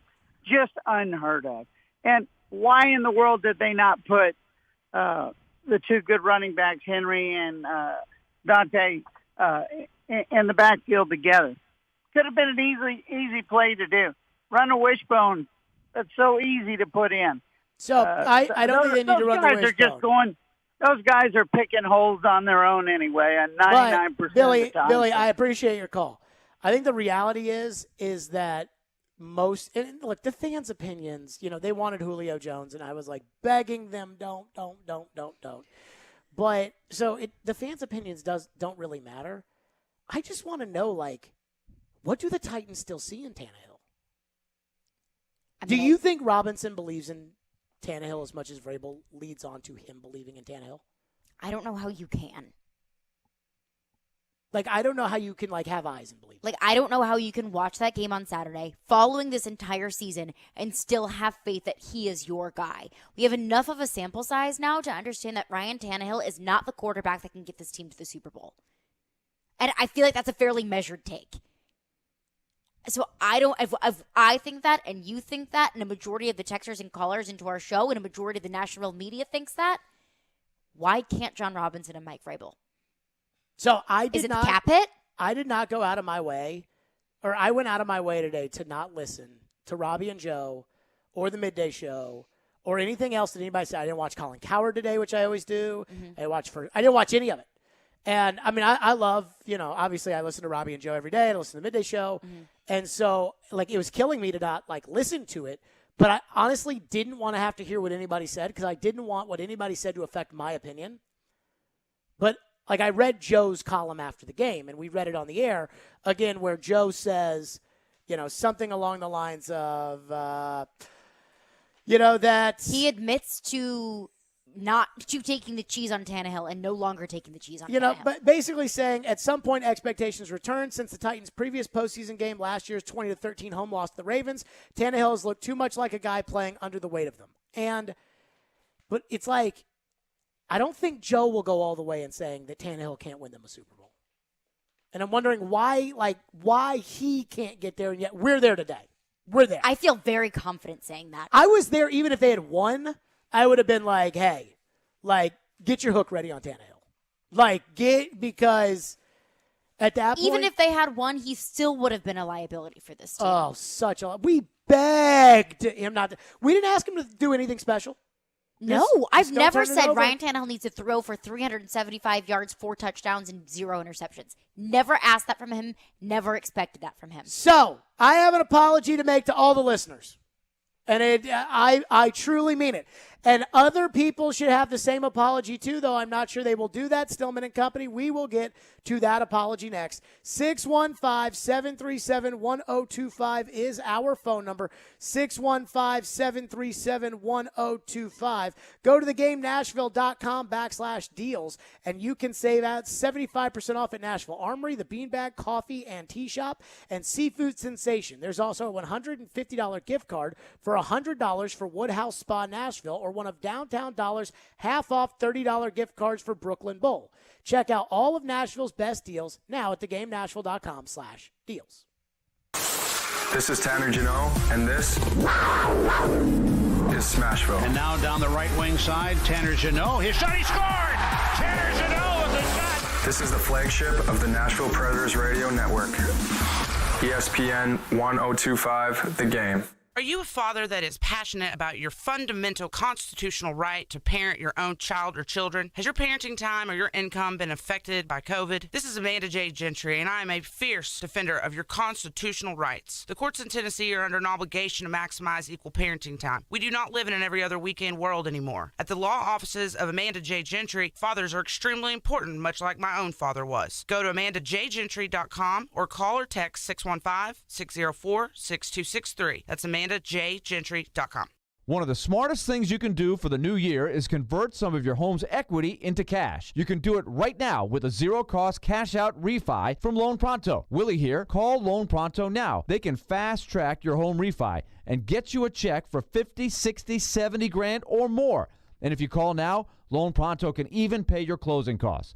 Listen, your home value is way up. Use it to your advantage. Get cash out now. Pay off those credit card debts. Consolidate other debts. Start that home improvement project and get your finances in great shape for 2022. Loan Pronto's refis usually close in just 2 weeks, and the process is easy. It's all digital. Call Loan Pronto now. Put that equity in your home to work towards financial freedom for the new year. Do it now, and you can even skip your next 2 house payments. Call 615-499-5780 or go to loanpronto.com. 615-499-5780. That's 615-499-5780. Equal housing lender. NMLS 166-1781. Subject to lender approval. Not all loans apply. Ryan Porth back again to tell you about Dr. Kelly Rice Family Cosmetic and Dental Sleep Medicine. Earlier this year, Dr. Rice, I was disappointed to have a cavity filling even after brushing my teeth all the time and having regular checkups. Ryan, cavities are like any other health condition. You don't really know you have one until it gets bad. Recently, I saw a patient for treatment that they had been putting off. Something that could have been simple to fix 6 months ago turned out to need a root canal and a crown. Postponing treatment costs more and takes time away from work. Well, I can attest to the fact that if I had not been doing regular checkups, I may have had to get a root canal by now. But thanks to your great staff that has been taking care of me for almost 15 years, my teeth are as good as they've ever been. Well, we do things differently. I want to let people know that if they're afraid of pain or worried about the cost, they are not alone. Don't be embarrassed. We understand. Give us a call at 615-373-4488. That's kellyerice.com. Dr. Kelly Rice, Family Cosmetic and Dental Sleep Medicine. 615-373-4488. O'Reilly. Trust the professional parts people at O'Reilly Auto Parts to recommend the best products for your car. Like 5 quarts of Mobil 1 full synthetic motor oil, just $31.95. Plus get a $10 O'Reilly gift card with your purchase. Extend the life of your vehicle and improve performance with a synthetic oil change. Stop by O'Reilly Auto Parts today or visit O'ReillyAuto.com. O'Reilly Auto Parts. ESPN's Turon Davenport breaks down the Titans like no other. On the field chemistry, I don't think it's going to be a problem. It's just going to be a process. Catch TD Mondays at 11, Thursdays at 3, and Fridays at 8. Plus, the Talking with TD podcast drops every Wednesday. When you draft players, it's not just for one season, it's for a career. Presented by FreedomTireGuys.com, Nashville's premier mobile tire company, and Craneworks and Rental Works, your source for crane and equipment rental. Visit Craneworks.com. Nashville's best sports talk. ESPN 1025 The Game and the Game Nashville app. Hey Nashville, this is David Poyle. You're listening to Nashville's best sports talk, ESPN 1025 The Game. It was a frustrating day. All the way around, Great opportunity and didn't make the plays we needed to go win. Defense played a heck of a game. Really dominated, and it's fun to watch them play. But we didn't make enough plays to win it. This hurts bad. Didn't think we'd be having this conversation right now. Not my vision for the game at all. But we had an opportunity there at the end, and there's no doubt in my mind we're going to go down and get points. No doubt in my mind we were going to go down there and get points. Are we supposed to feel bad for Tannehill, by the way? Like, listening to him talk about that, like, guys, I didn't think I'd be having this discussion with you guys. Yes. And you're having it with us because you sucked. I mean, I do understand that he's probably just feels so incredibly gutted, but I don't feel bad for him. I don't feel like I owe him any sympathy. I feel bad for everybody else. Yeah, I do. I don't feel bad for you. I feel bad for Jeffrey Simmons. This is the AJ one Brown. thing that, like football.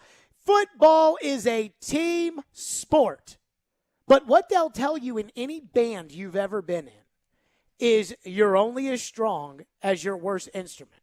If you've got a band playing like an entire symphony and you've got somebody on the bass drum just boom, boom, boom, boom, boom the whole time, it's going to ruin everything. Well, you're the quarterback. You're the quarterback. And oh, God. And it gets me. Tannehill just sitting here I didn't have a doubt in my mind that we were going to go down there and score and win the game. I had a doubt. I thought they were going to go down there and score and win the game. I really did. Before that third interception, yes, I did. But I had a doubt. Yes. And you know what the doubt was? That he was going to throw an interception? Him! That was the doubt, that he was going to screw it up. And it's been my doubt all year since the third game of the season. And so I said today, I'm done. I'm done with Tannehill. If you bring Tannehill back next year, Tannehill and Woodside, and this is no disrespect to Logan, but if you bring those two back, any talk, Titans will be picked number 1 in the AFC South, and they drafted some great receiver, and they, whatever. I don't care. Who's the best free agent on the market? I know all these guys are Devontae Adams. Mm-hmm. They signed Devontae Adams. So now they got Devontae Adams, Julio Jones, and A.J. Brown, right? And I don't care. If Ryan Tannehill's the quarterback? I don't care. I don't care. Don't care. So that's how I feel. So I owe the listeners an apology. That I am going to sit here and say that now is this is when the checks due. And when you really think about the things I care about in life, it's really surprising that I actually had this to begin with, this belief to begin with.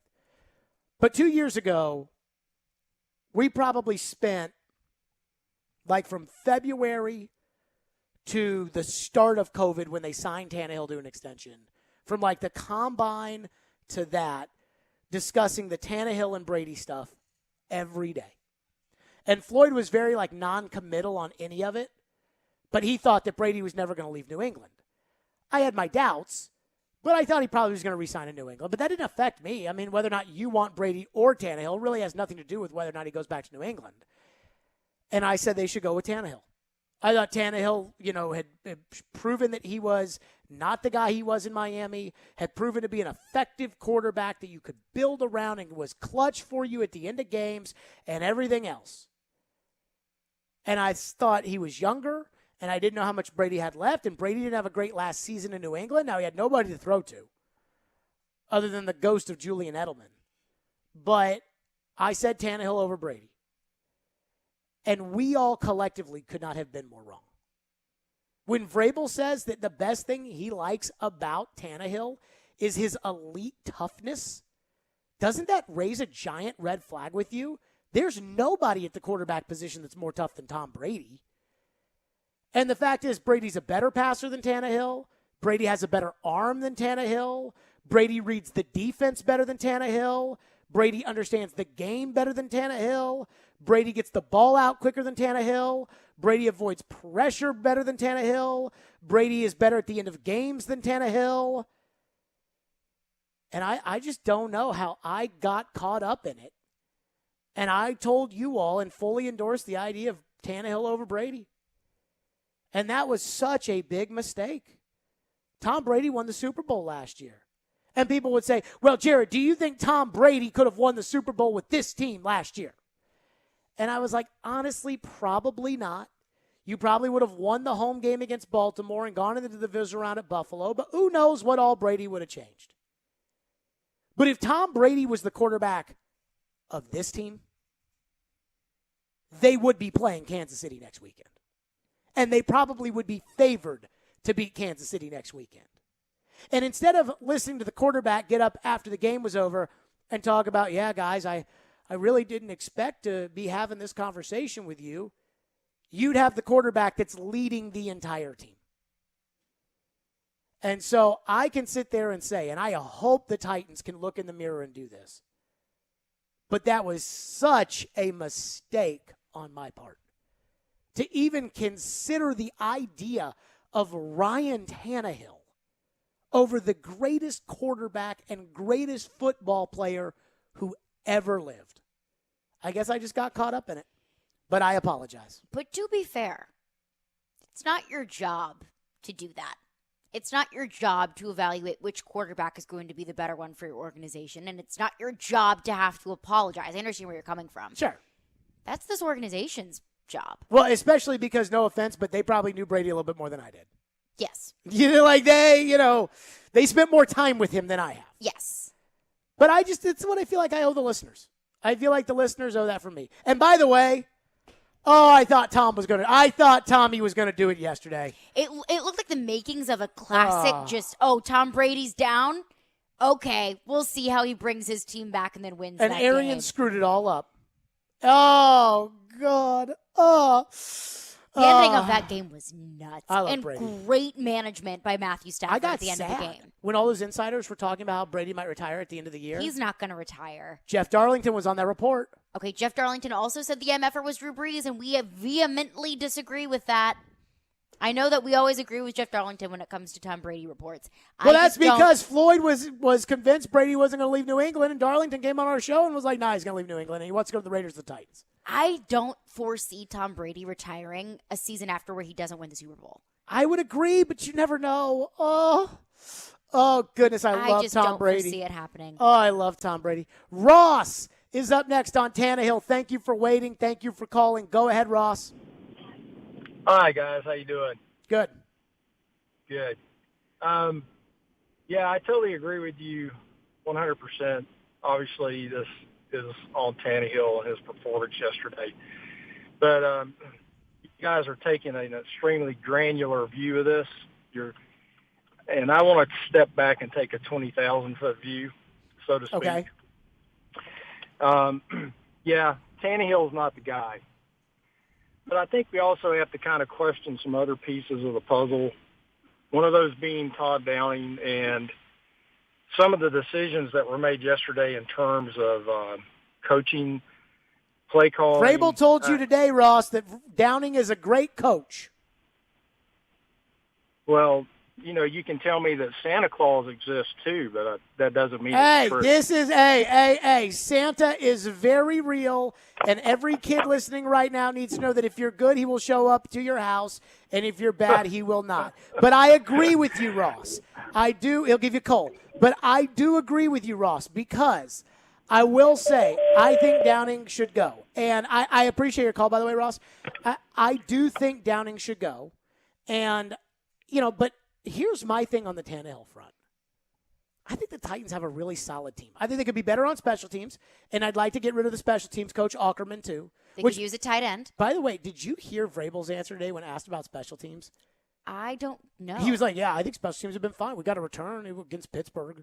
We got a return against Pittsburgh. All right, let's check the box for special teams for the year. We got a return. They got a return against Pittsburgh. Well, so that's all they need to do. What more do you expect of them, Jared? But the bigger thing here is nothing that they do matters to me if Tannehill is the guy. If Tannehill's the starter next year, but there's somebody else behind him, and it's like, they could legitimately go to so-and-so, there's a plan then for the I can live with that. But if this is like, hey, it's all Tannehill, and the way that they look at Matthew Stafford in L.A. is how we look at Tannehill, No, thank you. And if I owned the team and they decided that was the route they were going to go, I'd be firing people next year if things aren't better. Like, if Tannehill still sucks, then I'm firing people. And Tannehill will be amongst the fired, but he won't be the only amongst the fired. And if I hear people say, we know Tannehill is not the guy, but that's all I need to hear. You know that Tannehill is not the guy. There is no but. Now, how you move on from Tannehill, the solution for Tannehill, that's not my job. But if you say Tannehill's not the guy, period. That's all I need to hear. That's it. That's it for me. 615-737-1025. Back to your phones. Plus, we have touched so little on the rest of the divisional round playoffs, which everybody's like, it was a great weekend. I was like, a great weekend for who? So we will we'll get on that. We'll get back to your phone. Stillman and Company right here, ESPN 1025 The Game. TriStar Moving. They are our presenting sponsors, and they are my official movers. I moved with them over a year ago, and it was one of the best decisions that I have ever made, moving with TriStar Moving. They took great care of me, and that's why their motto is TriStar Movers with 5-star service. From the initial phone call to the final signature, moving was a breeze. They offer home protection, so they cover your floors, banisters, railings, door jambs, and even the doors themselves. Their owners, Garrett and Robert, are true Nashvillians, and they truly care about helping their hometown. That's why their company is the real deal and on the rise quickly. So if you're looking to move or even thinking about moving, give my friends at TriStar Moving a call. 615-640-1219 or visit their website at nashvillemoving.org/radio, where they'll give you 5% off your entire move. That's TriStar Moving, 615-640-1219, nashvillemoving.org/radio. Tell them Jared Stillman sent you for 5% off your entire move. TriStar Movers, my official movers. From the Fox 17 News Code Red Weather Center. Cold air will arrive overnight tonight, putting temperatures in the upper 30s as we head into Tuesday afternoon, all the while staying dry with a few passing clouds for the day. For Fox 17, I'm Chief Meteorologist Katie Morgan. This weather report brought to you by Hiller Plumbing, Heating, Cooling, and Electrical. Call the Happy Face Truck today. Furniture has never been easier to buy than now at Social Furniture. All the 2022 models are arriving daily with the latest styles and colors ready for delivery today. There's no waiting, and they have same-day delivery for your convenience. Use their financing and pay no money down and pay no interest for 1 full year. Yes, you heard right. No money down and no interest for a year. It's all easy at Social Furniture. All furniture at Social is top quality, solid woods, and designer fabrics. Buy local. Support Social. Social Furniture on Charlotte Avenue in West Nashville. Hey, Darren McFarland here, and I want to talk to you about my friends at Creation CBD. You hear me talk about them every single day because they present Darren, Donick, and Chase, and we are proud to be associated with them and happy about it. And if you have aches and pains, on your body, whether it's from working out, being active, getting older, and you're looking for a solution, well, I've got it. Creation CBD. Creation means healing, and that says a lot. Creation is locally and organically sourced CBD products right here in Middle Tennessee. From seed to final sale, Creation is passionate about providing quality products for everyday use, including your pets. And you've heard me tell this story. Our female German Shepherd has had seizures for over 3 years, and lots of them. No matter how many pills a day she was on, the vet visits, nothing changed. But since putting her on the pet tincture, everything has changed. The seizures have stopped, she's lost weight, and she's a dog again. Right now, Creation CBD has got a special offer for DDC listeners. Go to CreationCompany.com, get 25% off your order by using the code DDC25 at checkout. DDC25 at checkout for 25% off your Creation CBD products. It's Creation CBD, curated for life. Cromwell Media, the owner of this radio station, is a local business built upon service to our community, to our listeners, and to our customers. We try to reflect that in everything we do. When someone joins our team, they too embrace that philosophy. And this month, we're saluting Christy Maffett in our sales department, along with Dagwood and Haley St. John, who are on the air at 1029 The Buzz. Dagwood is celebrating 23 years with us, Christy 22 years, and Haley has been a teammate for 9 years. Thank you all for your service to our company and for making Cromwell Media such a great place to work. Cutting the price of your wireless bill feels good, really good. Actually, it feels great. You should try it out. So cut your bill by switching to Straight Talk Wireless, now offering our $45 Silver Unlimited plan with 5 gigabytes of hotspot and nationwide 5G on America's largest, most dependable networks. The $45 Silver Unlimited plan from Straight Talk. Straight Talk Wireless. No contract, no compromise. A month equals 30 days. See terms and conditions at straighttalk.com. 5G capable device required. Actual availability, coverage, and speed may vary. Get in zone, AutoZone. Welcome to AutoZone. What are you working on today? With nights getting longer, it might be time to refresh your headlights. You'll see better and drive safer. Why not try Sylvania Silver Star Ultra bulbs? They have the furthest down road light, and right now you can get a $10 AutoZone gift card by mail or email when you buy 2. Visit one of our 6,000 stores or order from AutoZone.com for same-day store pickup or free next-day delivery. Get in the zone, AutoZone. Restrictions apply. Darren McFarland. And a mulligan that we all look for in golf. Lord knows our game could use it. Willie Donick. Outworked and outperformed a lot of other really good players. Chase McCabe. I want some sort of trade protection. Darren, Donick, and Chase have you covered weekdays from 10 to 2. Presented by Curation CBD on Nashville's best sports talk. ESPN 1025 The Game and the Game Nashville app. This is Stillman and Company, delivered by TriStar Moving. So we have not read a single text today from the text line, which is probably bad. How many do you think we've gotten today? Ballpark 300. Okay, so we haven't read it because we had literally loaded phones the entire show wanting to talk about Tannehill. And I just want to prepare everybody out there. I'm sure they won't like this, because people are like, oh, no. But, most people listen for, I think, 35, 45 minutes at a time. We will probably be talking about quarterbacks from now until the NFL draft. Until the Titans basically tell us what they're going to do at quarterback, we will probably be talking about quarterback every day. And the only reason that we'll be talking about quarterback every day is because this show has decided that the Titans cannot win the Super Bowl next year with the same quarterback. Fair? Fair. Okay. So I did see Matt's text into the text line. I just went through it during a break. Matt said, don't y'all say one word next year when Tannehill wins the Super Bowl. Y'all need to pull for another team like the Colts. I'll believe it when I see it. Right? I mean, how? How? I wouldn't be so steadfast in my belief about Ryan Tannehill today if I didn't believe there was at least a glimmer of hope that he could be a Super Bowl winning quarterback. But clearly, I'm pretty steadfast in my belief that Ryan Tannehill cannot win a Super Bowl with his organization. So, one thing that's funny is I used to watch this weekend, and I sent this into our group chat the other day, which is I used to watch this week, when the Titans were bad, when Ken Wisenhunt was the coach, and the Titans were just awful. And so Denver had Peyton Manning, and they were really good, and Seattle had the Legion of Boom, and they were really good, and Brady was in New England, and they were back to winning Super Bowls, and they were good. And I would watch those teams play, and I would almost get depressed thinking during the playoffs, how far away the Titans are from competing with these teams. I watched the rest of the divisional round this weekend, and I was depressed because I know the Titans can compete with all these teams that are still left, which is the hardest part, is that Ryan Tannehill crapped away a legitimate chance at winning the Super Bowl. When you lost to the Ravens in 2000, Al Del Greco was front and center with that, but the Titans just didn't play a good game. They busted a coverage. They threw an interception return for a touchdown. The Ravens just outplayed them. Now, Del Greco was the number one reason, but this just feels so much different. But everybody this weekend was like, oh, it was such a great weekend of football. And I understand why people feel that way, and I hear you. I get it, whatever you want to say.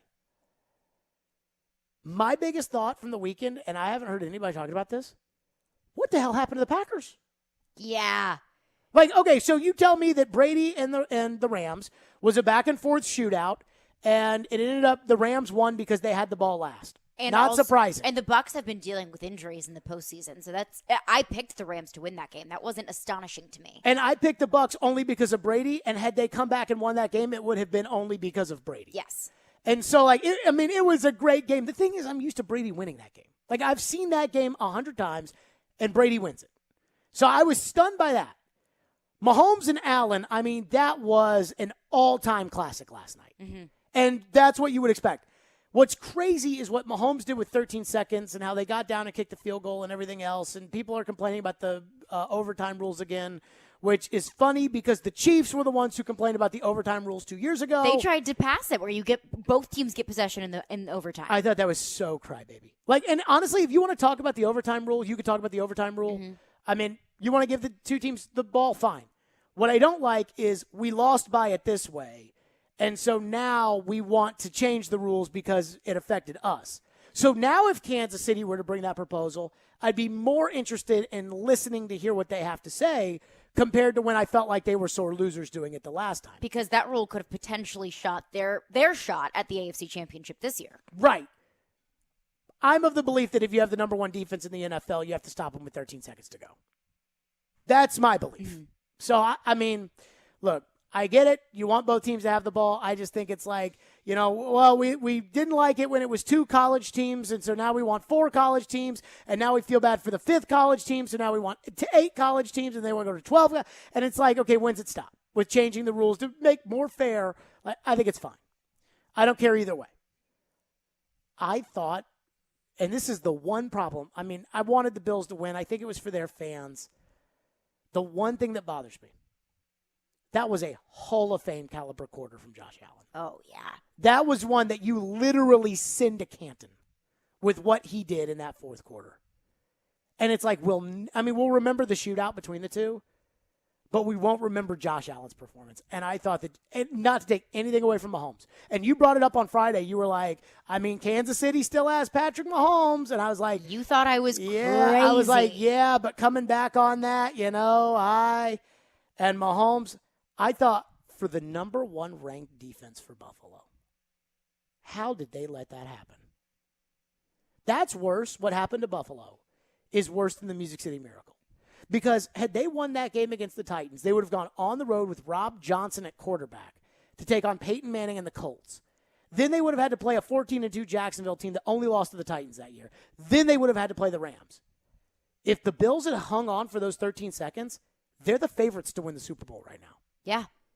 All they had to do is beat a Bengals team that they would have smoked in Buffalo. Now the Chiefs are far and above, from the sports books at least, favored to win the Super Bowl. Don't you think far and above. Don't you think Buffalo would have absolutely crushed Cincinnati? Oh, I think of these Kansas teams City will too. Will crush Cincinnati. I think Buffalo would have just railroaded them. And so then you're in the Super Bowl, and then you might be playing Jimmy Garoppolo. God. But that brings me back to my first point. What the hell happened to the Packers? I mean, that was an ultimate head-scratcher. I expected any of these games to go either way.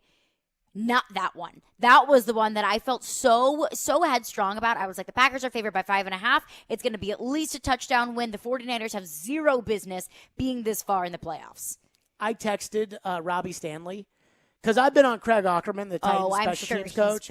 I've been on his ass for like 3 years about wanting to fire him, and I still want to fire him. I mean, I just know Vrabel won't fire him, but I want them to fire him. And so, like, maybe a month ago, Robbie said something like that the Packers had the worst special teams in the NFL, and I was like, okay, like I figured Robbie was just a fan of his team. Like, Robbie, calm down. Oh, it's that bad. I was like, so I told Robbie Saturday night, I was like, dude, I apologize because this is the worst special teams I've ever seen. And all I have to say, Ian, if the old man's upstairs listening tonight, I just want him to hear, ah, ha, ha, ha, Matt LaFleur. Oh, yeah. Ah, ha, ha, ha, ha, ha. That freaking guy, what a choke artist. I can't wait till he loses Rodgers and he loses all these games and everybody's like, oh, well, I guess it was really Rodgers and it wasn't Did LaFleur. not pan out very well for him this year, did it? Ah, ha, ha, ha, ha, ha. The guy who thought leaving Derrick Henry on the bench was a good idea. I can't believe the Packers lost. What is it with Aaron Rodgers in the postseason? I don't know. If it's not the NFC Championship, it's the divisional round. Oh, It's chokejob.com. They were 15-1 and lost at home in their first game of the playoffs. How? I don't know. I'm going to guess coaching between Mike McCarthy and this guy. But how can you go 15-1 in the regular season and then all of a sudden in the playoffs your coaching just poops the bed? Because you're not playing the Bears. And that's another thing. The 49ers that's aren't another necessarily. Thing on Tannehill now it doesn't make the Titans this year don't make any sense because they smoked the Chiefs and they beat the Bills and they beat the Rams and all the teams they beat were good teams. Lose to the Jets, Steelers, and Texans. And the Bengals. And the Bengals. But I mean, like the Bengals is more of an understandable loss than the Jets. Although and Davis Mills. That is how they lost to the Texans. Tannehill just threw the ball to the other team. And then that week, everybody made excuse after excuse for Tannehill because nobody this year, except for this show, wanted to smell the coffee on Tannehill. We were mad about Tannehill when they were 2-1. Yeah. Now everybody's like, yeah, I'm done with Tannehill. Because if you make mistakes at 2-1, you'll make mistakes in the playoffs. And I don't want to feel like I don't want to do this like I told you so thing. I enjoy it more when you guys get to say I told you so. When it's like, oh yeah, what do you think about the Predators now, Jared? Well, like I like that more. But then I like the, hey, I told you guys the Julio trade was going to be an unmitigated disaster, and it was. And by the way, the layers to the Julio trade, oh God. Like this is why you can't get out from Tannehill right now. This is why you won't have a second-round pick. So if you were to try to make a trade for Russell Wilson, you can't. But I'm stunned by the Packers.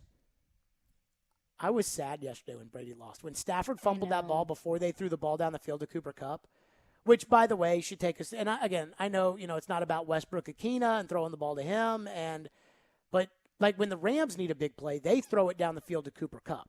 They have a guy. They have a go-to guy. Why don't the Titans throw it to their go-to guy down the field? They threw it to him in double coverage. He turned around, made a one-handed catch for a touchdown. Like, why don't they just say, all right, we're throwing to A.J.? Just screw it. 29, throw it to A.J., break. And when he scored that touchdown, I tweeted, good throw, great catch. So. And people got mad at me for not giving Tannehill credit. I was in the middle of tweeting, it's time for Downing to go to the part of the playbook that's F it, throw it to A.J. As that, right before the Sound was getting ready to tweet it, they ran the play. I was like, and I'm literally standing there with my friends, and I show them the phone. As I'm about to tweet, as it happened, oh, my God. I mean, that's what that was. It was F it, AJ's down there somewhere. Just throw it to AJ. Just throw it to AJ. Does it not kill you a little bit that the Titans probably could beat every team except for the Bills left? That's what I said last night. I mean, was the Chiefs. most devastating thing was the Titans could have gotten to the Super Bowl. If they had gotten to the Super Bowl, they probably would have won it. With these two teams that are there. What if? It's easy to play that Oh, game. it's always easy to play that. And we know. At least we know they don't have the quarterback to be able to compete, and it's time to start figuring out what they do at quarterback next. That's going to do it for us. We are out of here. Robbie Stanley, Preds Insiders, is next. We'll see you all tomorrow at 2.